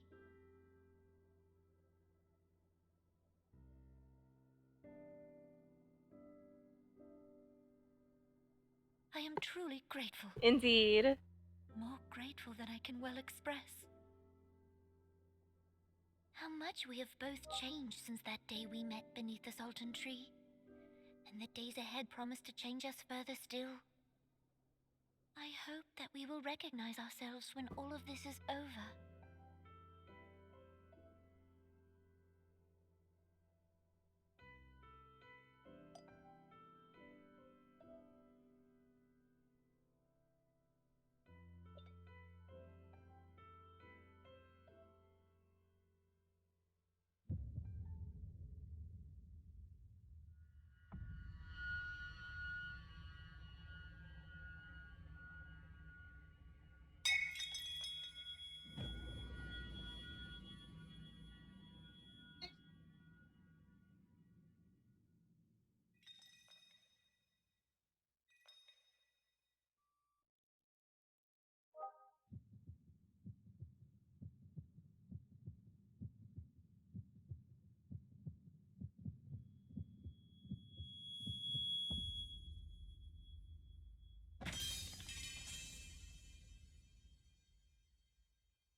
It made a lot of people mad and a lot of people upset.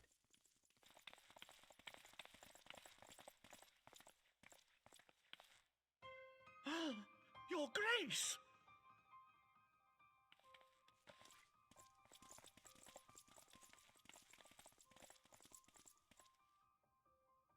Her Grace, the Sultana, is dead.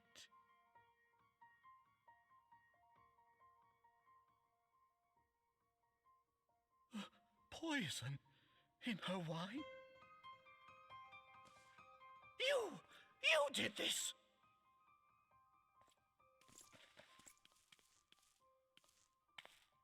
Spare us your denials! I see no other suspects, and the room has but the one entrance. I hereby accuse you of regicide. Men, arrest this viper.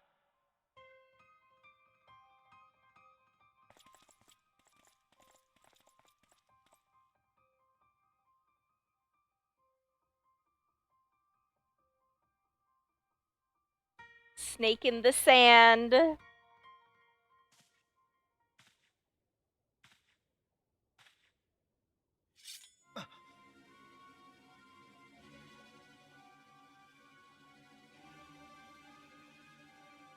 Sir, barring a few exceptions, we have detained all those with allegiance to the Scions. The Rising Stones is also under our control.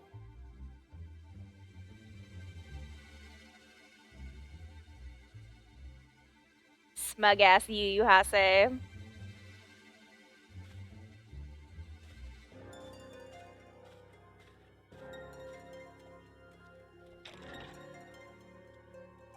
And what do you hope to achieve with this mutiny? Why, that which we have striven for all along, Commander. The salvation of Eorzea.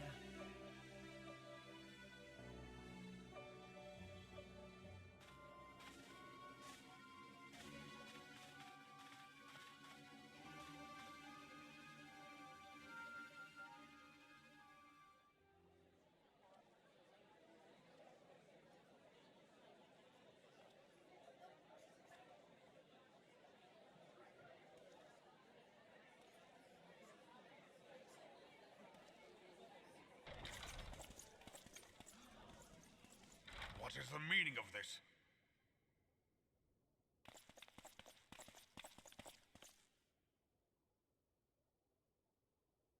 Knights from the homeland. This cannot bode well. Lord Commander, we have received an urgent message from the Holy See. I am grieved to report that your serpentine foes have resumed their assault. Needless to say, your presence is urgently required. These knights have come to bear you swiftly home to Ishgard.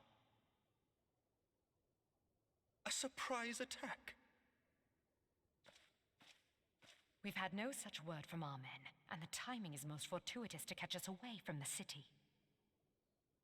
Most fortuitous indeed. Lord Commander, we must away!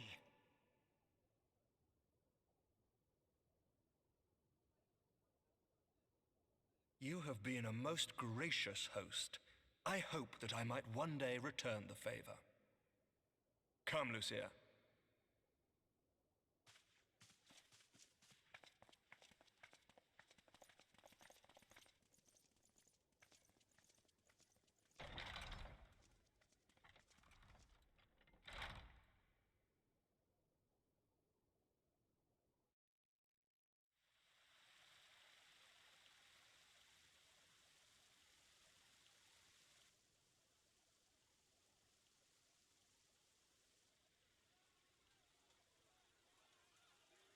Whatever is going on in there?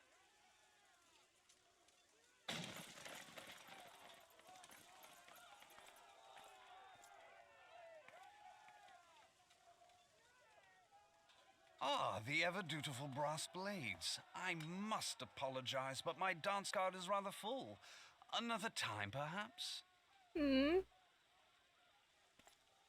Thancred, of the Scions of the Seventh Dawn. You stand accused of committing acts of espionage in service to the Garlean Empire. Espionage? What in the seven hells are you talking about? Ah, if you're referring to that business with the Ultima weapon, then you must understand, I wasn't myself. Under interrogation, an Imperial prisoner revealed your involvement in numerous dealings with the enemy. We've also been investigating reports that you are a practitioner of forbidden arts. You'd best come along with us. You invite me to your party and now you want me to leave? I do so detest receiving mixed signals. Come then. I believe I've lost my appetite for this farce of a celebration. Nah.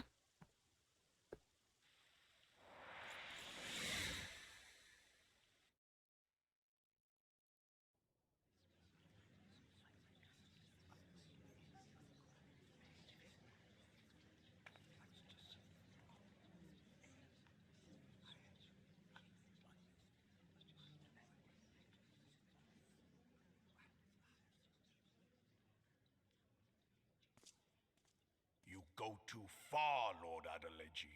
By what right do you march armed soldiers into a royal banquet and eject state visitors without Her Grace's consent? You treat the brass blades as your personal army and show contempt for the throne with your every act. Leave us, now. Is that an order, General? Mayhap you have mistaken me for one of your flames. You will find I am not so slavishly obedient. As you lecture me Get him, on Rabban. personal armies.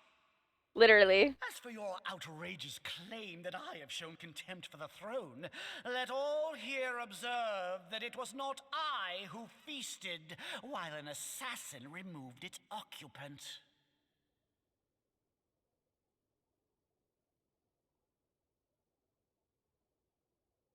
I expect this is your idea of defending the nation, is it? This and diluting our forces through these distractions in Cartano and Kurthus. I do begin to see how the ranks of the Immortal Flames came to be riddled with Garlean sympathizers. You are plainly unfit for command. Wait, goddamn you. Your words make no sense. What assassin? You mean to say you don't know? We caught the vaunted champion of the Scions in Her Grace's private chambers, not moments after the deed was done.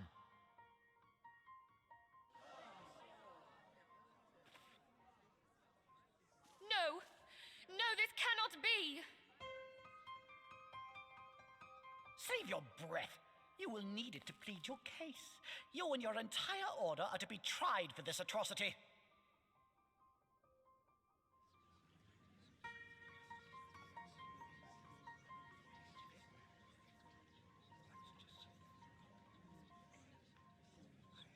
Bring in the prisoner!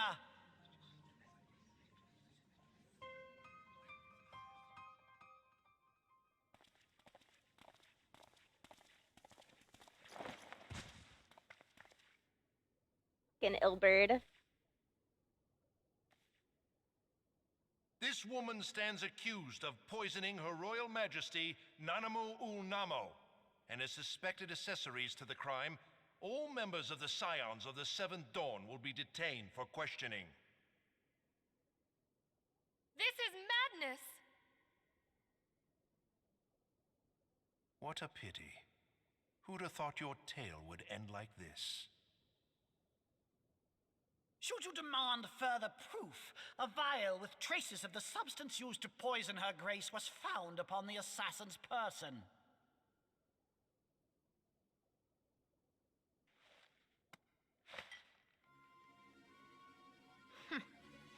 How very convenient. You would speak of convenience? Who persuaded Her Grace to host this celebration? A diversion which presented you and your confederates ample opportunity to commit the crime, and a crowd within which to fade from view. A more convenient occasion I could scarcely imagine. How dare you! After all we have done for Uldar! Hold your tongue, witch! I'll not be ensorcelled! I know all about the dark gift that you and your disciples wield. Oh, yes. I've observed how you worked upon the minds of the Alliance leaders, bending them to your will. And what of your cordial relationship with Sir Emmerich? For years, Ishgard abjured all contact with the outside world, and now the Lord Commander of the Temple Knights treats you with the familiarity of a childhood friend. I'll tell you what I think. I think this desperate defense of Ishgard was but a ruse to deceive us into dividing our forces. Your next move will be to charm your Kurthan allies into invading our lands. Now that is truly ridiculous. How do you even think of this stuff? She cannot be dead.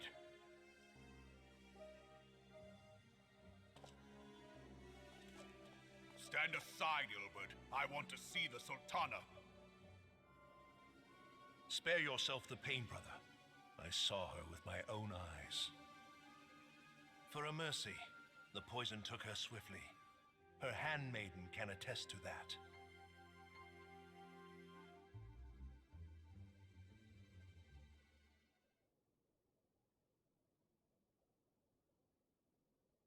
This cannot be. Fuck him up, Raban.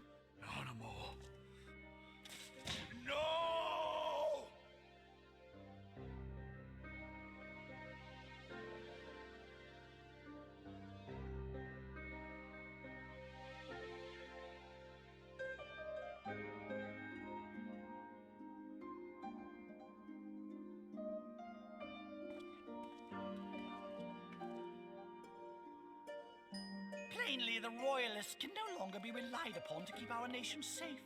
And so it falls to the monitorists of the Syndicate to govern Uldar. But should you wish to help us, General, we would be more than happy to entrust the task of planning Her Grace's funeral to you. It seems only right that you should bury your precious Sultana, and we will be glad to be rid of that burden. God, I fucking hate Telegiatology. I'll bet you will. You more than any man. Whatever do you mean?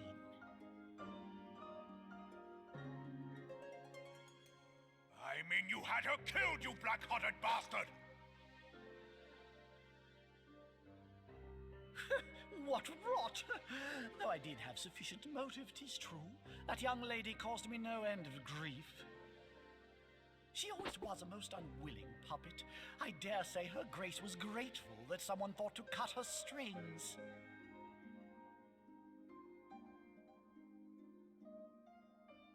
You would mock her, then mock her from hell! What? Slice! Ah, it was beautiful.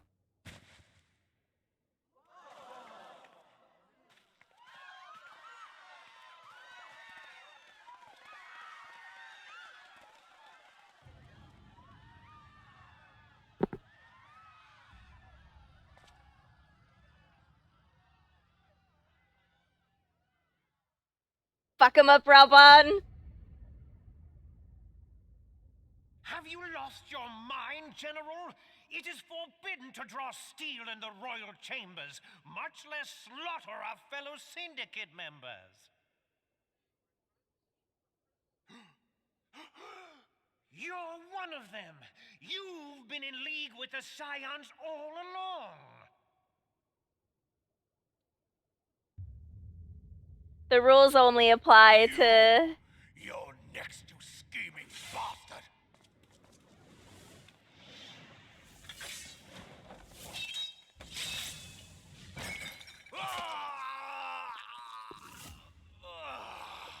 Rip.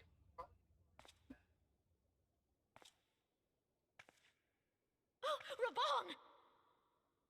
Press F. 7 hells!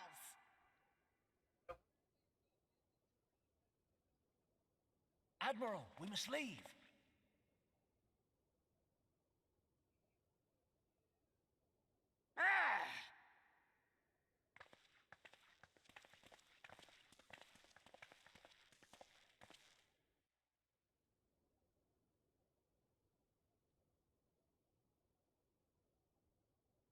How unlike you, old friend. I did not expect to take your arm so easily. Take the Scions into custody. They have conspired to commit regicide. And arrest this traitor as well.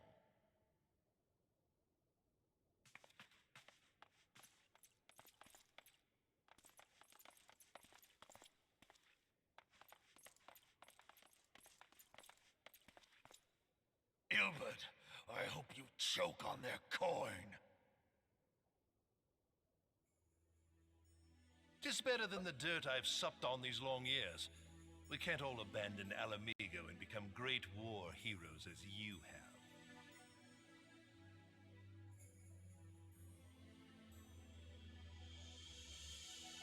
You are not the man you once were, Raban. Since that girl strapped the yoke around your neck, you've become docile.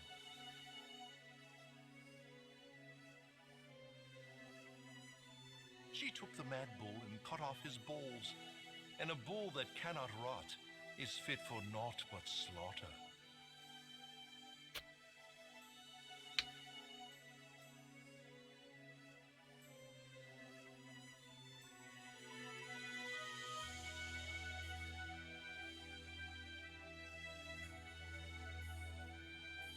Shall I tell you who really killed your precious Sultana?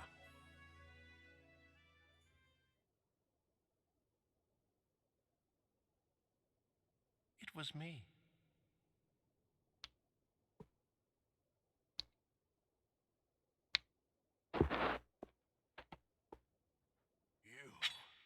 You die!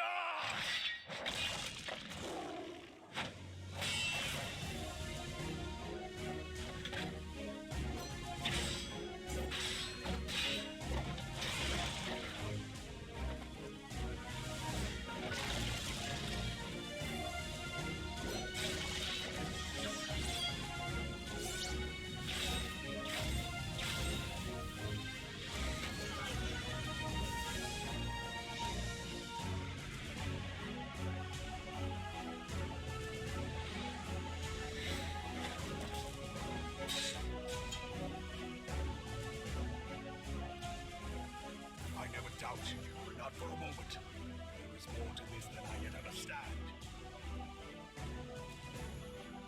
Flee this place. Clear your names.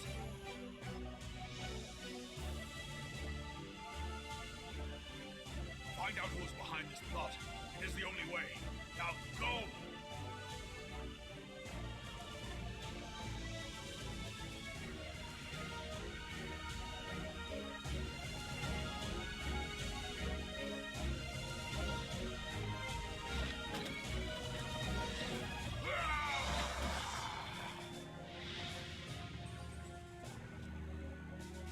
Fly, you fools!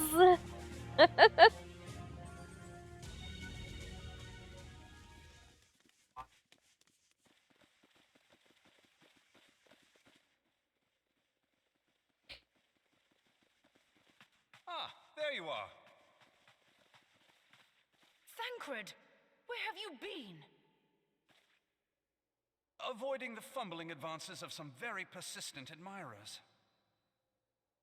When I realized the celebrations had turned sour, it seemed prudent to slip away and take stock of the situation. 'Twould appear that much of the city is already under tight guard. It occurs to me that expanding the Brass Blade's authority may not have been such a wonderful idea after all.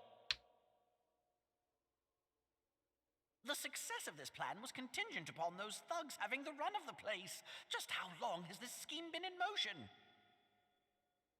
Long enough, unfortunately. Careful preparations, the maneuvering of forces. I am inclined to agree with the General's insistence that a deeper plot exists here. So, would I be right in thinking we now have an excuse to pummel as many brass blades as we like? Unless you plan on pummeling them all, I'm not sure that will greatly aid our cause. I do miss Papalimo. Sultana's Like a lot, assassination actually. was one part of the scheme. We too were its targets. And though we did not share Pornonimo's fate, we are yet hobbled by the charges laid at our door. Where now might we seek refuge? Where indeed, we may safely assume that our foe is thought to have the Rising Stones watched. Forgive me for stating the obvious, but our choice of destination will matter little if we cannot secure an escape route out of Ul'dah. Happily, I believe I can provide one. Papashan once told me about the passages hidden in the walls of the palace. If I recall correctly, the fireplace in Animo's chambers conceals the entrance to a tunnel. It should lead outside the city and allow us to avoid any messy confrontations.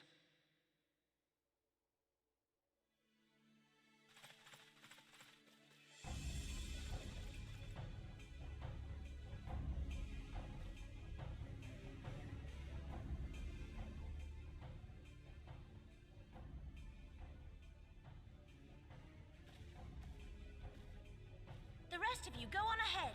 I'll handle this lot. By yourself?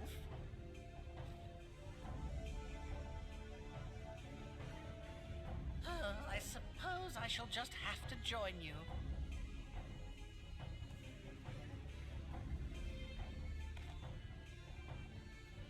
Crystal Braves too, huh? Now this should be interesting. Ida! Papa Limo!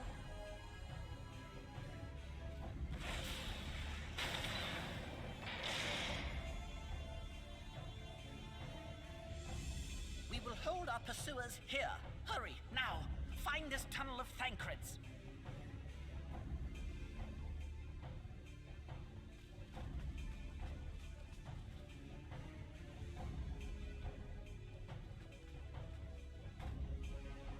Minfilia, we cannot linger.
Now look what you've done.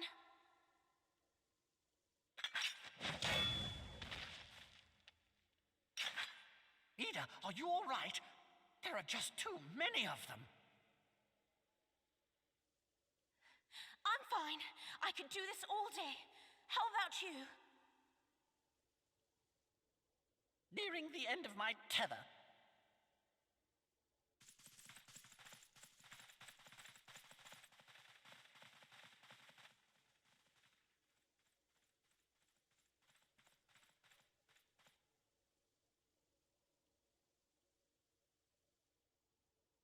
This is so stupid. We're the scions of the Seventh Dawn. The ones who stand between this realm and the evil that's trying to destroy it. And if you think we'll leave the stewardship of Eorzea to the likes of your masters, then you're sorely mistaken.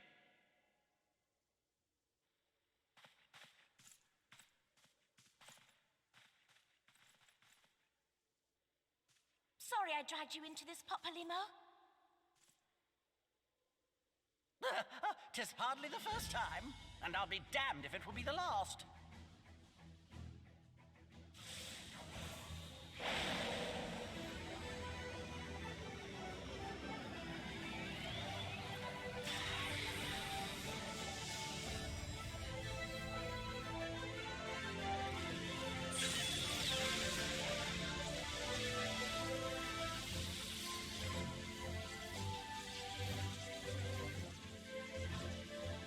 Let them have it, Ida!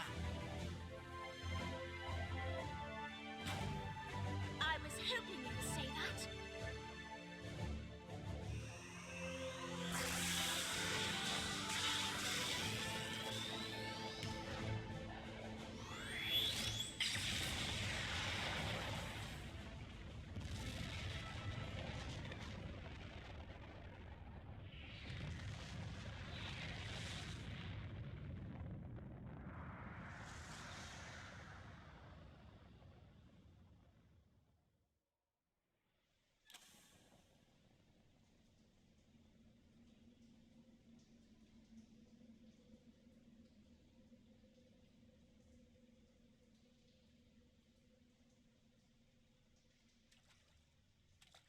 I never knew such a watercourse existed beneath Uldar.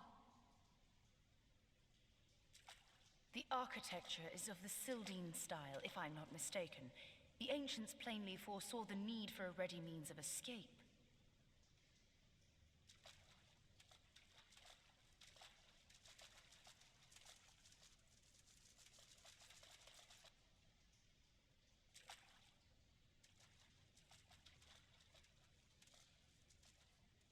This way!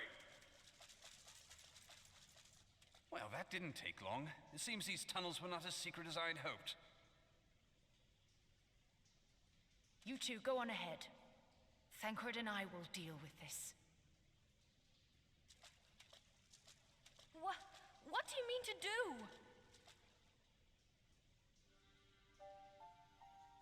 Only that which is required to ensure that the dawn's light survive to brighten the morrow. Fear not, antecedent. You haven't seen the last of these fair features. My friends.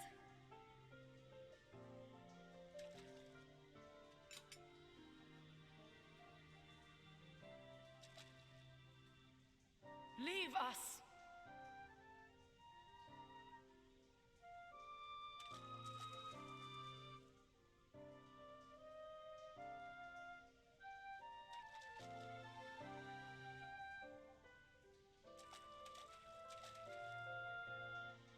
What is the plan, milady? Shall I take the dozen on the left and you the dozen on the right? The odds are not exactly stacked in our favor. Numbers will count for little when I bring the tunnel down upon their heads. Though I cannot say I relish the thought of being entombed with you for all eternity. You wound me. I will have you know that many a maid would kill for the chance to spend forever at my side. Now, may I have the last dance?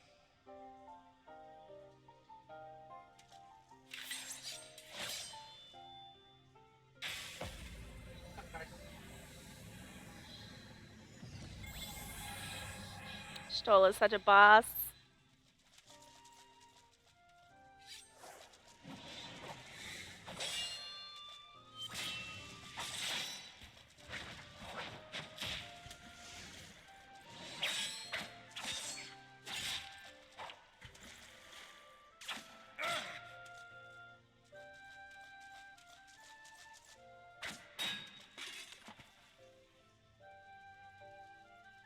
Well, this is going splendidly.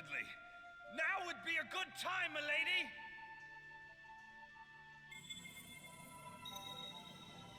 "'Tis done.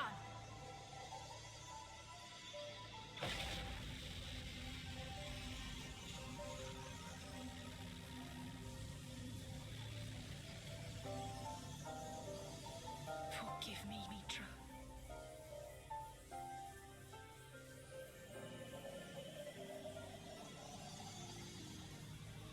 Farewell, Ophelia.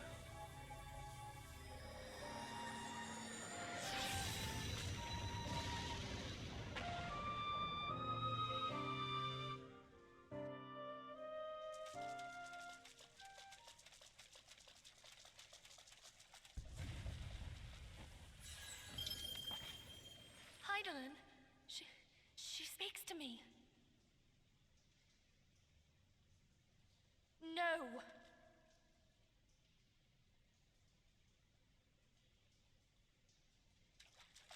I must remain behind, but you cannot stay with me.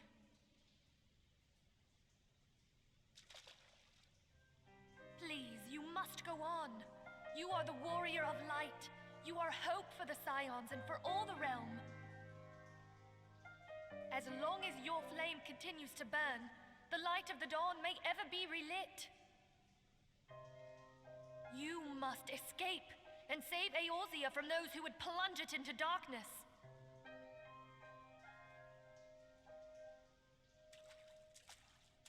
Tis the only way.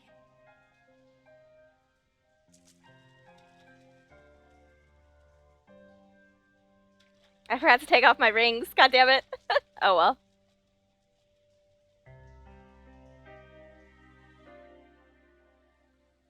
They're barely perceptible.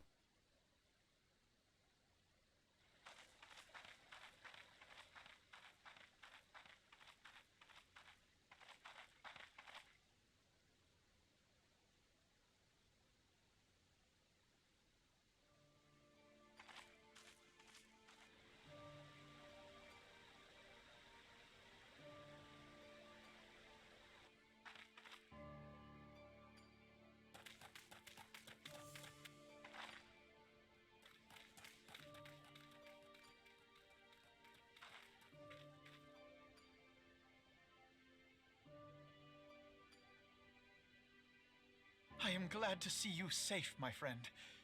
What of the others? He's been in that area for some time. Damn that man! Taleji played me for a fool. I thought the Crystal Brave's mine till the very moment I felt the blade at my back. There will be ample time for soul-searching later. For now, we must put some arms between us and Ul'dah.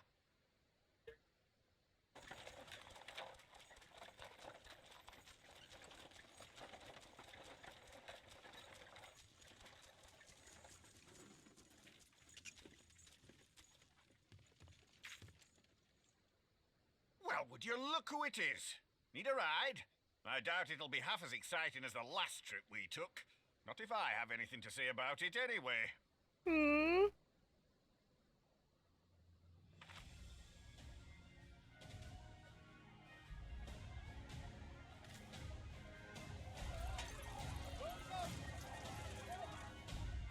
Let's not dawdle, eh? All aboard!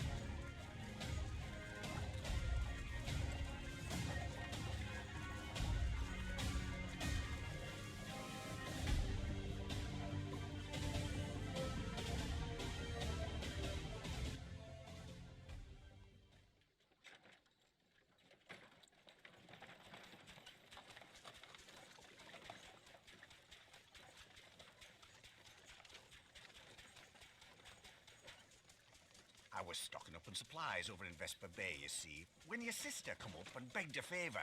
Said her brother was having some trouble down in Ul'dah and likely needed a helping hand getting away. Thinking them ruins would make a fine hiding place, I decided to try there first. And lo and behold, there you were. Aye, and judging by them soldiers as were pouring out of the city, I arrived not a moment too soon. Ha! Must have been fate that we happened to find you there, though, eh?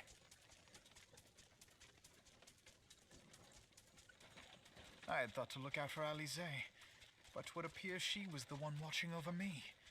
I've made such a mess of things.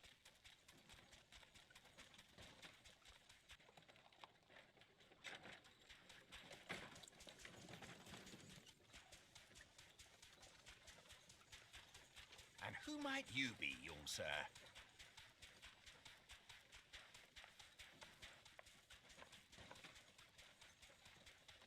It's Pippin! Pippin Taropin, Vice Marshal of the Immortal Flames. I had been on the Alamegan front these past few moons, but an urgent communication called me back to Ul'dah. I love Pippin. Scarce had my boots touched the cobbles, though, when the streets erupted with cries of assassination. I immediately went in search of answers, and came across Master Alfino here. Needless to say, I did not think his imprisonment justified. The blame plainly lies with the Monitarists. Their greed and corruption are well known to me, but for them to take advantage of the situation with such alacrity... Was that Pippin, you said? Ain't that the name of General Alden's lad? Yes, I am his son. Adopted, of course. 'Twas only as we were leaving Ul'dah that I learned of father's fate. Once I have seen you a safe distance away, I mean to return to the city and extricate him from this madness. Then you needn't travel no further than Blackbrush. Our fugitives have a friend waiting for them there.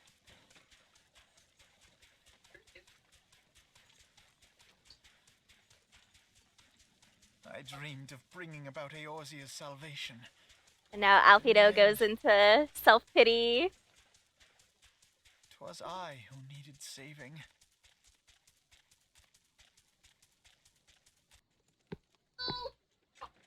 Sorry, it's the slap to his ego that he needs.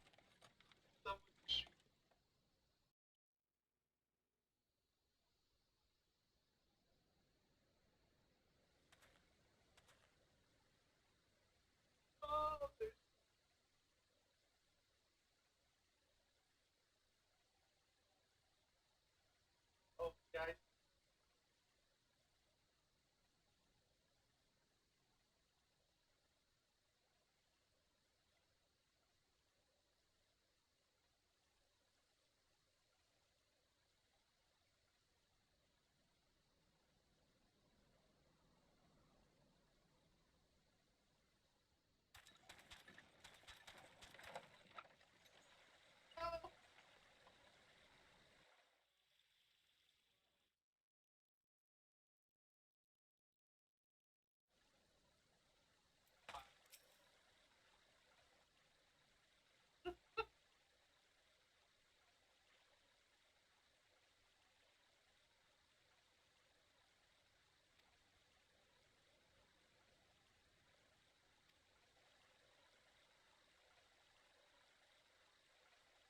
Hmm.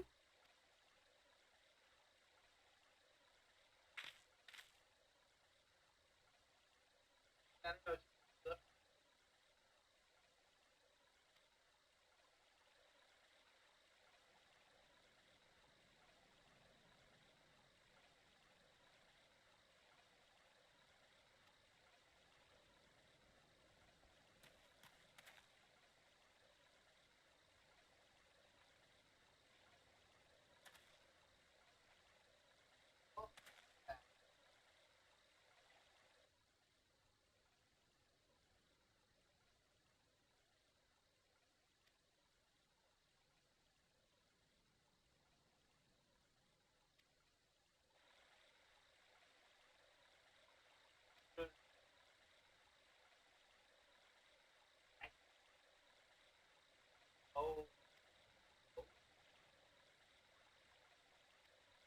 Kurthus.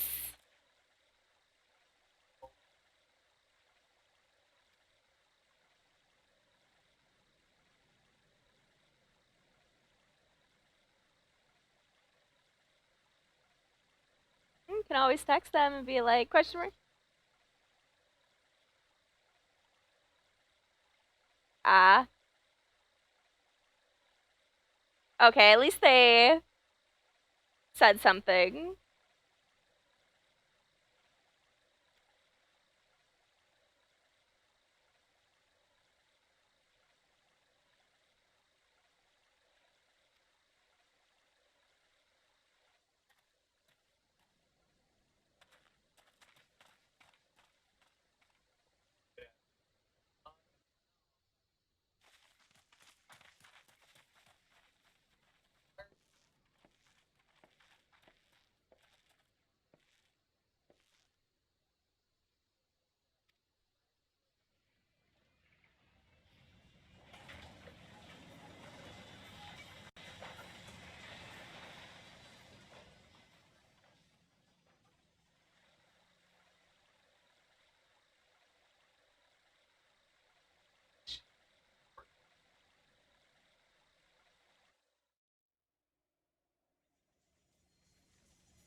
Poor Alphino.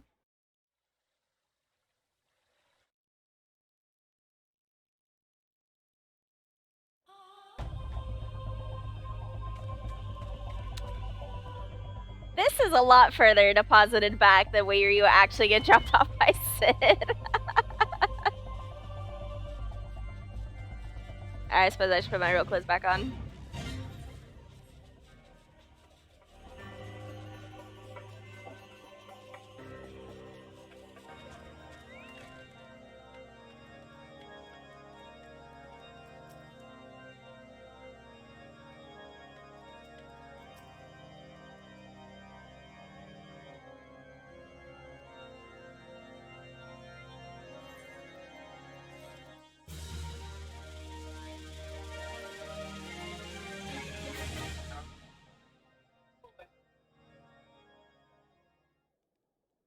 There has been word from the capital. Ishgard has weathered another assault, and 'tis said several wyverns broke through into the city proper.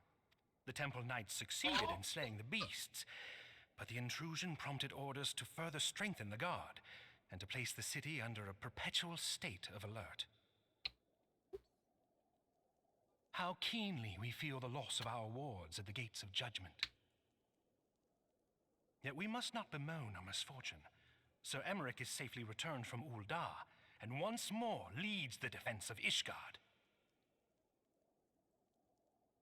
As for the matter of your asylum, I am afraid no progress will be made until the threat to our nation is diminished. But do not despair. You are not without allies. You are more than welcome to shelter here for as long as you wish. Pray, think of it as a new headquarters of sorts. The Falling Snows, or some such. All frivolity aside, any who come here in search of you will receive no aid from House Forton. For once, the Ishgardian reputation for inhospitality shall work in our favor. Agents of Ul'dah will find their every inquiry dismissed, and their every request for entry rebuffed, until such time as their masters have acknowledged your innocence.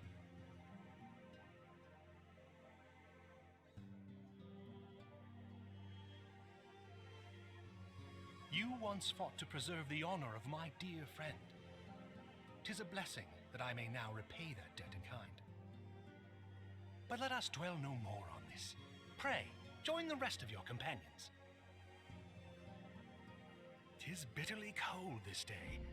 I suspect there are those who might welcome the warmth your presence brings.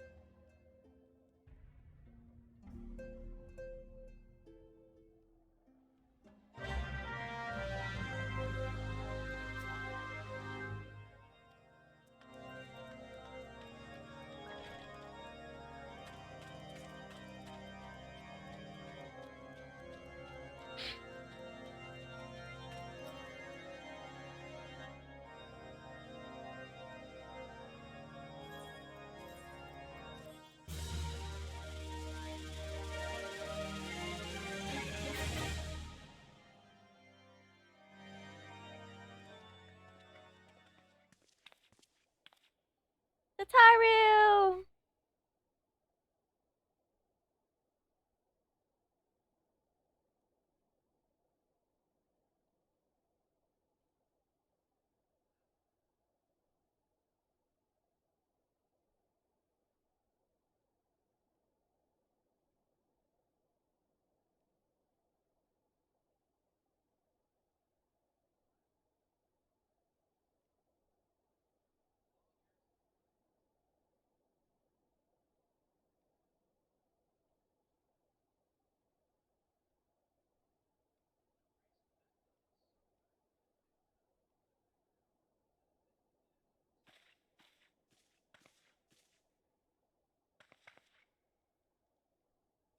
Then we actually get to see Yugiri without her mask.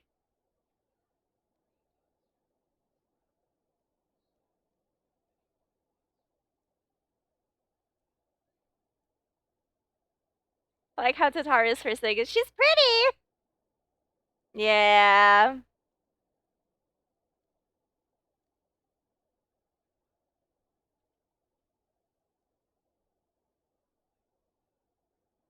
Her death was very, very sad.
'Tis all my doing. I believed myself the only one who truly understood Eorzea's woes, and look what that arrogance has wrought. I gave commands, influenced governments with my certainty. I treated the Crystal Braves and even the Scions themselves as pawns in my great scheme to save the realm. But in my headlong rush into imagined glory, I paid no heed to the ground upon which I trod. The salvation of Eorzea. What was it that I hoped to achieve? Did I believe that I could rid the realm of every danger and difficulty? That I could defeat the Empire and the Ascians, and find homes for every refugee? Oh, yes. I was so very clever. Become a guardian of Eorzea, I implored, and sat back to watch my perfect army cleanse the land of chaos. It was all but a means to feed my own vanity. Only when all is lost do I finally realize the truth. You were a child, Alphino. Give yourself some credit.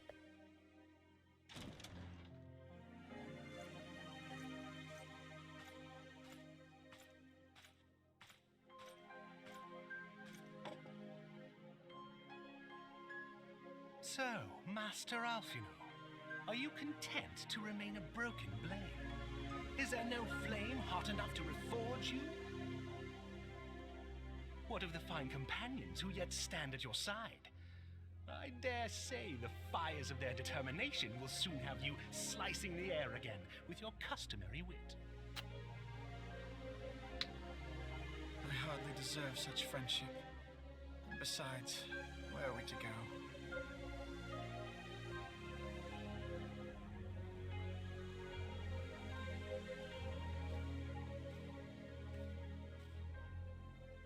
Alphino, if I may?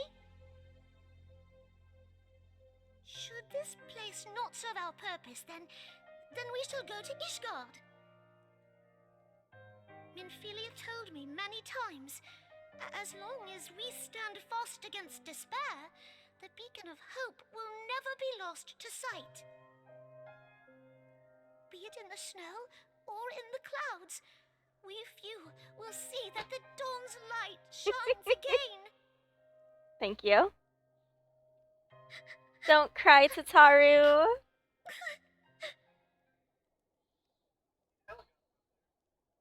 You are right, Tataru. Thank you. And thank you for your kind words, Lord Orchefont. 'Tis true that Eorzea yet has her guardians. It's here. I'm gonna mute my mic real quick. The Scions have achieved much, and 'twould be remiss of me to discard it all in a fit of self-pity. Let us then resume our journey, together, one step at a time.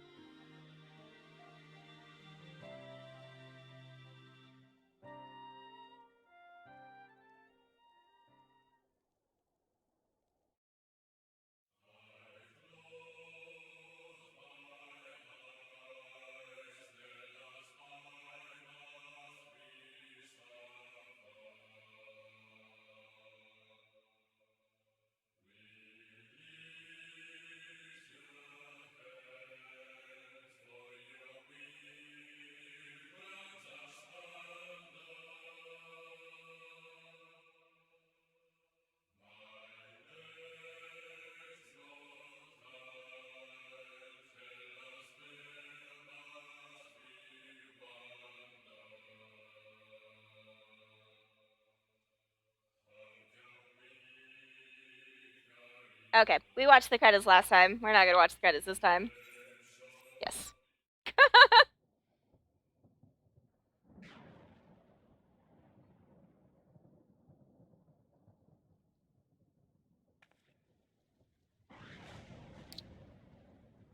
All has been arranged as you desired, my lord.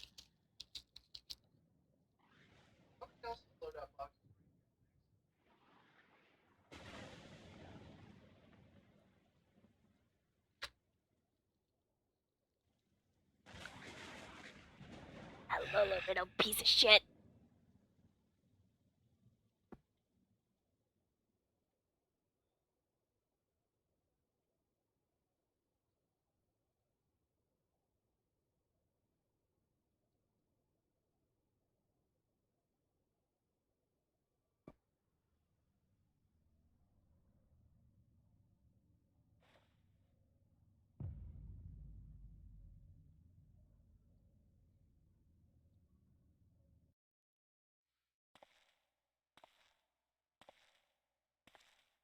Oh, hi, Laha Bread.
Lala Bread.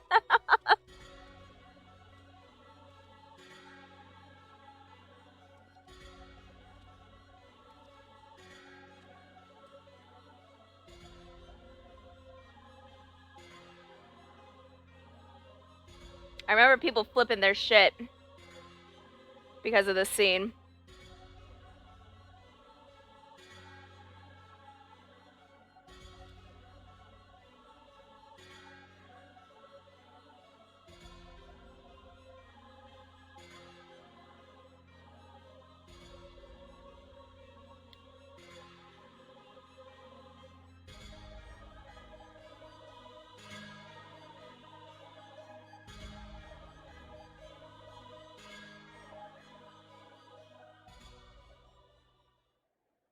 And we didn't really see the fruition of that scene until, like, what was it, like 2.3?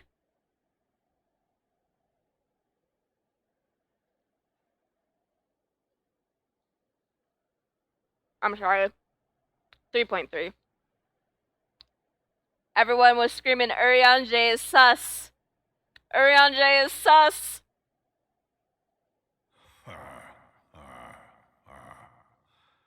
Thou thinkest sanctuary lieth beyond. Delusion, despair, death. Thou shalt find naught else here.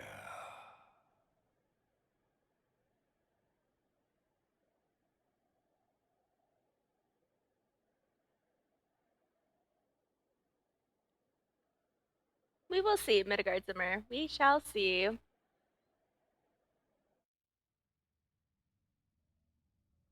Mm-hmm.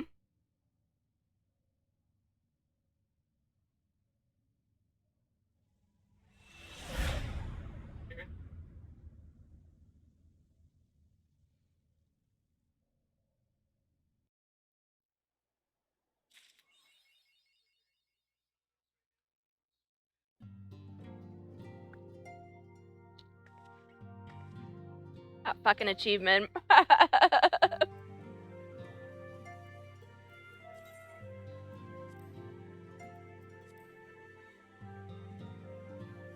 Yep.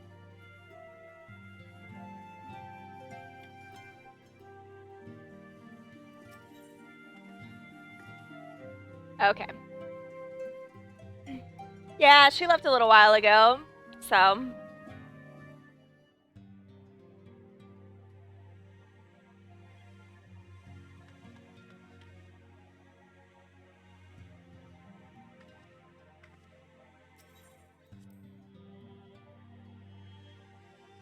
Aww.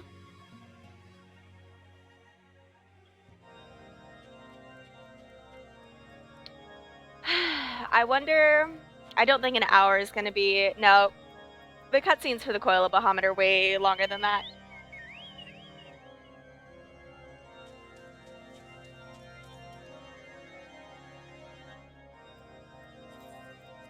What I'm going to do is I'm actually going to go park my ass in Vesper Bay.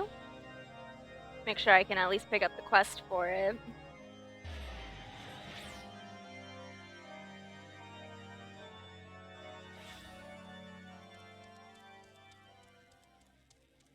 And then we'll have one more round of ARR stuff before we head into Ishgard.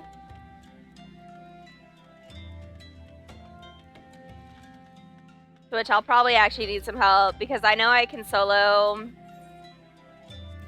I think I can solo up to T9 on Boyfriend Kun's character. But I know T9 requires at least 2 people. Or it doesn't require, but I don't want to struggle through T9. And then like anything in Final Coil, it would probably be best with 2 people.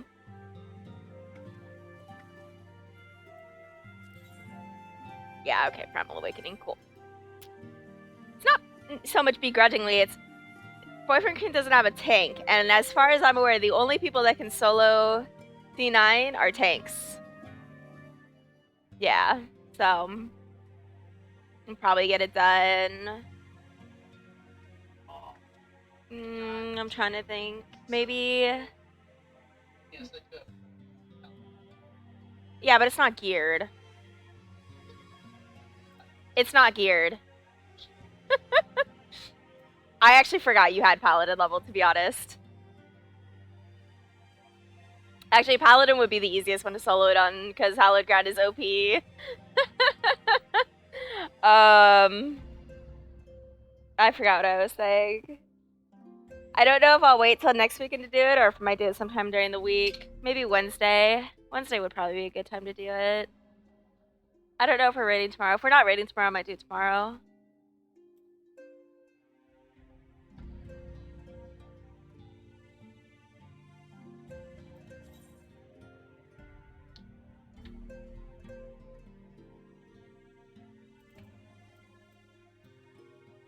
Oh, excuse me.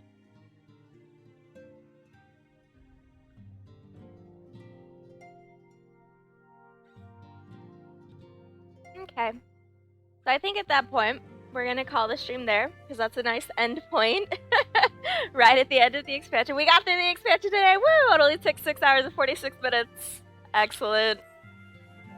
I should probably queue for some stuff, actually. Because I'm 100 poetic shy of being able to buy a weapon. You're not supposed to? Well, I mean, that's not...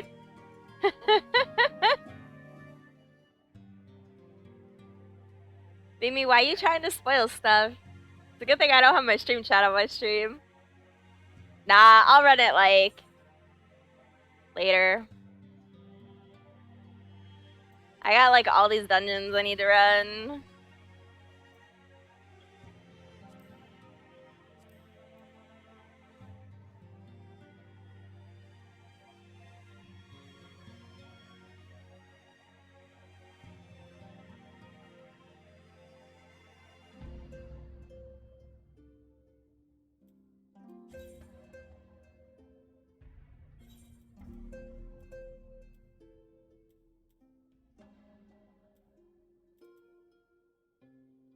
The one thing that sucks about only having the augmented stuff available to you to buy is you can't roll a 130 and a 120 ring anymore from Ironworks.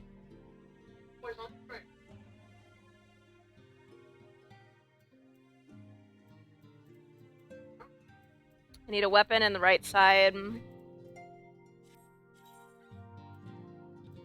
for Black Mage and Red Mage. My Red Mage still has a higher eye level. What is this? Oh, she has a 115 weapon. What is this madness?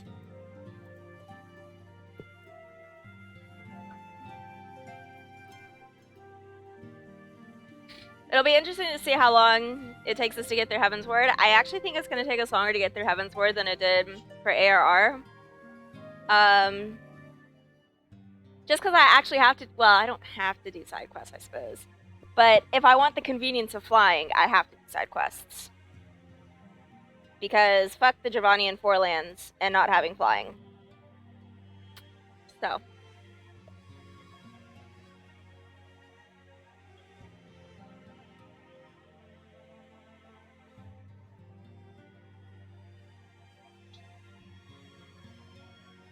The Fourlands without flying sucks. Like, legitimately.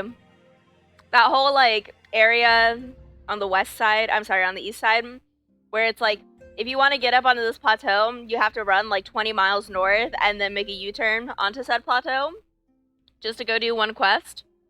Super aggravating.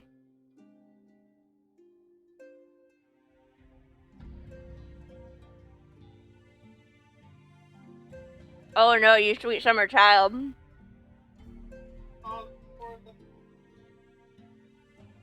Was it because of Azus Law? Because Azus Law just hands you flying, essentially. Through the MSQ.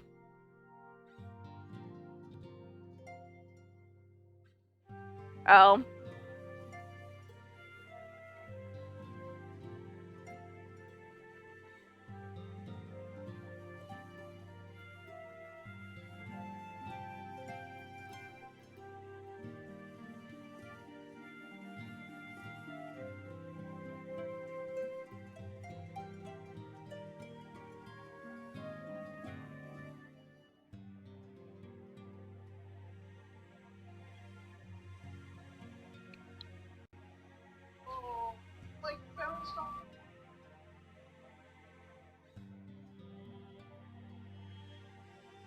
My thing with flying is like, and you'll see it actually like as soon as I get into the zone.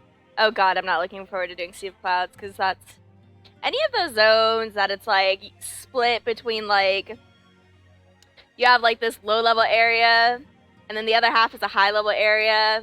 Like Sea of Clouds is really prominent with it. The Fringes is really prominent with it. The area after Fringes, whose name is escaping me. The Peaks has it. Calusia has it. Amarang has it. Those zones drive me fucking batshit crazy. Because the first thing I want to do when I get to a new zone is I want to find all the fucking aether currents that are on the ground so that way I can get them done and over with. And like any of those zones where it's like low level plus high level, fuck that shit.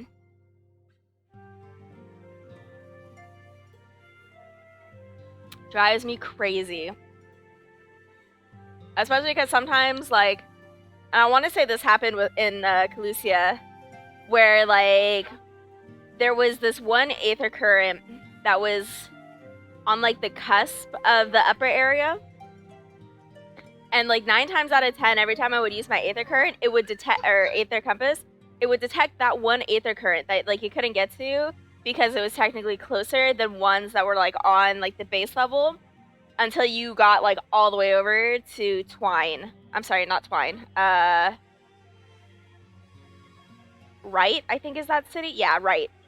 And like, oh, it was aggravating. Tempest had some tricky ones, because Tempest had some ones that would be, like, underneath you. So, that's alright.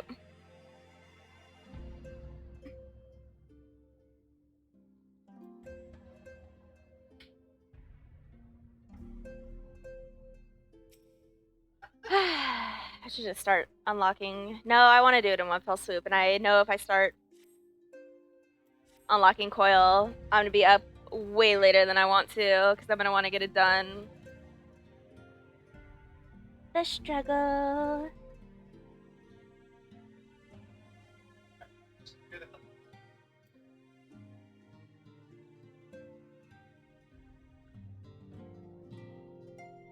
Maybe I should go level up a Dragoon real quick on this character, so that way I have all the fun text with Estunian for being an Avyuir Derpgoon.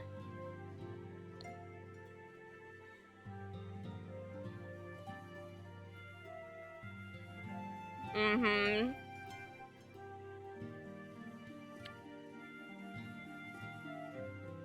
Is quite nice.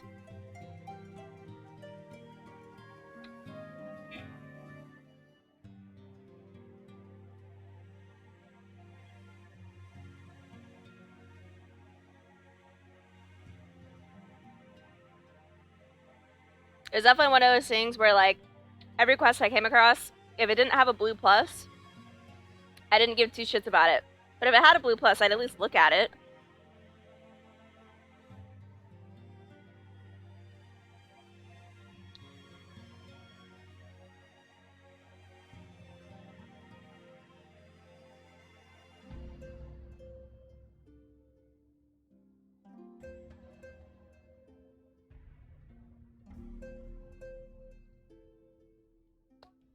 Man, you guys want to talk about a difference in, let me see, side quests?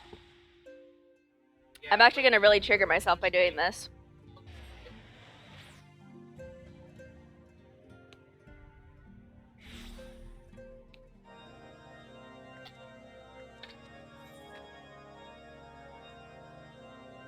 I hate how many fucking side quests are on my map. Except for you guys can't see it because it's covered. There we go. I hate it. All of these side quests drive my OCD crazy. Because, like, oop, I don't want to exit the game.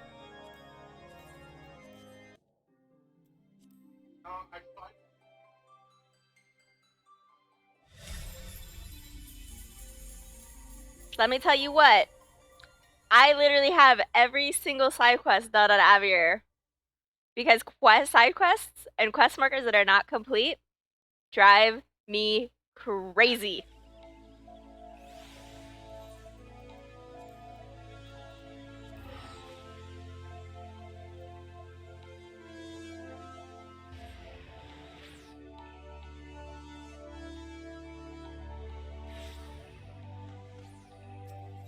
We're not supposed to be here. We're not looking at at Ishgard. But we're doing examples. See? No side quests. That is wonderful. Actually, funny story. I actually never unlocked Levs on Alamura, so I don't even get the quest to unlock Lev quests. It's funny.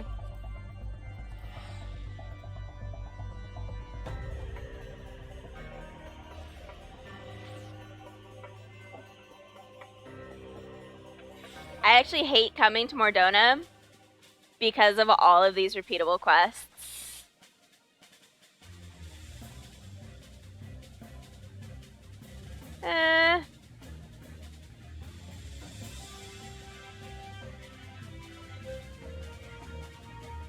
So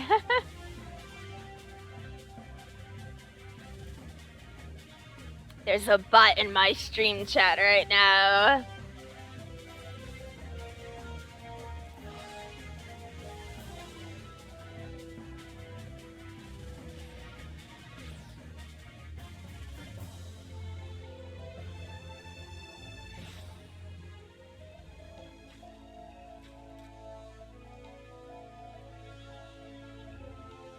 Boop. Goodbye. Yes, there's a Fried and a Rio and a Kari. I don't spy a K-Rara though. Because he's in Middle Lenosha shooting things apparently. That's alright. I'm gonna turn the stream off for the night. I'm gonna finish eating my dinner and then go to bed and all that fun stuff and cry that I have to go to work tomorrow because it's Monday. Getting your yokai on.